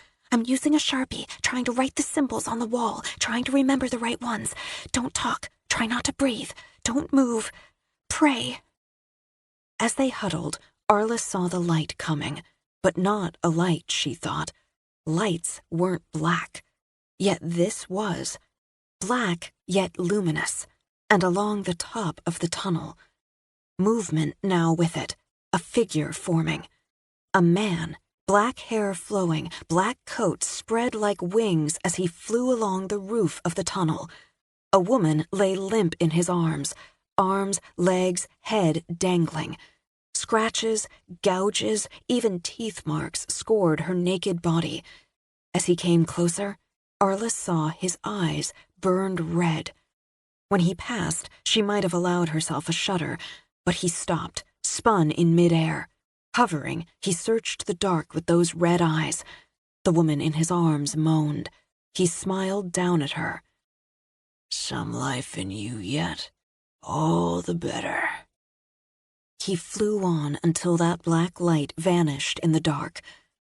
Arliss drew a breath to speak, but Fred put fingers on her lips. They stood in the black, in silence, for another full minute. "I don't know how far he can hear or see." What was that?" "I think a sorcerer? I don't know. Evil. The really evil. She was alive, Arliss. I couldn't help her. I'm not strong enough." Who was, Arliss wondered? What could be? Why didn't he see us, sense us? The symbols? "I think they helped. Let's hurry. Let's go. I think they helped shield us, and you smell like death." "Yeah, it's like a shield, too." "Then we keep it. Oh, thank God, the tracks are going down. We're going under the river. It was steep and tricky and slowed progress. She'd said before they'd gone in they couldn't know who or what waited in the tunnels, and still she hadn't fully believed.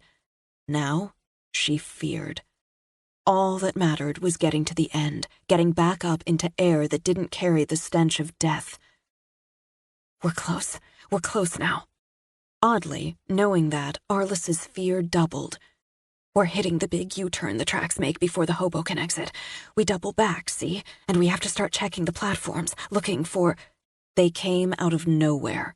She heard Fred scream as someone or something dragged them apart. Another grabbed Arliss from behind, lifting her off her feet. Bitch stinks, but she's got a nice rack on her. She held on to the gun with sheer will as a hand squeezed her breast. Let's get them up, strip them down. Arliss rammed back with an elbow, fought to kick, then froze when she felt a knife pressed to her throat, felt blood trickle down from where it bit in. Rather fuck you once while you're still breathing, but I'm not particular. How do you want it, bitch? Arliss closed her eyes. I can give you a better ride while I'm breathing. He laughed, licked her ear. Good choice. She let herself go still. Fred screamed, a high, bright, somehow musical sound. As it echoed along with the attacker's laughter, Arliss forced out a little laugh of her own, turned as if into the man's arms, and pressing the gun to his crotch, fired again. He shrieked, fell back, and the knife tore down the sleeve of her coat. What the fuck? I'll kill her! Kill both of you! Arliss swung the gun toward the voice, but feared she'd hit Fred if she shot. I'm hurt! She shot my fucking balls off! Kill them! Arliss kicked out at the hand that grabbed at her ankle, stomped on it, and filled the tunnels with another shriek. Run, Arliss! Just run! She heard the awful sound of fist striking flesh and bone, Fred's gasping moan. She couldn't shoot, but she could fight. Even as she gathered herself to leap forward, the tunnel filled with light, blinding and brilliant. Arliss whipped a hand in front of her eyes to block it out. Eyes watering from the glare, she saw Fred trying to crawl, and the man looming over her, swatting at the air with his hand, with his knife, reaching for the gun in his belt. She didn't think, simply fired. Again and again and again, even when he fell, even when the gun clicked on empty. Arliss, stop! Stop! You might hurt them! Stop! Stop! It hurts me! Face white as bone under a gathering bruise, Fred crawled toward her. Please help me! That got through. Arliss lowered the gun, rushed toward her friend. What can I do? I'm okay. It's too bright. As Fred spoke, the light softened. Sweetened, Arliss thought as she saw dozens of tiny flickers of light dancing over them. What are they? Like me, but mini. Fred slumped against Arliss. I called them. I didn't know I could, but I did. They came to help. Behind them, the first man moaned and clawed toward his knife with his uninjured hand. Arliss made herself walk over, pick up the knife, wipe her own blood from the blade. She wanted to kill him, and the want of it sickened her. Instead, she stomped, without remorse, on his good hand. Left him shrieking while she went to his dead companion, took his knife and gun, shoved everything into the side pockets of her backpack. Can you walk? She asked Fred. Yeah. Can you run? It's my face, not my legs. There may be more of this kind, or the even worse kind. We don't have far, but I think we should jog it. We need the flashlight. Fred picked it up, but stuck it in the side of her pack. Not right now. They can stay with us. Even better. Let's go, fast as we can. Arliss paced herself to Fred's shorter legs, but they kept up a good speed. You didn't leave me. You said you would. Locking away the fear, Arliss kept her gaze straight ahead in the fairy light. I guess you were right. I wasn't telling the truth. You saved me. You had to take a life to save me. Arliss kept running and thought of bright, brilliant light over dark, dark deeds. At the Hoboken station, Arliss hauled herself up to the platform while Fred floated up. Arliss wanted to scrub her hands, her face, strip off her ruined jacket. The sting in her arm told her the knife had done more than tear the material. But she wanted to get above ground again more. She heard echoing voices, but couldn't risk finding out if they were friend or foe, so she hurried Fred up the stairs to the street. The dancing lights circled, then whisked away. "They'll come back, or others will," Fred told her, "if we need them." Best backup ever. Then the tears scorched her throat. I have to get somewhere I can wash my hands, my face, I have to get somewhere I can fall apart for a few minutes. "We'll find somewhere. Lean on me now." Fred circled an arm around Arliss's waist. You're hurt. We need to get you some ice or frozen peas or a raw steak. Does that actually work? "I don't know. Nobody ever punched me in the face before. It really hurts. It really hurts when it happens. It's not as bad now." They limped along the street, and Arliss prayed they wouldn't have to fight again. She didn't know if she had any fight left. They stopped in front of a shop, windows boarded, door bolted, called Cassidy's Closet. "I bet there's a washroom for employees." Fred studied the door. "Maybe some clothes. Maybe a coat you can change into." It's shut up tight. If we had some tools, maybe. "Fairies, experienced ones, can get into locked places. I might be able to. I just have to find it, and hold it, and—" Fred shut her eyes, cupped her hands as if about to catch rainwater in her palms. Her wings fluttered out. She began to glow. "Find it inside me," she murmured. "Hold it, bring it, offer it. Be with me, children of light and air, of the forests and the flowers. Open locks so we may enter." Nearly numb to it all, Arliss heard locks and bolts click and clank and fall. Bruised, filthy, triumphant, Fred fluttered up on her wings to circle the air. "I did it! It's the first time I did it on my own!" You're a wonder, Fred. An absolute wonder. Cautiously, Arliss reached for the door. But stay behind me, just in case. Arliss led with the gun, and Fred threw in some light. No doubt the second-hand clothing store had been picked over, but it didn't appear to have been looted or vandalized. "There's no one here." Fred carefully closed the door, locking it again. "I'd know. I didn't sense the last two, because we, smelled, and it made me a little sick, you know?" Yeah, I know. Let's see if there's somewhere to wash up. As they wandered through, Fred looked around, stopping herself from touching anything because her hands were filthy. Nobody broke in and trashed the place. Maybe people are more civilized in Hoboken. Or maybe more got out quicker, or holed up. Chuck must be holed up. I almost forgot about him. Let's hope he didn't forget to watch tonight's broadcast. Here, we got a little washroom back here. Yay! I have to pee so bad. Fred yanked down her pants, dropped down on the toilet. Arliss braced herself, walking to the little sink, looking in the fancy little mirror over it. Worse, even worse than she'd imagined. Blood on her face, gore in her hair, the jacket covered with both. She gagged again, fought down the bile, ripped off her backpack, then the jacket. I might be able to fix it. Even if you could, I get it. I'm going to take it out, find you something warm to wear. I think I can clean myself up without the soap and water. If not, I'll be back to do that when you're done. And, your pants too, Arliss. I know. I'll take the jacket out, so... Arliss, your arm's bleeding. You're cut. She made herself look, pulled off her ruined shirt. It's not really bad. I'm not a healer. I mean, magically, but we should find some antiseptic and a bandage. It's not bad, Arliss repeated, and though her chin wobbled, she managed a smile. I'm going to say it. It's just a scratch. Right, just a flesh wound. She turned on the sink, relieved when water actually pumped out, and, pumping the lemon-scented liquid soap in her hand, started scrubbing. She scrubbed her hands, her arms, though it stung the thin slice on her forearm. She stripped down to her underwear, scrubbed at her legs, then wedged her head into the little sink to wet down her hair, scrub it, rinse, scrub, rinse, until she could see it run clean. Then she sat on the chilly floor, wet hair dripping, and wept and wept.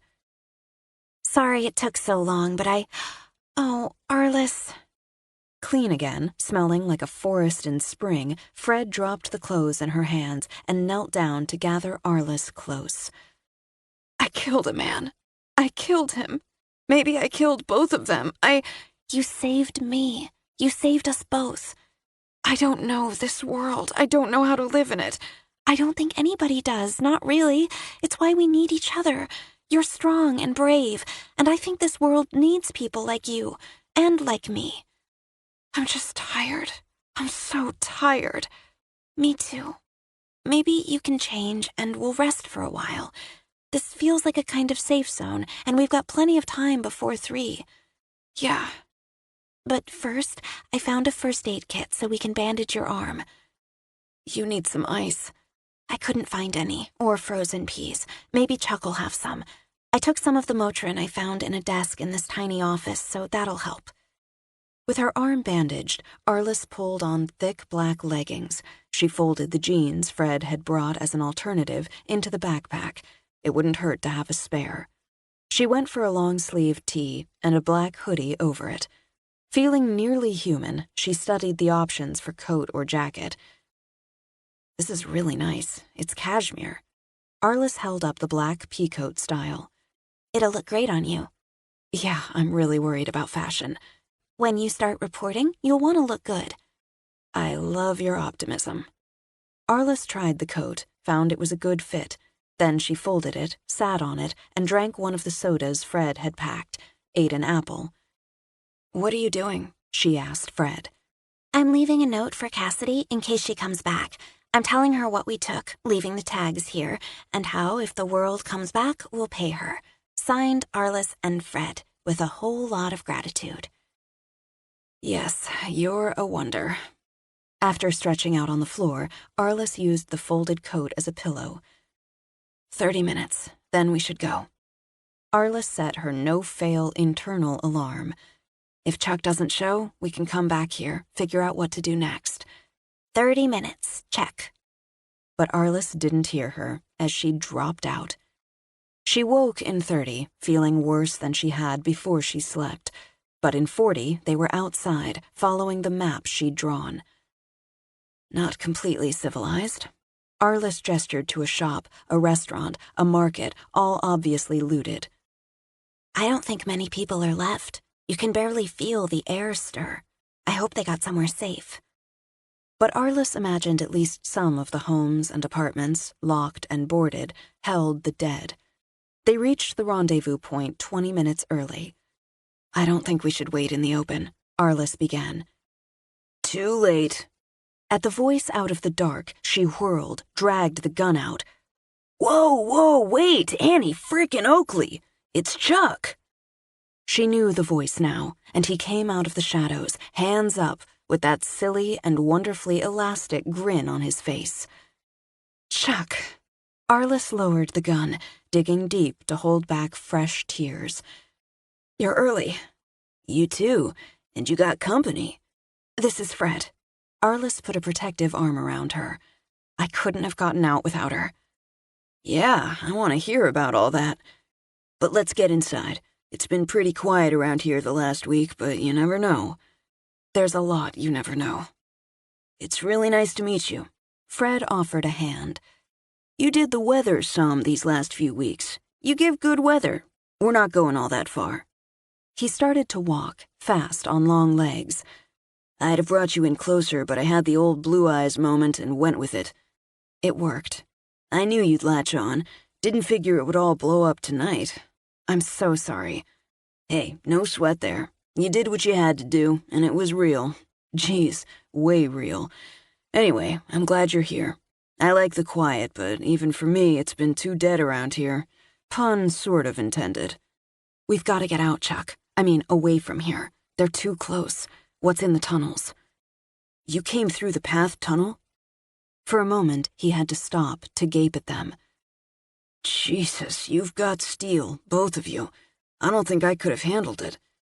I'm not sure I would have if I'd known, but I know we can't stay. Figured it. Been working on a get-out-of-Dodge plan for a while. Few more things to tie up. Probably by tomorrow afternoon. You look like you need some sleep. This is us. He stopped at a corner building, 4 stories, brick, old and distinguished. We've got the basement. I just knew you'd live in the basement. Anyone else still here? Chuck shook his head as he pulled out keys, opened a series of locks, then stepped inside a hallway, keyed a code into a wall panel. Everybody's dead or fled. It's my uncle's place, one of his properties. He's got a big-ass house on Long Island. Or did. He died the end of week 1. I'm sorry. Fred rubbed Chuck's arm. Hell of a guy. Lights, he called, and they flashed on. I like my toys. I'll say. Arliss stared. The enormous and well-finished space resembled some sort of high-tech HQ. Computers, monitors, stations, some sort of communication system. Some counters and swivel chairs, the biggest wall screen she'd ever seen, and a leather recliner. One corner held a kitchen, stainless steel appliances, cluttered counters. Bedroom's through there. Haven't been using it much. You guys can take that. Bathroom's attached, but I've got another one over there. Fred wandered, head clocking back and forth, eyes more than a little dazzled. You must be really rich. Well, my uncle was. Who's rich these days? I guess you are if you've got supplies and a roof over your head, so we're rolling in it. You want eats? No, not me. Arliss pressed the heels of her hands to her eyes. Want a beer and to talk about it? Not now. I don't think I can now. If I could get some sleep first. He gestured toward the bedroom. Arliss walked toward it, turned around. Thank you, Chuck. Hey, there's no buds like cyberbuds. Go crash and we'll talk on the flip side. Fred watched her go. She needs sleep and some quiet. Then she smiled at Chuck. I wouldn't mind a beer. Sure thing. And I can tell you some of it. I can tell you so she doesn't have to, unless she wants. Got my napping couch over there. Have a seat. I've got some chips and salsa to go with the beer. Fred dumped her pack, her coat, sat down on the big leather couch, sighed. She really likes you and trusts you. I can see why. Do you maybe have some ice? There were men in the tunnel and they tried to... One of them punched me. Chuck gave her a long, quiet look as she cupped her bruised jaw. A lot of people suck. That's why I like the quiet. A lot more don't. Maybe. I'll set you up, Red Fred. Ice, beer, chips, and salsa. Is it really spicy salsa? Set your mouth on fire. That's my favorite kind. Chapter 10. With Max at the wheel, they crossed the Susquehanna. The tire chains bit through the snow, an inch, then 2, as they pushed west. He picked up the 414, kept to the rural areas, passing a scatter of homes and little farms as the hills rolled and forests thickened. A few times, with Eddie asleep in the back, he worked with Lana to ease an abandoned or wrecked car onto the shoulder of the winding 2-lane road. Maybe we should find a place to stop. You've been driving more than 3 hours and the roads are getting worse. We've barely hit 100 miles today. I want more before we break. In the back, Eddie stirred, rubbed his eyes, and sat up. Ain't letting up, is it? Storm's coming in from the west, looks like, so we're heading into worse. Want me to take the wheel for a spell? Not yet. He made it another 20 miles before he had to stop for a 3-car pileup. Well, Eddie scratched his beard. Looks like we've got some work to do. Lana, you mind taking Joe to do some business while me and Max see about pushing this mess out of the way? A warning look from Max told her he wasn't ready to share what they could do with their new companion. She took the dog, trudged through the snow to a stand of trees. Max and Eddie walked toward the wrecked cars. Behind the wheel of the hatchback, the body of a man slumped. That's a bullet hole in the windshield there, and in him too, I guess. Though he'd gone a little pale, Eddie moved closer. I don't know much, but I know this dude hasn't been dead long. I mean, not like a couple of days. Somebody put some bullet holes in this Subaru too, and there's some blood on the seat. Pulling lightly at his scraggle of a beard, Eddie let out a sigh. Gun rack in the truck there, and no guns in it. I ain't no CSI type, but I watched it some on TV. Looks to me like the truck dude shot at these two, killed the one here, wounded the other, wrecked the shit out of the truck so he couldn't drive it. I'd say you're right. So, Eddie looked around, searching for tracks, afraid he'd find them. Maybe we should clear this mess out of the way quick as we can and get the hell out of here, in case. The hatchback rolled easily once in neutral, with Eddie guiding the wheel and Max pushing from the rear. Lana walked back as they worked on the Subaru. Tire's flat. Looks like the wheel's bent, too. Eddie rolled his shoulders. Gonna take more muscle. I'll help. But don't you strain nothing, Eddie warned. This time, he cut the wheel, left the door open, and put his back into it from the front. It only took Lana one shove to know muscle alone wouldn't be enough. She added a different kind of push, and though she tried to keep it light, the car jerked forward. We got her, Eddie called out. Just a little more. Max, his hair covered with snow, laughed under his breath. He's back, Amazon Queen. They pushed again, had the car bumping over the shoulder and stopping crookedly in the shallow ravine beside it. Eddie shot Lana a grin. Stronger than you look. She only smiled, flexed. We can get around the truck, Max said. Yeah, room enough to squeak by. Give me a minute first. Eddie slid down to the ravine, pulled the keys out of the Subaru, stomped through snow to the back to open it.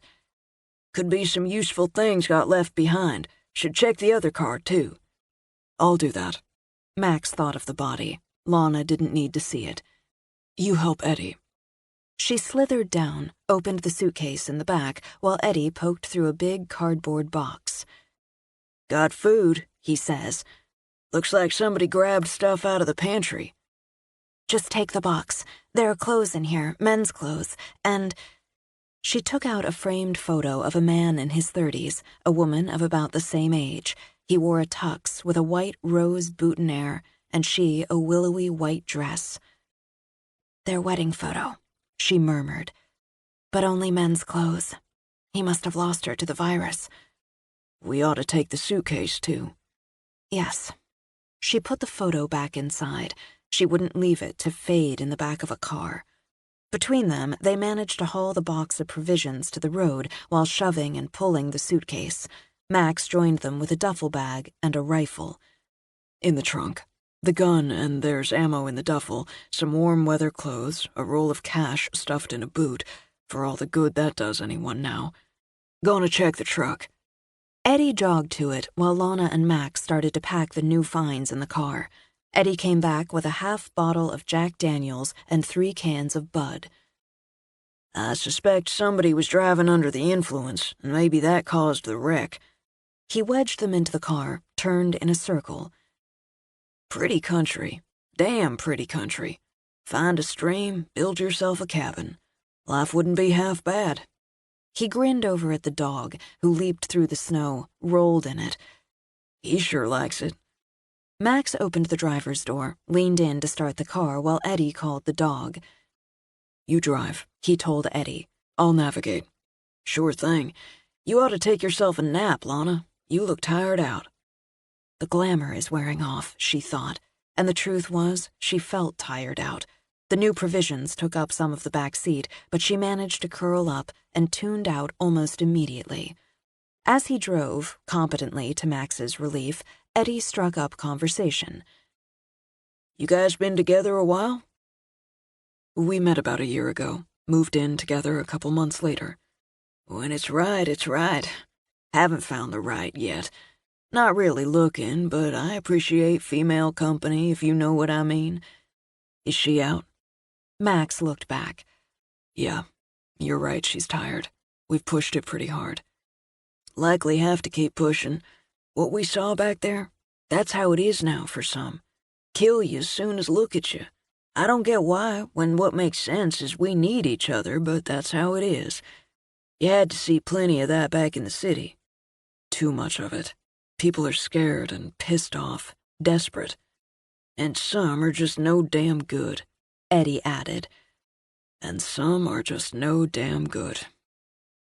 They passed through a little township, its main street deserted but for parked cars, its shops shut down or gaping open. You let me know when you want to find a pump, top off the tank. We've got enough for now. We're going to get off this when it dips south, head north toward Route 6. If it's clear, we can take that west. If not, there are back roads. Eddie flicked Max an impressed look. Got it mapped out in your head? I do, and it's written down if anything happens to me. And if anything does, I have to trust you with her. I have to trust you to look out for her. Under the bruise and the beard, Eddie's jaw tightened. Nothing's going to happen. We're looking out for each other now. But you can trust me to take care of her if she needs it. I got no family left, dude. You could have left me back there. I guess you could say you're my people now. Take 15 north when you get to it. Let's try to get at least another 50 or 60 miles before we stop, find a pump. We're going to want one of the small towns, nothing too big. I got that. Max kicked back, shut his eyes. As he drifted off, he heard Eddie singing some country song. Bluegrass? He wasn't familiar enough to know, but the clear, easy voice sang about angels and soothed Max to sleep. He woke with a start, felt their speed drop. Shoving up, he expected to see another wreck blocking the road. Instead, he saw a snow-covered road, some houses, and a mini-mart with gas pumps. 6 was a no-go, Eddie said. Had to double back, take the back roads. We're down to a quarter tank, so we better gas it up. He pulled into the lot. All three got out. It looks like it's slowed down, the snow. I'll see what I can put together so we can eat something, Lana said. I sure could use that. Eddie glanced around as Max walked to a pump. Quiet around here. Maybe everybody lit out. Maybe. Pumps are still on. Max put the nozzle in the tank. I'm going inside first, use an actual bathroom. Probably locked up, Eddie told Lana. We'll see, because that she could deal with. Joe and I are fine with the great outdoors. Be quick, Max ordered, and careful. He studied the street. Theirs weren't the only tracks in the snow, the near buildings. Nothing stirred but a trio of deer nibbling at seeds spilled from a wrecked bird feeder across the road. He considered trolling for another SUV. The snowfall had slowed, but a four-wheel drive would serve better, especially where they were headed. Maybe after he gassed up, they'd hunt one down, reload. At least they'd leave a full tank for another traveler. He relaxed a little when Lana came out again, carrying a bag. I still feel wrong about just taking things, but I did it anyway. Not much left in there, but I found some potato rolls stuffed into the freezer section. When they thaw out, I can make some sandwiches. That'll give us time to get someplace more secluded. Max replaced the hose, closed the tank. Too open here. It feels wrong, doesn't it? More like a photograph than life. She bent down, scrubbed at the pup's head when he raced back. In you go, Joe. He leaped in the back as Eddie walked back. He glanced behind him. I thought I heard a... The shot that rang out shattered the stillness, a hammer against glass. She saw Eddie jerk, saw his face go white, and the blood bloom on his flapping army green coat. Before she could rush forward, Max shoved her into the passenger seat. Get in, get in! He grabbed Eddie as Eddie stumbled forward, all but throwing him in the back. The next shot shattered the right taillight. Get down! Lana, get the hell down! Max ducked around the front of the car. Two men ran into the lot from the back, still firing. Enraged, Lana threw out power, heaving it at them, even as Max pulled the gun from his hip and fired back. Both men flew backward, guns firing in the air. Max yanked the driver's side door open, hit the starter and the gas even before he slammed the door shut. He spun, fishtailed, feared for a moment he'd flip the damn car, but the chains bit in.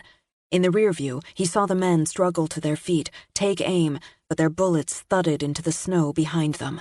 Others came out of some of the houses, armed, watching with cold eyes as he drove away. "Are you hurt? Lana?" No, are you? "No. Eddie, how bad?" "I'm shot." He pressed a hand between his collarbone and right shoulder. "I'm fucking shot. And Jesus Christ, it fucking hurts." "Lana, strap in, goddammit!" Max snapped as she started to crawl between the seats. I have to see how bad it is, if I can help. "I can't stop yet. I can't stop until we're sure they're not coming after us." She wedged into the back, hauled up the dog currently whining and licking Eddie's face. She plopped Joe on the front seat. When he immediately tried to wiggle back, Max snapped again. "Sit!" Joe didn't sit so much as curl up and cry. I need to see. Lana unbuttoned the jacket. "You're going to see I'm shot. What the hell, man? We weren't hurting anybody."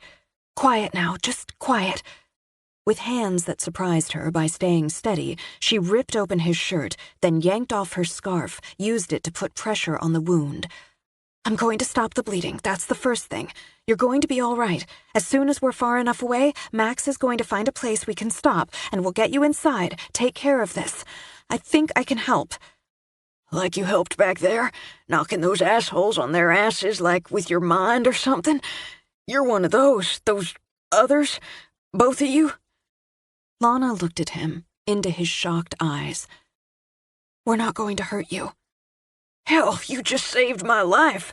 Unless I'm dying anyway. You're not dying. Max, I feel like I can help. Eddie moaned, gritted his teeth. If you'd get that bottle of Jack, the whiskey, that'd be a start. Good idea. You need to press down on this while I do, even though it hurts. She put his hand on the bloody scarf, pressed. Like that. She turned, unwedged the bottle from the floor, unzipped the duffel, dug through until she found a t-shirt. Lifting herself up a little, she pulled out the multi-tool Max had given her, cut through the shirt until she could rip it and make a couple of thick pads. She opened the Jack Daniels bottle, nudged Eddie's hand and the scarf away. Brace yourself. And she poured the whiskey on the ugly little wound. He let out a sound that tore at her, but she doused it, then pressed a fresh pad against the wound, while Eddie, eyes glassy, fought for breath. I'm sorry. I was looking to drink it.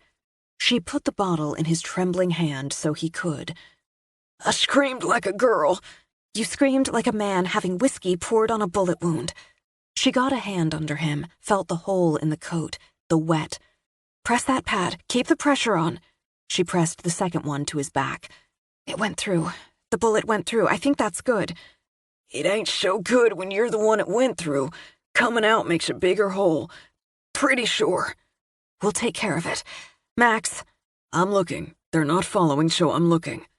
She took a breath, looked into Eddie's eyes again. I think I can help slow the bleeding. I've never done anything like this before. Me either. He gripped her hand. Probably going to hurt. I don't know. Let's find out. He closed his eyes. She didn't know what stirred in her, but it reached up and out. It quivered to help. She kept one hand gripping his, the other pressed on the exit wound. Let it flow out. It hurt. She heard the pain, felt it, saw it black and pulsing. She opened herself to whatever rose and stirred and flowed, white and cool against the black and hot. Stop! Eddie gripped her arm now, squeezed, shook. Stop! She shivered back.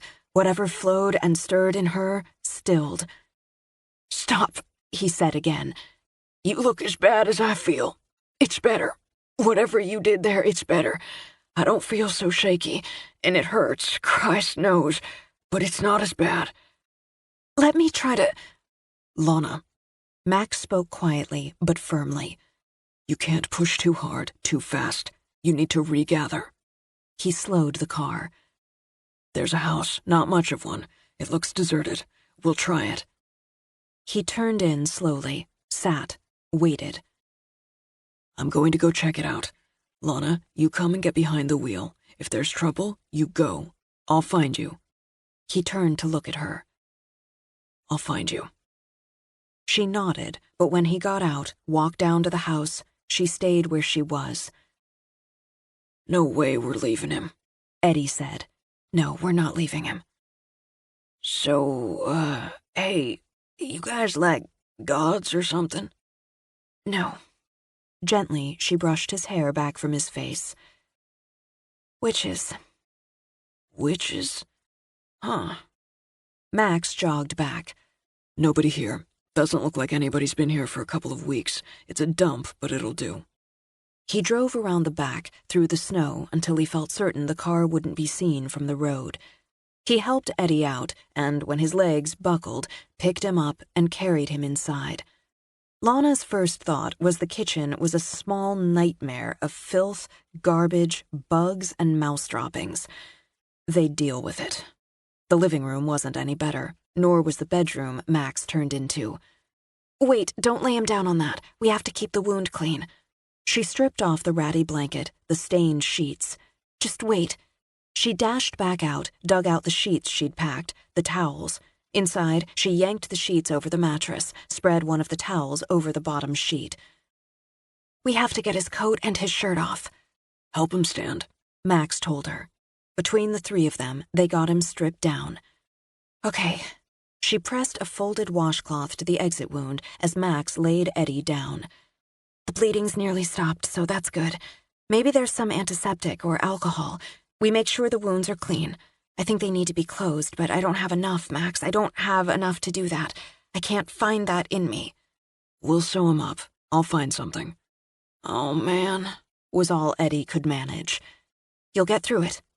Lana spoke briskly as she walked across a narrow hall into a disgusting bathroom. She ignored the smell, the stains, more to deal with later, and pried open the rusted medicine cabinet. Alcohol, hydrogen peroxide, a roll of bandages, no tape, no soap in here. The way this place looks, there may not be any anywhere in here. Scissors, needles, thread, Max called out. Somebody sewed. A lot of scraps of material if we need them. I'll find soap. I brought some if you can't, in the suitcase. They hunted for what they needed.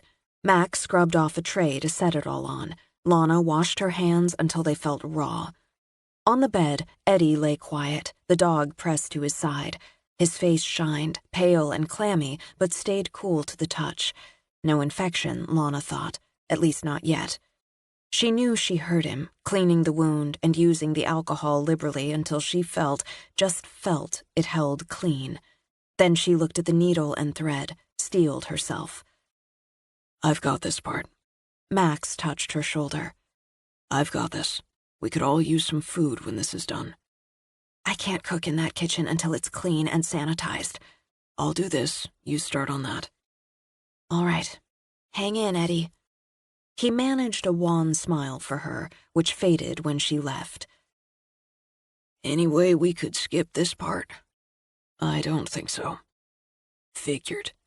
Don't suppose you've got a joint on you? Sorry, but I'm going to put you into a trance. You may feel some, but if it works, it should be like you're floating above it. You can do that? I think so. It'll go faster if you trust me. Dude, can't deny I'd rather have the joint, but if I don't trust you by now, my ma raised a complete asshole. Don't insult my ma. Okay, look at me. Just look at me. Within an hour, Max walked back to the kitchen. She'd hauled out garbage, he noted, washed up the counters, the stovetop, the floor. The refrigerator door, propped open, revealed a clean, if battered, interior. And she stood, hair bundled up, wearing thick yellow rubber gloves that nearly reached her elbows as she dumped dirty water into the sink. Love, the strong grip of it, steadied him. How is he? Sleeping. He's going to be fine. A lot of that's thanks to you. Gloves and all, she all but melted into his arms. I thought he was dead. When I saw the bullet hit him, I thought he was dead. We barely know him, but he's a part of us now. He's ours now. He's ours. You could use some rest. I'll finish cleaning in here." "You can finish cleaning," she agreed with alacrity and stripped off the gloves. There was a dead mouse still in the trap under the sink. "I'll take care of it." "I had to. The smell..." She shuddered. "I tossed it outside, trap and all, so you can finish cleaning. I've sanitized an area and the stove. I used bleach, so I can start cooking. I've got the makings with what we found in that car for some soup, pretty hearty soup." "I thought I loved you before we left New York." "Thought?" "I thought I loved you as much as a man could love, but I was wrong. Every hour, Lana, there's more." "I feel it." She pressed to him again. "From you and for you. I think it's part of what keeps building inside me. It's love, Max." She laid her hands on his face, let herself fall into the kiss, into the love. "I'm scared," she told him. "So scared, and yet there's this part of me, inside me, opening and stretching, and it's not afraid." "We'll find our place." "Anywhere we're together." "Well," she drew back, smiled at him. "Maybe not here. Will you do something for me?" "There's nothing you could ask I wouldn't do for you." "I should have thought of something harder, but could you go get our last bottle of wine? I could use a glass." Later, with her soup simmering and the kitchen as well as the bathroom cleaned to her specifications, Max dragged the garbage she'd heaved out the back door toward a small shed. No point in having her walk outside, possibly see a rat or mouse or some other creature gnawing at the trash. If they needed to stay for another day to give Eddie more recovery time, she'd likely insist on cleaning the rest of the damn dump. He couldn't blame her. The door of the shed squealed on bad hinges. Max found the owner of the house. He'd been dead at least a couple of weeks, and the vermin had found him. No need to tell her, no need for her to see. Though he felt a pang, he heaved in the garbage, shut the door. Laying his hand on the door, he offered a blessing and a thanks for the shelter. "Max!" He latched the shed, turned, and smiled as he'd heard pleasure and not alarm in her voice. "Eddie's awake, and he's hungry. No fever, no infection." "I'll be right there." He offered up more thanks. They'd leave in the morning and drive the rest of the way to where Eric waited. They'd find their place, he thought again. They'd make one. Survival. Friends who set forth at our side falter and are lost in the storm. We only, are left. Matthew Arnold. Chapter 11. Jonah Voorhees worked nearly around the clock, using the pre-dawn hours to slip into the Marine Basin Marina and onto his dead partner's boat. It made him a little sick to break into what had been Patty's, to see pieces of her scattered around the old cruiser she'd loved, but it gave him hope, and it gave him purpose. He stowed extra blankets, medical supplies, food. He planned for a short, direct trip across the Narrows and up the Hudson, but prepared for complications. On board, he would have newborns and a woman who'd just given birth to twins. A doctor, too. Rachel. She, too, had given him hope when he'd believed all hope was lost. She hadn't hesitated to do all she could to ensure the health and safety of Katie and her babies. He wondered if those new lives in the middle of so much death had also given Rachel hope and purpose, had made her willing, as he was, to take risks.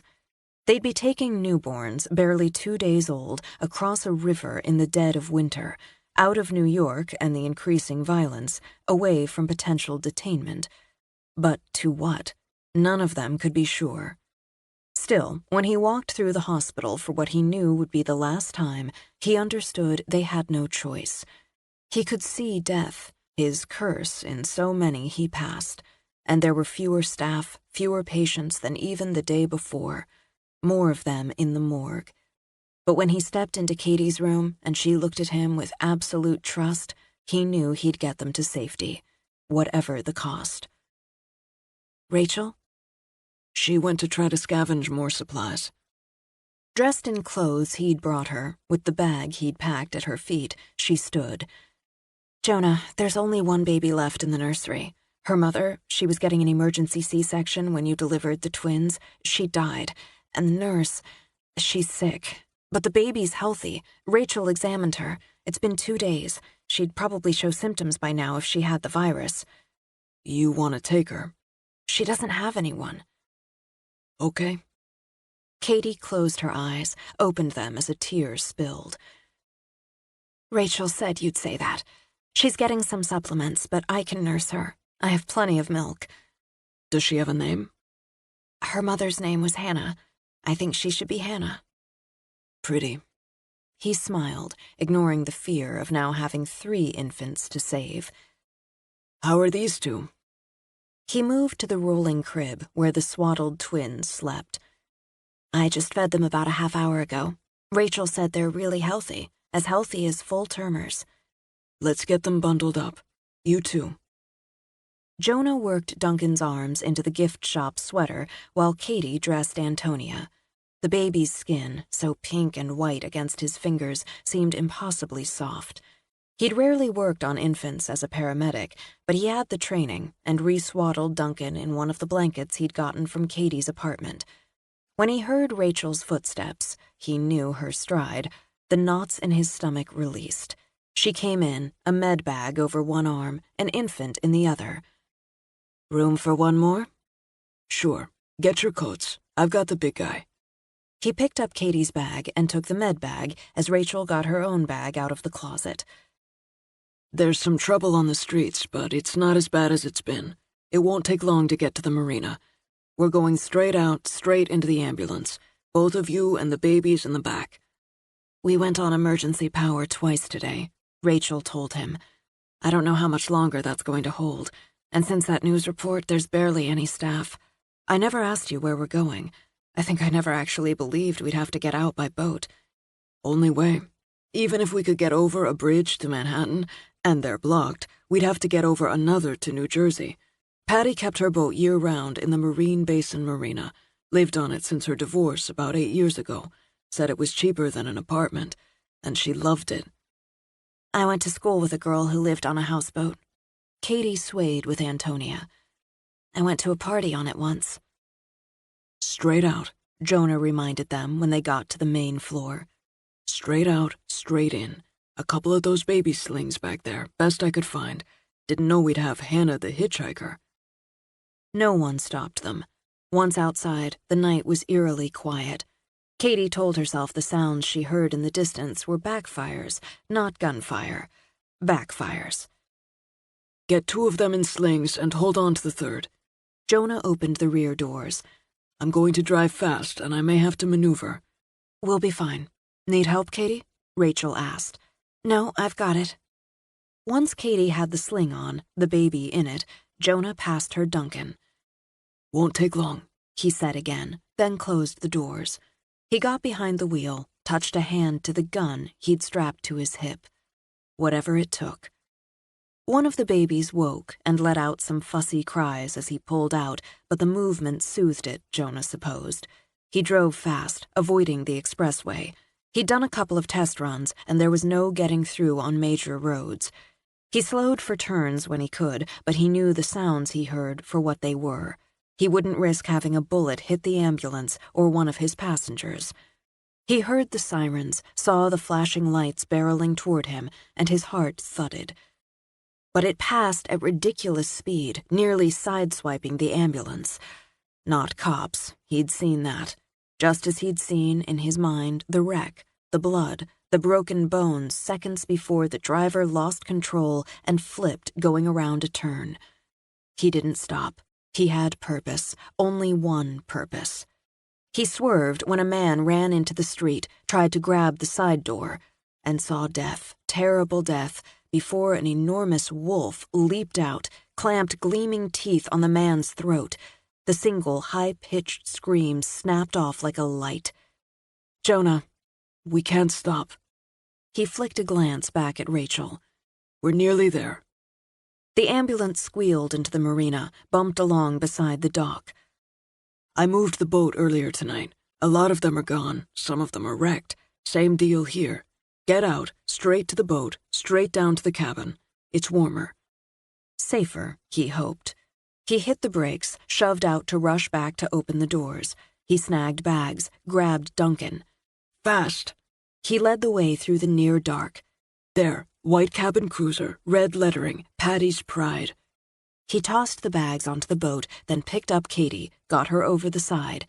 Take Duncan, go straight down. I'll deal with the lines, Rachel said before he could grab her. My father had a boat. It'll be faster. He nodded, pulled the baby out of the sling, he'd forgotten which was which, and got on board. Cast off, cast off. Rachel unhooked the bow, jogged back to the stern. She heard footsteps running toward her, a quick cackle of laughter. She whirled, prepared to fight, but there was Jonah, an infant in one arm, a gun in his other hand. Back off! The man, his hair blowing in the wind under a pirate hat, grinned. Avast! Just want a taste. Touch her, and you'll find out what a 32 slug tastes like in your throat. Rachel. Quickly, she unhooked the line, boosted herself on board. She took the baby, spoke calmly. I'll pull us out. She hurried to the wheel while Jonah stood, watching the man make feints toward the boat, do a jig. You don't need two wenches. Share the spoils, laddie. Share the spoils. As the boat pulled away, he feinted again, lost his balance, and tumbled off the dock. He surfaced, cackling and trying to paddle after them. Jonah saw death in the man, but not by drowning. He turned away, went to Rachel. Take the baby down. Do you know how to steer a boat, and in water this rough? I've been out on it plenty. Patty let me drive it a couple times. Rachel kept her legs braced against the pitch of the boat. Give Katie the baby. I've got the wheel. You navigate. Keep the gun handy. He couldn't argue, not with the way she handled the boat. We're going across the Narrows, around the west tip, and up the Hudson. All right? As the boat pitched, she held steady. To where? Not sure yet. Let's say as far as we need to. I fueled it up, so as far as we need to. He went down to the cabin where Katie sat on Patty's narrow daybed, cradling 2 infants. He laid the third beside her. You've got 3 babies to tend to. I'm going up with Rachel, but if you need help, call out. We'll be fine. Under his feet, the boat rocked. Remember the ambulance ride? This may be like that. We'll be fine, she repeated. He went back up, stood beside Rachel. Are they patrolling the rivers? She asked him. I don't know for sure. I don't know why they would at this point, but the world's fucked up crazy. Icy fingers of wind slapped at his face, roughened the black water. There might be more like that idiot back there, but in boats. We're going to want to avoid everyone, and we're going to need to push for speed if we can't avoid. Because he didn't like the feel of it in his hand, he put the gun back on his hip. I know the marina at Hoboken. My father, she reminded him. He kept a boat there for years. Okay, Hoboken. We can't outrun a patrol boat in this. I might be able to pull off somewhere, get Katie and the babies off. He laid a hand over hers. It's Hoboken. Eyes on the prize. In Hoboken, Chuck packed up all the equipment he thought he could carry. He hated leaving anything behind, but had always known this day would come. Not along with an apocalypse, but eventually. He'd planned what would fit, but had to adjust that now, as they had Fred along. She was totally cute. Not the reason he'd agreed to take her along, but it didn't hurt. He'd given what he thought of as his ladies time to rest. Arliss had conked out for a full 12 hours, and totally cute Red Fred had gone lights out, after a couple of beers, for about the same. Hardly a wonder if their experience in the tunnels had been even half as fricking harrowing as Fred described. And he believed every word. Why wouldn't he, when he'd been eavesdropping on chatter from freaked-out civilians and freaked-out military? Plus, he'd seen some serious shit going down on the monitor from hacking into street cams. Serious, crazy-time shit. So, since he hadn't heard anything to make him think the military, and they were pretty much running the show right now, had ID'd him or his location, he got some sleep himself. Seemed like the time to bank it. He'd given them all another day to chill, to pack up, and for him to keep his ear to the cyber air. But the time had come to say goodbye to his Batcave and some pretty awesome toys. Arliss came out of the bedroom dressed, her hair pulled back in a tail.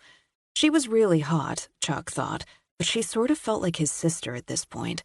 He couldn't even fantasize about banging her without feeling, well, the ick. Fred's nearly ready too. I could help you with all this, Chuck. Rather not have anybody else messing with my stuff. Just about done anyhow. We're all going to load it into our transpo. I've got to go get that. You guys could pack up some food, what's left of the beer. We'll take care of it. Great. I'll go get our ride. Chuck, we don't know how bad it is out there. I should go with you.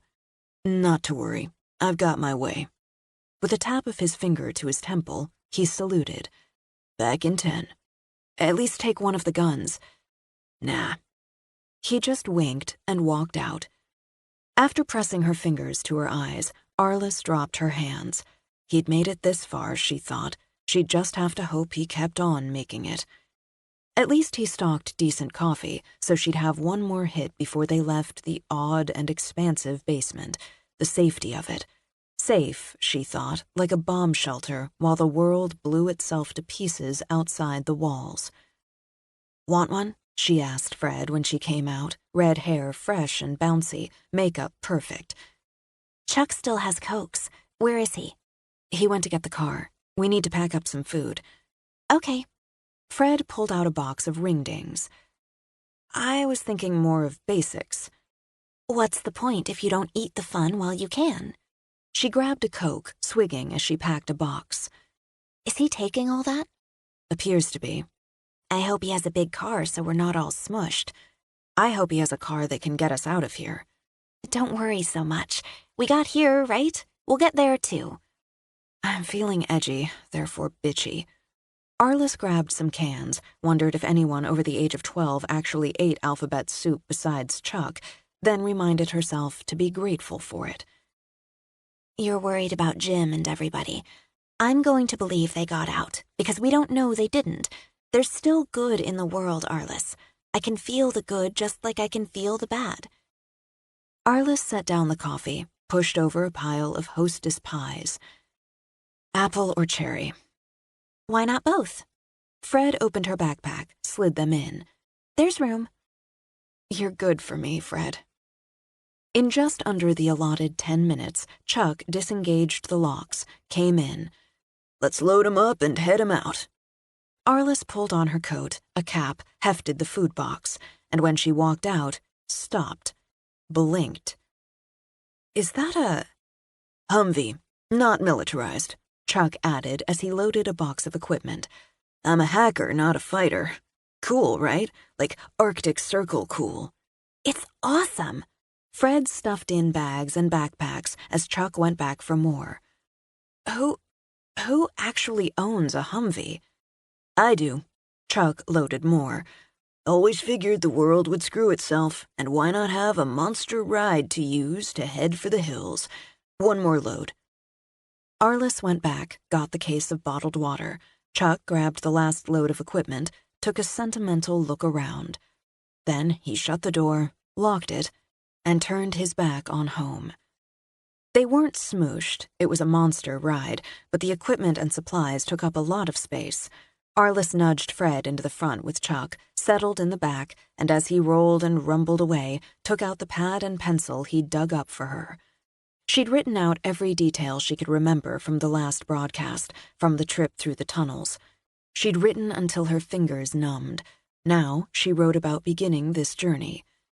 Maybe no one would ever read it, ever hear it. Maybe no one would care, or be left to care. But she needed to make a record. Going to head up 9, he told them, and see if we can get on 80. It's probably blocked, but this bitch has muscle. We may be able to clear the road." Arliss pulled out the folder of maps she'd asked him to print off. "I worked out some alternatives." "Always prepared. Don't worry, Cupcake. We're getting you to Ohio. That's the deal." They made it as far as Ridgefield before they hit a serious roadblock. An SUV with a dented rear fender was slowly backing away from a 5-car pileup blocking the road. Arliss laid a hand on the gun under her coat. "They're good, I can tell," Fred said quickly. "They're not bad. Fred swiveled around. They probably just want to get out like we do." As she'd trusted Fred in the tunnel, Arliss trusted her now. She rolled down her window, put both hands out and up. "We're trying to get through," she called out. "We're not looking for any trouble. I'm Arliss, and I'm with Fred and Chuck. Chuck thinks he can push the wreck out of the way." "Can do," he confirmed. For several seconds, the SUV didn't move. Then it began to back up again, veering to the side until the driver's window faced Arliss and Fred.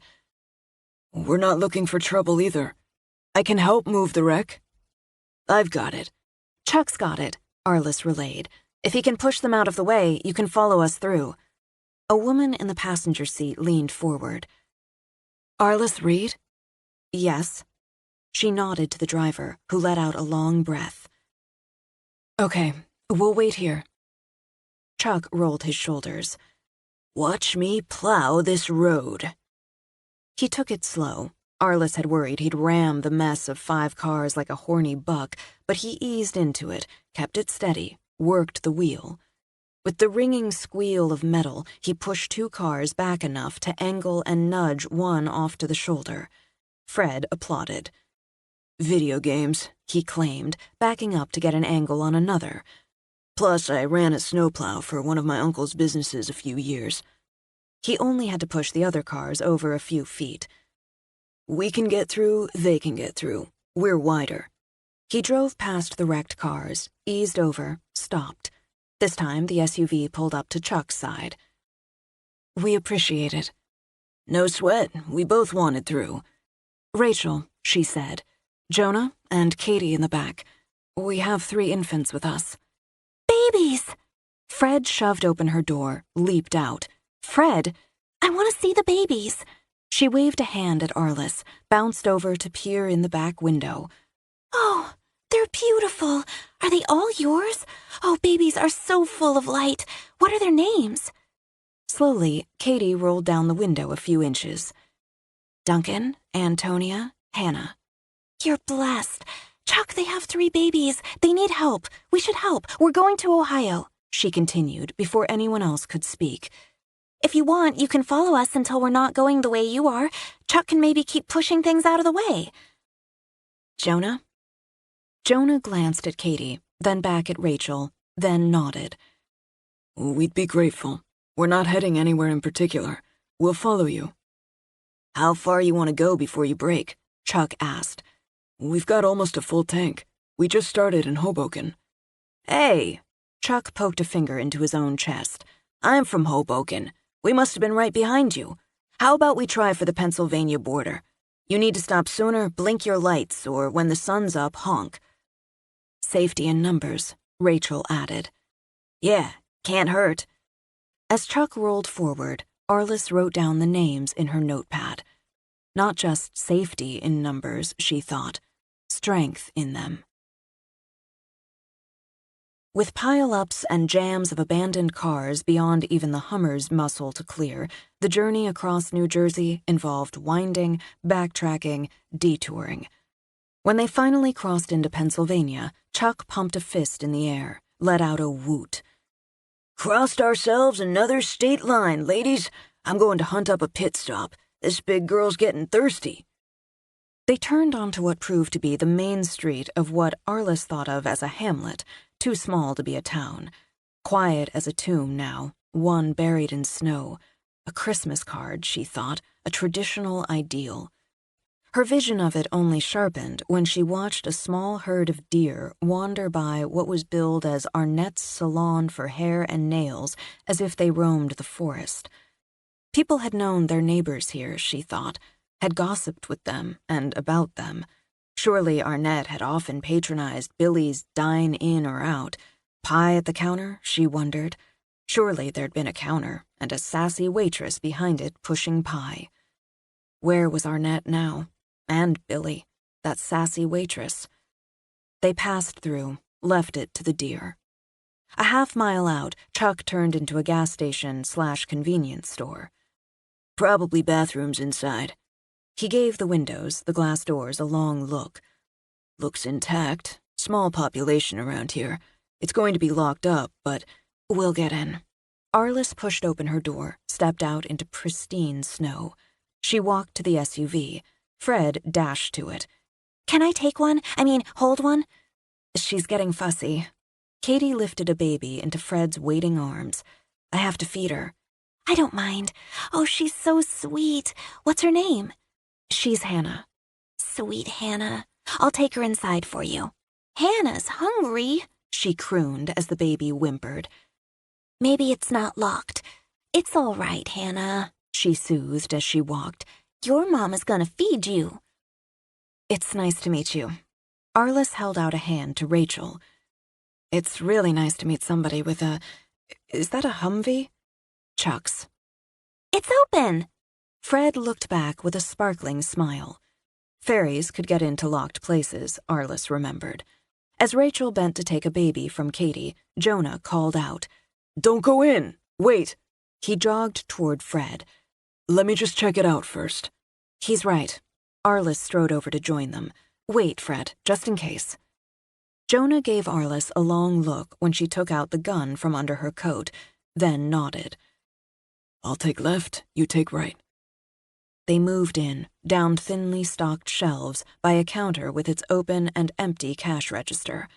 By tacit agreement, she pushed open the door of the women's room, he the men's. Once satisfied, Jonah shifted his gun to his left hand, held out his right. Jonah. She did the same. Arliss. Okay, Fred. Chuck says the pumps are on. Fred kissed the baby, who now lay contentedly in her arms. He's gassing up the Humvee. I guess this is as good a place as any to get acquainted. Jonah put his gun away as Rachel and Katie came in. I'll fill up our tank. We need a chair for Katie, Fred beamed, so she can sit and feed Hannah. There's one in the back. Arliss holstered her gun. I'll get it. I could hold... Which one is that? This is Duncan. I can hold Duncan while you feed Hannah. Fred managed the exchange smoothly, then covered Duncan's face with little kisses. You're so good with them. I'm going to have half a dozen one day. Duncan's wide awake. Hello, Duncan. He says he needs to be changed. I'm not surprised. I can do it. That'd be great, Rachel said before Katie could speak. She handed Fred a diaper bag. All the basics are in there. There's a changing table in the bathroom. Arliss rolled out a desk chair. I didn't try the water, but if the pumps are running, there's got to be power. I hope so, because our new mother needs a hot meal. Don't say you're fine, Katie. You've got 3 mouths to feed and have to stay healthy and strong. There's probably a microwave in here. Arliss pointed. Great. Maybe you could heat something up for her. I want to check out the over-the-counter meds they might have left. I'm a doctor. Now I'm even happier to meet you. I saw a couple of cans of beef stew. Perfect. I'll see about more baby supplies while I'm at it. Can't go overboard there with 3. Arliss scavenged the shelves, no point depleting their own supplies. She heated stew, canned ravioli, a can of chicken noodle soup in doubled paper bowls in the microwave. As she worked, she saw the men get in the vehicles, pull away from the pumps. Getting them out of sight of the road, she thought. Just in case. She set the various choices on the checkout counter, took some stew to Katie. Thanks. She's slowing down, so nearly done. Fred? She took Antonia to change. Eyes exhausted, Katie smiled. She's wonderful. You have no idea. I have to say, you look amazing for a woman who had triplets no more than days ago. Katie looked down at Hannah. Twins. Hannah was orphaned. Her mother died giving birth. She was alone in the hospital because everyone was sick or dead, so we took her with us. She's mine now. Katie looked up, those exhausted eyes fierce. Just as much mine. We'll help you protect the babies. Fred carried Antonia back. All your babies. The babies and I wouldn't be here without Jonah and Rachel. Part of me believed they were the last decent people left on Earth. I think we were meant to meet you. Everything's so horrible, and yet we met you. We met people who'd protect babies and help strangers. We'll help you. Yes, we will. Rachel came back with a bulging bag. Over-the-counter meds, basic vitamins, and first aid. Look through it, take whatever you need. Well, minus the baby care items. Pushing a hand through her curly mop of hair, Rachel glanced toward the counter. That up for grabs? You bet. I'm starving. Arliss got cut on her arm. Fred jiggled the baby. Could you look at it? Rachel smiled. The doctor is in. Arliss sat on a counter while Rachel cleaned and rebandaged the cut. This could have used a few stitches. You're going to have a scar. Least of my worries. It's healing well. What kind of a doctor? Emergency medicine. Handier and handier. Testing her arm, Arliss looked over at Katie, nursing another baby and eating stew one-handed, while Fred sat on the floor snuggling the other babies. Did you deliver the twins? No, Jonah did. He found Katie in labor, got her into the hospital. We were in crisis. The only OB left was trying to save Hannah and her mother, so Jonah delivered the twins. He's a paramedic. This is our lucky day. Ours too. Rachel picked up a bowl of soup. The men had returned and grabbed up the raviolis. We wouldn't have gotten this far today if you hadn't cleared the way. We need to stick together. Couldn't agree more. We're going to need to find real shelter tonight. Like Rachel, she again glanced toward Katie and the baby in her arms. Somewhere warm. The town we just went through looked promising, but you want to push on. Why Ohio? My parents, my brother, I'm hoping. Nodding, Rachel ate more soup. We push on. Chapter 12. Lana woke shuddering, on the edge of a scream. She clutched a fist to her chest, to the heart that felt it would leap out of her, leave her hollow. Grief, drenching grief, overwhelmed even fear. A dream, some terrible dream she couldn't quite remember.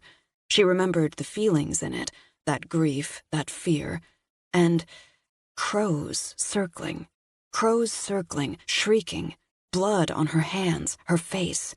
She looked down at her hands. Though they trembled, no blood stained them.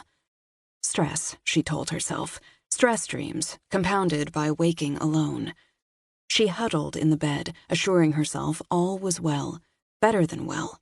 The bed, warm and soft, stood in a room where a fire still simmered, a room where wide windows offered the spread of a snow-saturated forest, as quiet and peaceful as a church on a rise of land.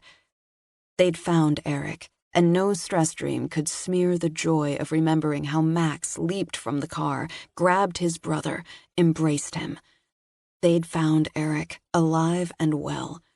Found shelter beyond anything she'd believed still existed in the expansive mountain home tucked into the Alleghenies. Hot food, good wine, a group of survivors banded together. For the first time in weeks, she'd felt safe. For the first time in weeks, she and Max had loved each other with joy rather than desperation. No, she wouldn't let a dream dredged from her weak and nervous subconscious spoil that. Though fatigue still dragged at her, she got out of bed. She indulged in a shower. Oh, glorious body jets, soft-scented soap and shampoo, and refreshed herself on their housemates. Eric, of course, was 8 years Max's junior. Handsome, eager, his eyes more blue than Max's gray, his smile quicker, flashier, and a little giddy now to have discovered the power inside him. Had it come through the blood, she wondered, since Eric had never shown any interest in or talent for the craft before? The virus, she thought. It somehow grew from the virus, or filled the void left by it. Along with Eric, there was Sean, awkward and nerdy, thick glasses over brown eyes, floppy hair. The college group included Kim, a stunning girl with gorgeous caramel gold skin, cool and cautious in Lana's estimation, but who could blame her? A genius, according to Eric. Poe, football star, who had had scouts sniffing around him, tough-faced, tough-bodied. He'd been the one to push a plate of spaghetti to her when she and Max had found the house in the snowy dark. And Allegra, with her ice queen looks, pale skin, pale hair, frosty blue eyes. But her manner contradicted her looks, Lana thought, warm and open, welcoming and kind. And yet... No and yets, Lana ordered herself as she switched off the shower. Allegra and Eric shared a bedroom, and their relationship had that fresh and shiny look of the new, so she would be warm and welcoming too. She dressed, studied herself in the mirror, and decided that while she might not feel fully rested, she looked it. She went out to find the others. They owed the big, beautiful house to Sean, or his parents. For a vacation home, they hadn't stinted on luxury. Gorgeous wood floors, spacious rooms, fields of windows to let the forest and mountains in, generous decks. A small in-house gym equaled a lovely dream after the rigors of the road, but her favorite aspect was the huge and exceptional kitchen. She found Max and Eric in the great room, huddled together over coffee.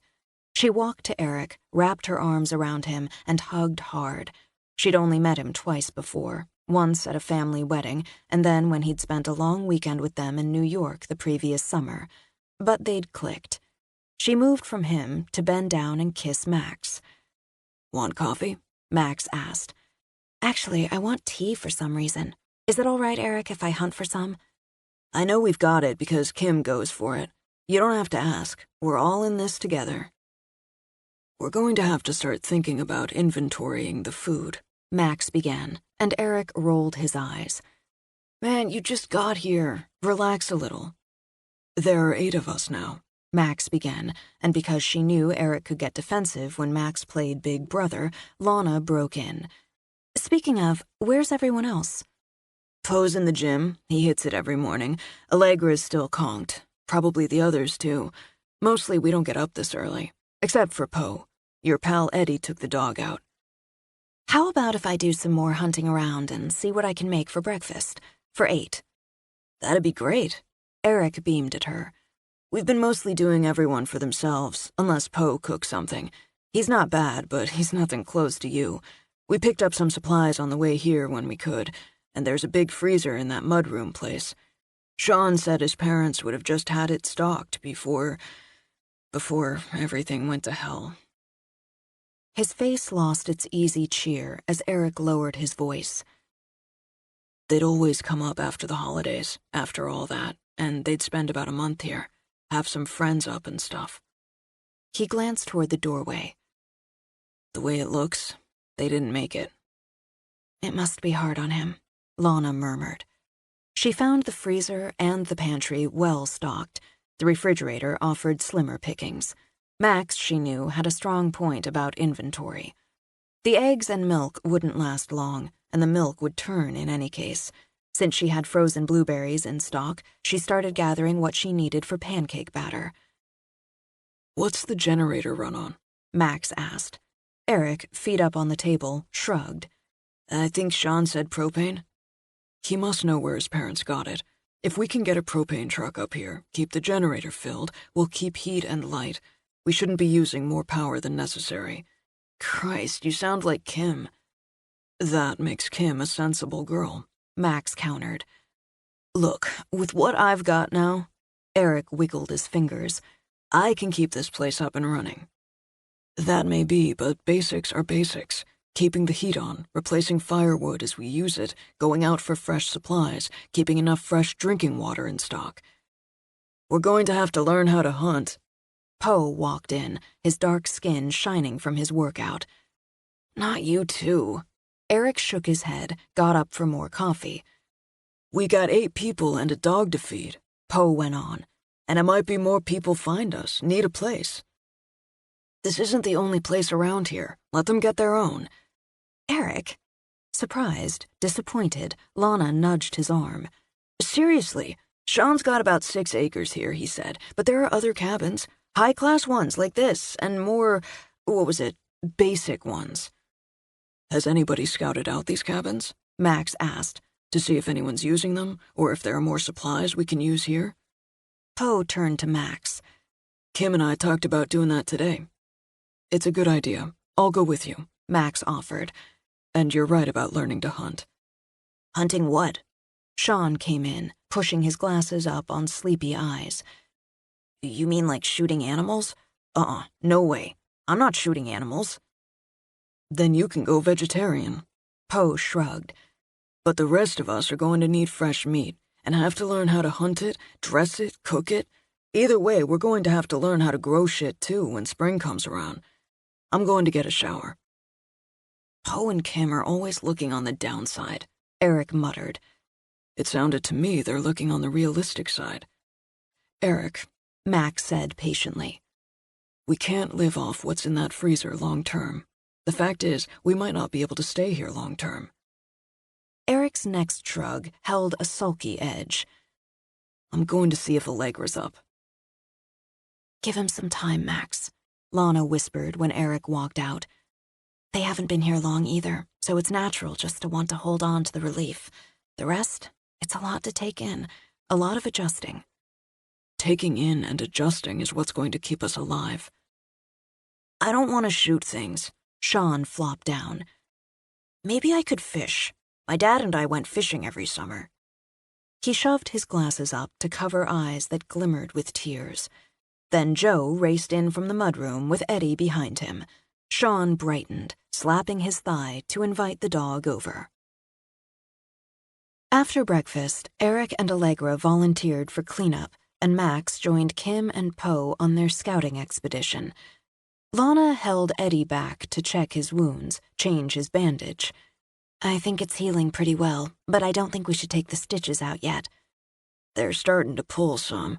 That's probably good, I guess, closing things up. Keep taking that antibiotic we got from that drugstore, and I'll take another look tomorrow. Yes, ma'am, Dr. Lana. He pulled his shirt back on, looked around the stone-tiled bathroom. This is some place. I've never been inside a house like this. Fancy. 8 of us in here, along with Joe, and we don't feel crowded. But supplies don't just regenerate. Max will find more. A lot of deer in the woods, rabbits, too. Some streams close by where fishing's probably good. I get a little queasy at the idea of shooting a deer or a rabbit, which is hypocritical since I've cooked both. Don't much like it myself, but you gotta do what you gotta. This is a good place to be for now, but it's a fact we'd better be off finding a place where we could grow some crops, keep a couple of milk cows and some chickens, and more people, more hands to work, more hands for defense. I know Max feels the same. And Lana? He stepped to the door, glanced out, eased it shut. There's more going on out there than deer and rabbits. What do you mean? We walked a ways, right? Me and Joe. Felt good to be out in the air, and back in the woods, I came across this, circle of stones. Not like a campfire exactly, but that's what I thought at first. But the ground in it, that was black and burnt, but no ash, no charred up wood. And Joe, he got the shakes and wouldn't go near it. I got 'em too, I admit it. Rubbing idly at his wound, he kept his voice low. You know how the hair on the back of your neck stands up, and you get that cold right up your spine? Yes. She experienced it as he spoke. Like that. Spit dried up in my mouth. We backed off because, man, it just wasn't right. It just wasn't, natural. I'll cop all the way to Wimpy, but I won't be walking back that way. You think it was magic? Dark magic? I don't know about that stuff, but I know it wasn't right. I didn't want to say anything in front of everybody. Just don't know 'em yet, right? Tell Max, just Max. He and I will go out there. I wish you wouldn't. Man, I wish you wouldn't. But I think you've, gotta. And if you've gotta... He sighed. I gotta. Oh, when he gets back then. For now, can you use a washing machine? If I have to. She patted his cheek. I was thinking you could wash the clothes we've been wearing on the road while we have soap, water, and a machine. It's a nice machine in a nice little laundry room. You should hang them up to dry once they're washed. Save the generator. He let out a puff of air. Yeah, okay. I guess I can do my bit. Well, he did. Lana assigned herself to take inventory. She wrote down categories, amounts, pounds, number of cans, then sat down to calculate how many meals, portions, days, weeks, what they had would last. She glanced up, smiled when Allegra came in. You and Eric sure know how to shine up a kitchen. Graceful, she all but floated over in jeans and a bright red sweater. It's the least we could do after that amazing breakfast. I might have to join Poe in the gym if you keep cooking like that. Allegra wandered to a window. They're not back yet? No. Lana glanced toward the window. Not yet. I'm sure they're fine. It really hasn't been all that long. I have to say, I'm glad I'm not out there trudging through the snow. What are you doing? Inventory, starting with food supplies. I'm going to hit other basics like toilet paper, soap, light bulbs, whatever else I can think of. Oh, we have plenty, don't you think? Strolling back, Allegra tapped one of the cans. It's not like we're going to stay here forever. It's fine right now, middle of the winter, but it's so isolated. We'll go stir-crazy. I'm going to open a bottle of wine, something we have plenty of, too. Hey, it's 5 o'clock somewhere. Have you seen the wine cellar? No. Talk about inventory. I'll go get us a bottle, and we can get to know each other. After all, I'm with Eric, you're with Max. We're like sisters. You're right. They'll be hungry when they get back. I've got some chicken thawing out. I thought I'd make tortilla soup for dinner. Sounds fantastic. Allegra tossed back her hair and left to go down to the cellar. Soups and stews, Lana thought as she rose, a good way to stretch supplies. She got what she needed, started putting things together in a large stock pot from memory. Wow, it already smells good. Allegra, brandishing the wine, strolled over to get a corkscrew. Eric said you're an actual chef, professional. That's right. What were you studying? Liberal arts. I still hadn't decided where to go with it. I guess it doesn't matter much now. I hope that's not true. Everything's changed. With a tug, Allegra drew the cork. It's smart to make the best of it. I mean, really, what else can we do? Don't you wonder why we didn't get sick? What that means for us? For others like us? Yes, I think about all of that. Lana rinsed beans in the sink. But I don't know the answers. Eric told you he's changed. I know he told you he can do things. He told me, even before you got here, that Max could do things. And you a little. It must be more than a little now. It's more than a little for Eric. We're not going to hurt anyone. Oh, I know. She touched a hand to Lana's arm, set down the glass of wine. I won't tell the others if you don't want me to. Eric only told me because we're together. Is Eddie like you? No. You see? Scooting onto a counter stool, Allegra sipped her wine. You have to wonder, right? Why some are, some aren't. What it means. It's like, I don't know, the virus killing so many people, still spreading, I guess. Is it like a kind of cleansing? Cleansing? The word, the idea, just horrified Lana. I don't know. Eric and I talk about it sometimes when we're alone. And with the others, too, because you have to think about it, wonder about it. I'm upsetting you. I can see it. I'm sorry. Not your fault. I've thought about it, but it all happened so fast. It's been one day at a time, 1 hour for some of it. Lana stirred the pot, wished she had fresh herbs, wondered if she ever would again. Resigned, she got out the chicken, remembered her knives were still wrapped and tucked away, chose one from the block. Testing the edge, she found it to be good enough. She sat at the counter, more sociable, with knife, chicken, and board. I think, yes, the virus opened something. It's beyond coincidence for it all to have happened at the same time. But why?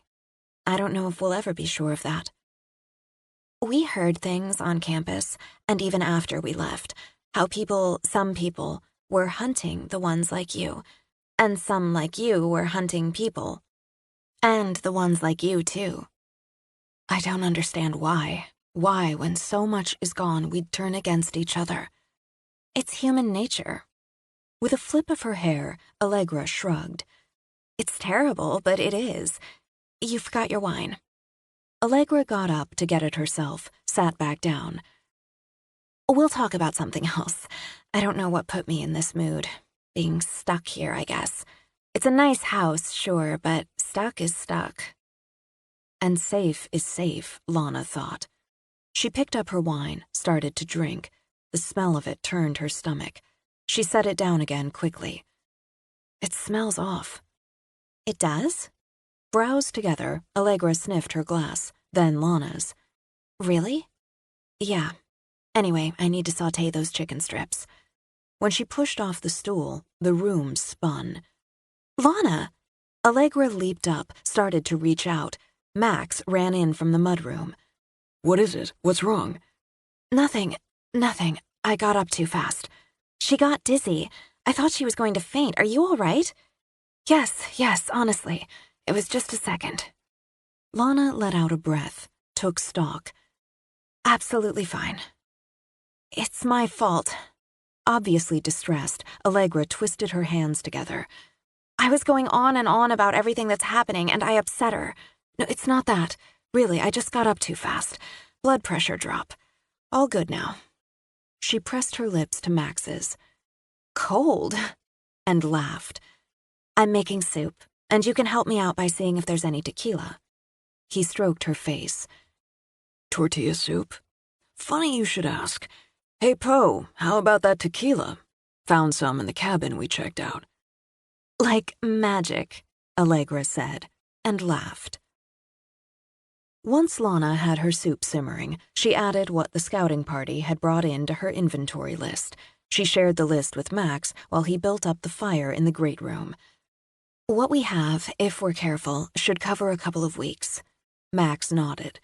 According to Kim, Sean said there are a couple of small towns, very small, within a few miles. We might find more supplies there. The biggest issue is propane. Without the generator, we don't have heat, light, or a means to cook. Poe checked the gauge when we got here, and they started out with it full. It's down 15% now. They've been wasting fuel. He straightened, looked at her. We should close off any rooms we don't need, cut the heat back, and use the fireplaces. Kim said there's a good supply of candles and oil for lamps. Yeah, I've got them on the list. So we limit light use and hot water. We need to work out shower schedules, keep them to 5 minutes. I didn't think about the water. I asked Eddie to do laundry. We're going to need to ration that, too. I know you're right, just like I know some of them aren't going to like it. They may not like being assigned certain roles and tasks. I'll take food, it's what I do, but there's cleaning, firewood, more scouting for supplies, and news, Max. We're so isolated here. Allegra was right about that. It adds safety, but how can we find out what's going on? No internet, no TV, no radio? He prowled as they talked. Prowled, she thought, and considered options, directions. We'll try one of the nearby towns, see if we can find some sort of communication. Or people. We hit 3 cabins, Lana, and found no sign of anyone. We need to figure out how to self-sustain first. And yeah, you're right, try to find out what's going on. Eddie found something. Lana lowered her voice, glancing back to make sure they were alone. When he walked Joe this morning, he found some sort of circle of stones back in the woods, and the ground in the center was burned. Not like a campfire. Something off with it, he told me. And Joe wouldn't go near it, and that he felt, well, he said it wasn't right, wasn't natural. It's easy to get spooked, Max speculated. But we should take a look. I didn't say anything to the others. There's no point in raising alarm. Absently, he brushed a hand down her arm. Are you sure you're feeling all right? Promise. In fact, I feel less dragged out than I did this morning. Making soup's therapeutic. Then let's get Eddie. Go check this out. Anybody asks, we're getting some air. More firewood, Lana suggested. Even better. She'd never been much for winter or tromping through the snow, and Lana could admit without shame she preferred urban hiking through Chelsea or the old meatpacking district to a hike through a mountain forest. But there was something astonishing about walking through snapping crisp air, the scent of pine and snow, the somehow majestic silence, while an energetic young dog leaped and bounded. An enormous buck stepped out of the trees to stare at them fearlessly, making her gasp. "That's a lot of venison," Max commented, killing the wonder of the moment for her. "Sorry, but we have to think in practicalities. We found a rifle and a shotgun, both with ammo, in the cabins we went through. Kim suggested stowing them in the garden shed for now. It seemed like a good call." "We have enough food for a couple of weeks," was all Lana said. "You can see where me and Joe broke the trail through here." Eddie gestured. "Sean's folks got some nice land. The going gets pretty steep that way, and I didn't feel all the way up for that much of a hike, so we headed off here. Hey, Joe! Dude, come on back here." The dog came back, but bellied through the snow to stick close to Eddie's side. "He's figured out we're going back to the weird. Gives me the bumps of goose right with him." "Way out of sight of the house," Max observed. "Did you see footprints?" "Didn't, but it was snowing pretty good when we got here, so if whoever was back here before that—" Eddie spread his hands, then lowered one to rub Joe's head. "Not gonna let any boogie shoes get you, doggy dude." Murmuring to Joe, Eddie continued to stroke and soothe. "He's shaking some." "It's this way?" "Yeah, up and around that bend. See where we went through before?" "Yeah," Max nodded. "Why don't you wait here with Joe?" "Don't mind using my pal here to wimp out, but if you need help, give a shout and we'll come." "You stay with Eddie," Max said to Lana. "I'll go check it out." "We'll check it out." She took his hand. "If it is magical, 2 witches are better than 1. When she took the first step forward, he didn't argue. As they approached the bend, she tightened her grip on his hand. "It's colder. Can you feel it?" "Yeah, and the air feels thinner." He saw it then. He'd expected to find some sort of botched amateur campfire, something like a survivor as inexperienced as himself might attempt. But he knew now what lay ahead hadn't been the result of an amateur attempt to provide heat and light. What lay ahead was cold and dark and deliberate. Dark. Lana's murmur echoed his thoughts. Max, what dark ritual would have done this? "We don't know enough. We don't even know enough about what's changed in us, what's growing in us. But someone knows about the black and twisting the craft to the dark." Out of sight of the house, but still too close. She felt her skin shudder as they approached the circle. Rough stones laid in a perfect circle, as if set on a line drawn by a compass.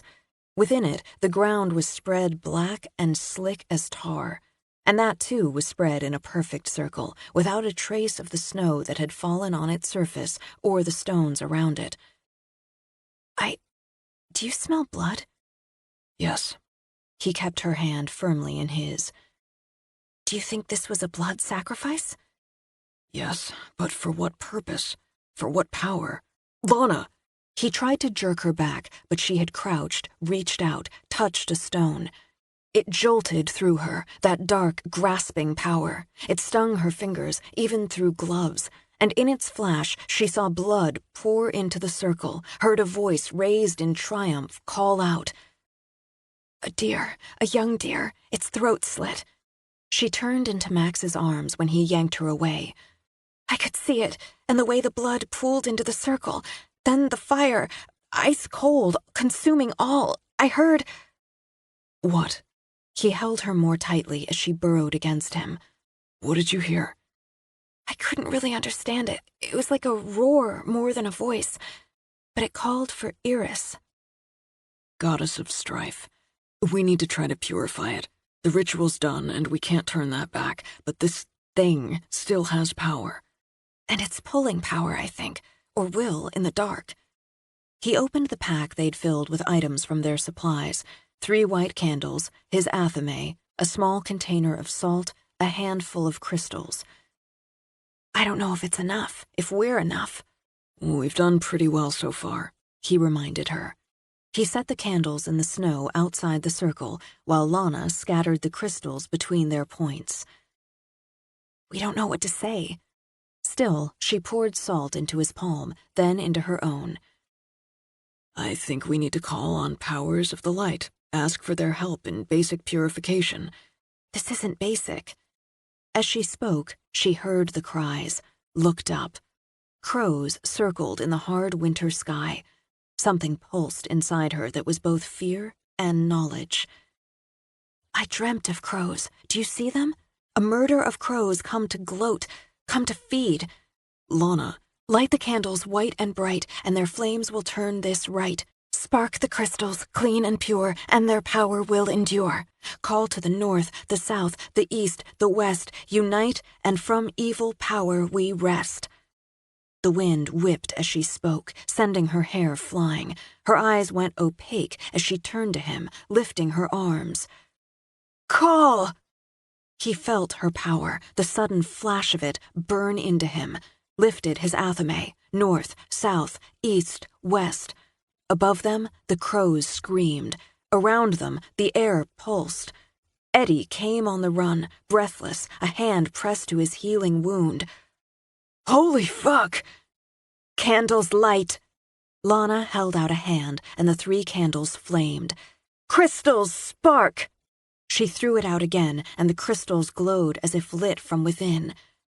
Here is light against the dark. Bending, she picked up a burning candle.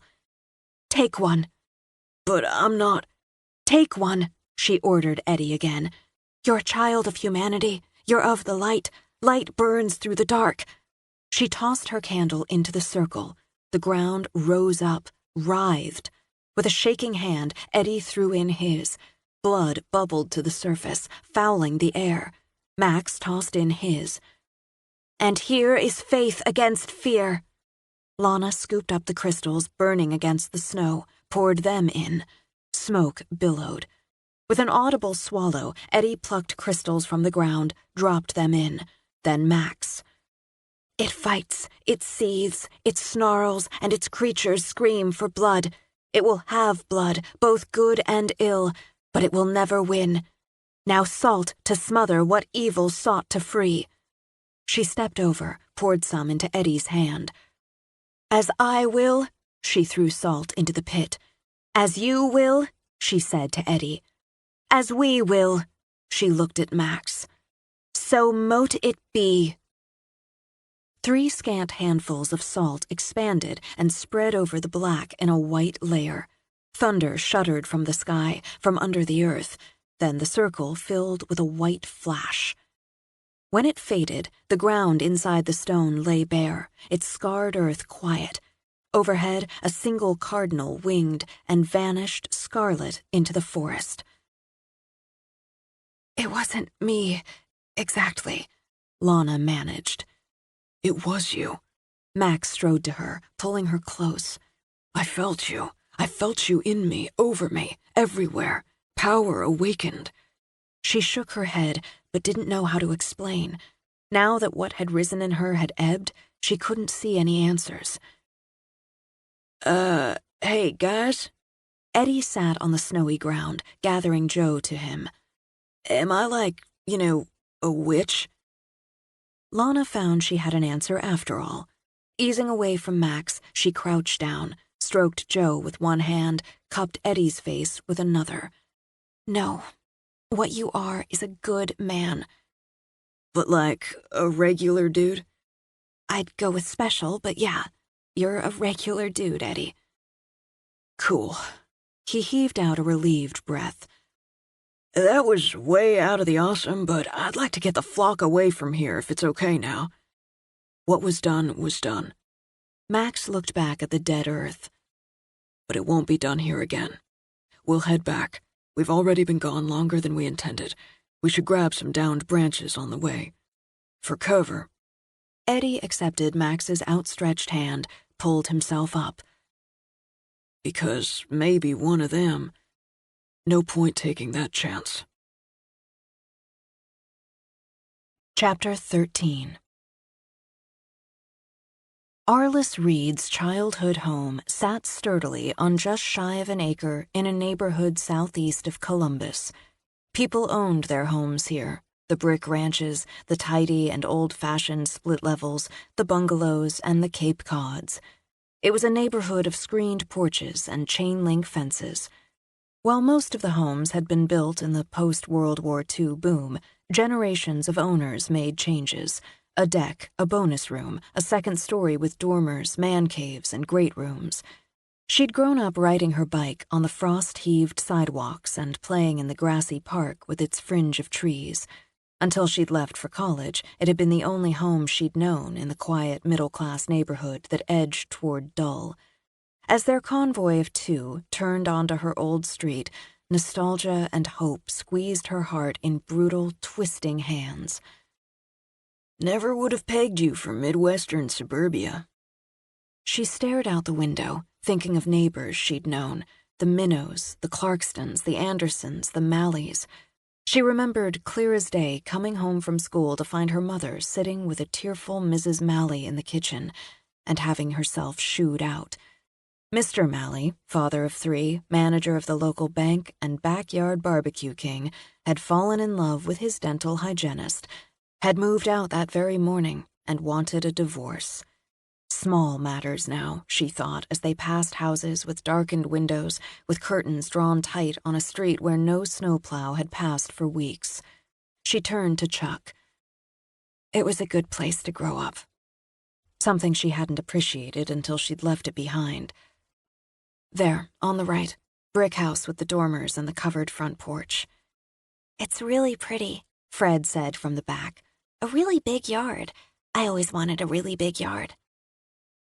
Inside Arliss, the low-grade stress that had lived in her through this last leg, with its detours, its inching progress, spiked.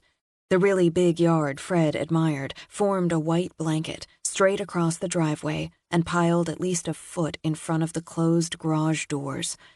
No one had shoveled the drive, the front steps, the walk. The eyes of the front windows showed dark with tightly closed curtains. The azaleas her mother prized formed misshapen white lumps. Chuck pushed up the drive in the Humvee so Jonah could follow in his tracks. Arliss shoved out, went nearly knee-deep in snow. Heart hammering, face burning hot, she waded through it. Hold on, Arliss. Chuck pumped his long legs behind her. Just slow down. I have to see. My mother... I have to see.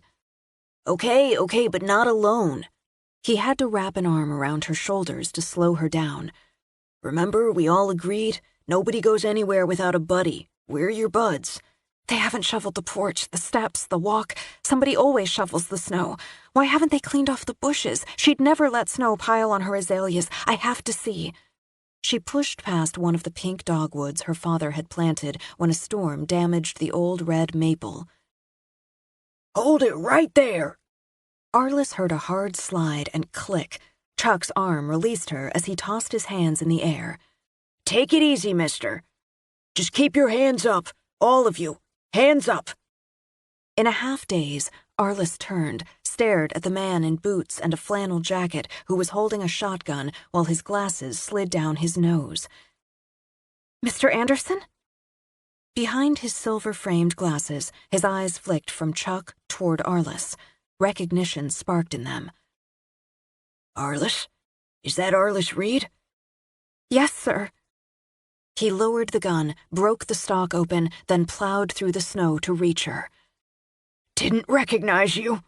His voice cracked as he wrapped one arm around her in a hug. Didn't expect to see you. I've been trying to get here, My parents... Because she knew, already knew, her throat narrowed on grief, then just closed. Now his hand rubbed up and down her back, already comforting. I'm sorry to have to tell you, honey. I'm sorry. She'd already known, and still it came as a blow to the heart. For a moment she just pressed her face to his shoulder, caught the faint scent of tobacco. Remembered how he'd like to sit out on his front porch after dinner, smoking a cigar, sipping a whiskey, how she'd seen him out there from her bedroom window, cold or heat, rain or shine. When? I guess it's been 2 weeks, or near to 3 for your dad. Your mom a few days after. Your mom had your brother bring your dad home from the hospital. He didn't want to go there, and she never went. So, and I hope it's some solace for you, they died at home like they wanted. I helped Theo bury them in the backyard, between those weeping cherries your mom loved so much. Theo. Honey, I buried him myself not a week later. I wish I could give you better news. She drew back, stared into eyes full of sorrow and sympathy. I need to. Sure you do. Listen, honey, the power's been out for a while now, so there's no heat or light, but I've got the keys right here if you want to go inside. Yes, but I need to go out back. I need to see. You go ahead. We're on the buddy system, Chuck began as Arliss trudged away. Should I? She's all right, Fred told him. I'll go after her in a minute, but she needs to be alone first. I'm Fred. I worked with Arliss in New York. This is Chuck. Bill Anderson. We lived across the street from Arliss and her family more than 30 years. These are our friends, Fred continued. Rachel and Katie and Jonah and the babies. Babies? Some light moved into his face as he adjusted his glasses. I'll be damned, 3 of them? We ought to get them inside. We shouldn't stand out here in the open too long. He fished in his pocket, took out a huge ring with dozens of keys. Have you had any problems? Violence? Jonah amended. Had some trouble early on, and some spots here and there off and on. Nobody much left now, he continued as he kicked his way up to the porch. Van Thompson down the block, he's gone a little crazy. He shoots at shadows, inside the house and out. Set his own car on fire a couple nights ago, yelling how there were demons inside it. He picked through the keys, all labeled, pulled out the ones marked Read, and unlocked the door. Feels colder in than out, but it's better to be inside. The house opened to a traditional living room, pin neat. Bill let out a little sigh. I cleaned out most of the supplies. Didn't see the point in leaving them. If you're hungry, I've got food and my camp stove and whatnot over at the house. I can bring it over. We're fine. Rachel pulled off her cap. I'm going to go out now, to Arliss. Thanks for letting us come inside, Mr. Anderson. Bill. He smiled at Fred. As hard as it is, it's good to have people around. Outside, under the skeletal branches of the weeping cherries, Arliss stood looking at 3 graves, marked with crosses made from wood scraps. Had Mr. Anderson dug out Theo's old wood-burning kit to write the names? Robert Reed, Carolyn Reed, Theodore Reed. But her father had always been so strong, her mother so vibrant, her brother so young. How could they all be gone? How could their lives just be over? How much had they suffered? How much had they feared while she'd been in New York, telling lies and half-truths to a camera? I'm sorry. Oh, God, I'm sorry I wasn't here. Arliss squeezed her eyes shut as Fred put an arm around her waist. I know you're sad. I'm so sorry. I should have come home. I should have been here. Could you have saved them? No, but I'd have been here. Helped take care of them, given them comfort, said goodbye. Arliss, you're saying goodbye now. And what you did in New York gave comfort to we don't know how many people. Being able to hear you and see you every day. And at the end, what you did, we don't know how many people you might have saved. You saved me, Fred insisted when Arliss shook her head. I wouldn't have left, and maybe they'd have taken me to some testing place, locked me up. Chuck, too. Katie and the babies, all of them. You saved some who could be saved. It matters. My family must have been proud of you. I bet they're proud of the way you figured out how to get out of New York, how you came all the way back here to stand over them now. It shows you loved them, and love matters. I knew they were gone. She had to take careful breaths to get the words out. I knew in my head even before we left New York. But you came because you loved them. Is it all right if I pray their souls find peace? I feel like they have, but I'd still like to. Undone, Arliss turned her face into Fred's hair. They would have liked you. She wept a little, knew she'd weep more, but now she had to decide, they all did, what to do next. She hadn't thought beyond coming home. They went inside. Pangs twisted and pulled as she walked through the kitchen, saw her mother's wooden spoons in the white pitcher, the fancy coffee maker she'd given her father for Christmas, the holiday photo of the four of them Theo had taken with a selfie stick centered on the kitchen corkboard. She pressed the heels of her hands to her eyes, then dropped them. There are things we can use. We'll need to make room. You don't have to think about that right now. Yes, we do, Fred. She took the photo, slipped it into her coat pocket. We all have to think. She walked to the living room. Katie sat on the couch with a baby at each breast. The third slept in Bill Anderson's arms. Chuck peeked through a chink in the curtains. Rachel and Jonah? He glanced back at Arliss. Outside. We don't want anyone happening by and getting our supplies. Sorry, Arliss. I want to say we're all sorry. I know. Mr. Anderson. Make it Bill now. Bill, I didn't ask about Mrs. Anderson or Maisie and Will. Theo helped me bury Ava before he took sick. Maisie, she's with her mom now. Her husband and our 2 grandchildren with them. Oh, Bill. It's been a hard winter. It's been a horrible time. But Will was in Florida on business, and I have to hold on to hope he's all right. The last I heard from him, he was okay and trying to get home. Arliss sat on the edge of the chair next to his. I'm so sorry. A lot to be sorry about these days. Then you've got this. He brushed a finger over the baby's cheek. You've got to hold on to it. How many people are still in the neighborhood? 4 last count, but Karen Bickles took sick a couple days ago. I was going to check on her when you rolled up. Some died, some left. On a fresh sweep of cold air, Rachel came in. We're going to take shifts watching our supplies. I'm sorry about your family, Arliss. Thanks. There would be time, plenty of time, for sorrow later. Bill says there are 4 left in the neighborhood, one of them sick. Bill, Rachel is a doctor.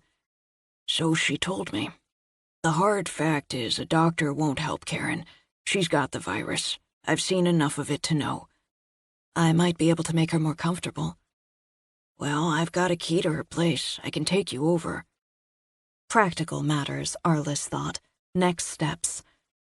The rest of us should go through the house, see what we can use, what we have room for. We can't stay here without heat or water. Jonah and I were talking about that. We thought maybe south, maybe into Kentucky or toward Virginia, Rachel said. Arliss nodded. Direction didn't matter to her, but south made sense. Get out of the hardest grip of winter in the weeks it had left. We could plot out a route and alternates. Bill, you should come with us. My boy may be trying to get home. I have to be here when Will gets home. You can't stay here alone. You shouldn't. Katie looked at Rachel, lifted a baby for Rachel to take, burp while she shouldered the other. You should come with us. We could leave the route for your son, Fred said. Leave a big note or sign telling him where we're going, and if we have to go off route, we can leave signs there that he could follow. I bet he's really smart, isn't he? A smile ghosted around Bill's mouth. He is. He's smart and strong. He'll follow the signs, Fred told him. He'd want you to come with us, and he'll follow the signs. Bill shifted to look out the window, to his own house, his own porch and yard. We bought the house when Ava was pregnant with Maisie. It strapped us, but we knew what we wanted for our family. We had a good life here. A good life. I know how hard it is, Arliss consoled. But we need to make a new place. And here we're too far from a water source, too exposed once the snow melts. I've seen things, Bill. It's not just the virus killing people. She stood. I'll start upstairs. There'll be blankets and linens and... Understanding her sudden distress, Bill rose as well, passing the baby to Fred. Theo and we cleaned up, and he helped me do the same. Your mom and my Ava would have wanted that. Tears rose up, spilled out before she could stop them. Bill simply hugged her. It's all right, honey. Tears wash some of the worst away. When she'd cried all she could, Arliss went back to her parents' room. Blankets, sheets, towels. Maybe they could get another car for supplies. She could drive it. Bandages, antiseptics, more baby aspirin, more ibuprofen, over-the-counter sleep aids from the bathroom, soaps, shampoos, razors, skincare stock. She slipped one of her mother's lipsticks into her pocket with the photo as a keepsake. Scissors, sewing supplies. Despite the circumstances, she found herself more than mildly mortified to find lubricant and Viagra in her parents' nightstand drawers. Rachel stepped in as Arliss stared at the bottle in her hand. Any meds, OTC or RX for my stock? It's, Viagra. Also used in treating pulmonary hypertension. Oh, well, I bet he wasn't using it for that. She laughed a little. They had a good life here, like Mr. and Mrs. Anderson. He has to come with us, Rachel. I think he's leaning that way now. The woman, Karen, she was already gone. Another woman, I can't remember her name, gone too. She hanged herself. There's a man several houses down, but we couldn't get close to the house, much less inside. Even when Bill identified himself, he threatened to shoot us dead, his term, if we didn't get the hell off his lawn. But you think Bill will come with us? He's having a hard time with it, but yes, I think he will. He's got a truck, 4-wheel drive.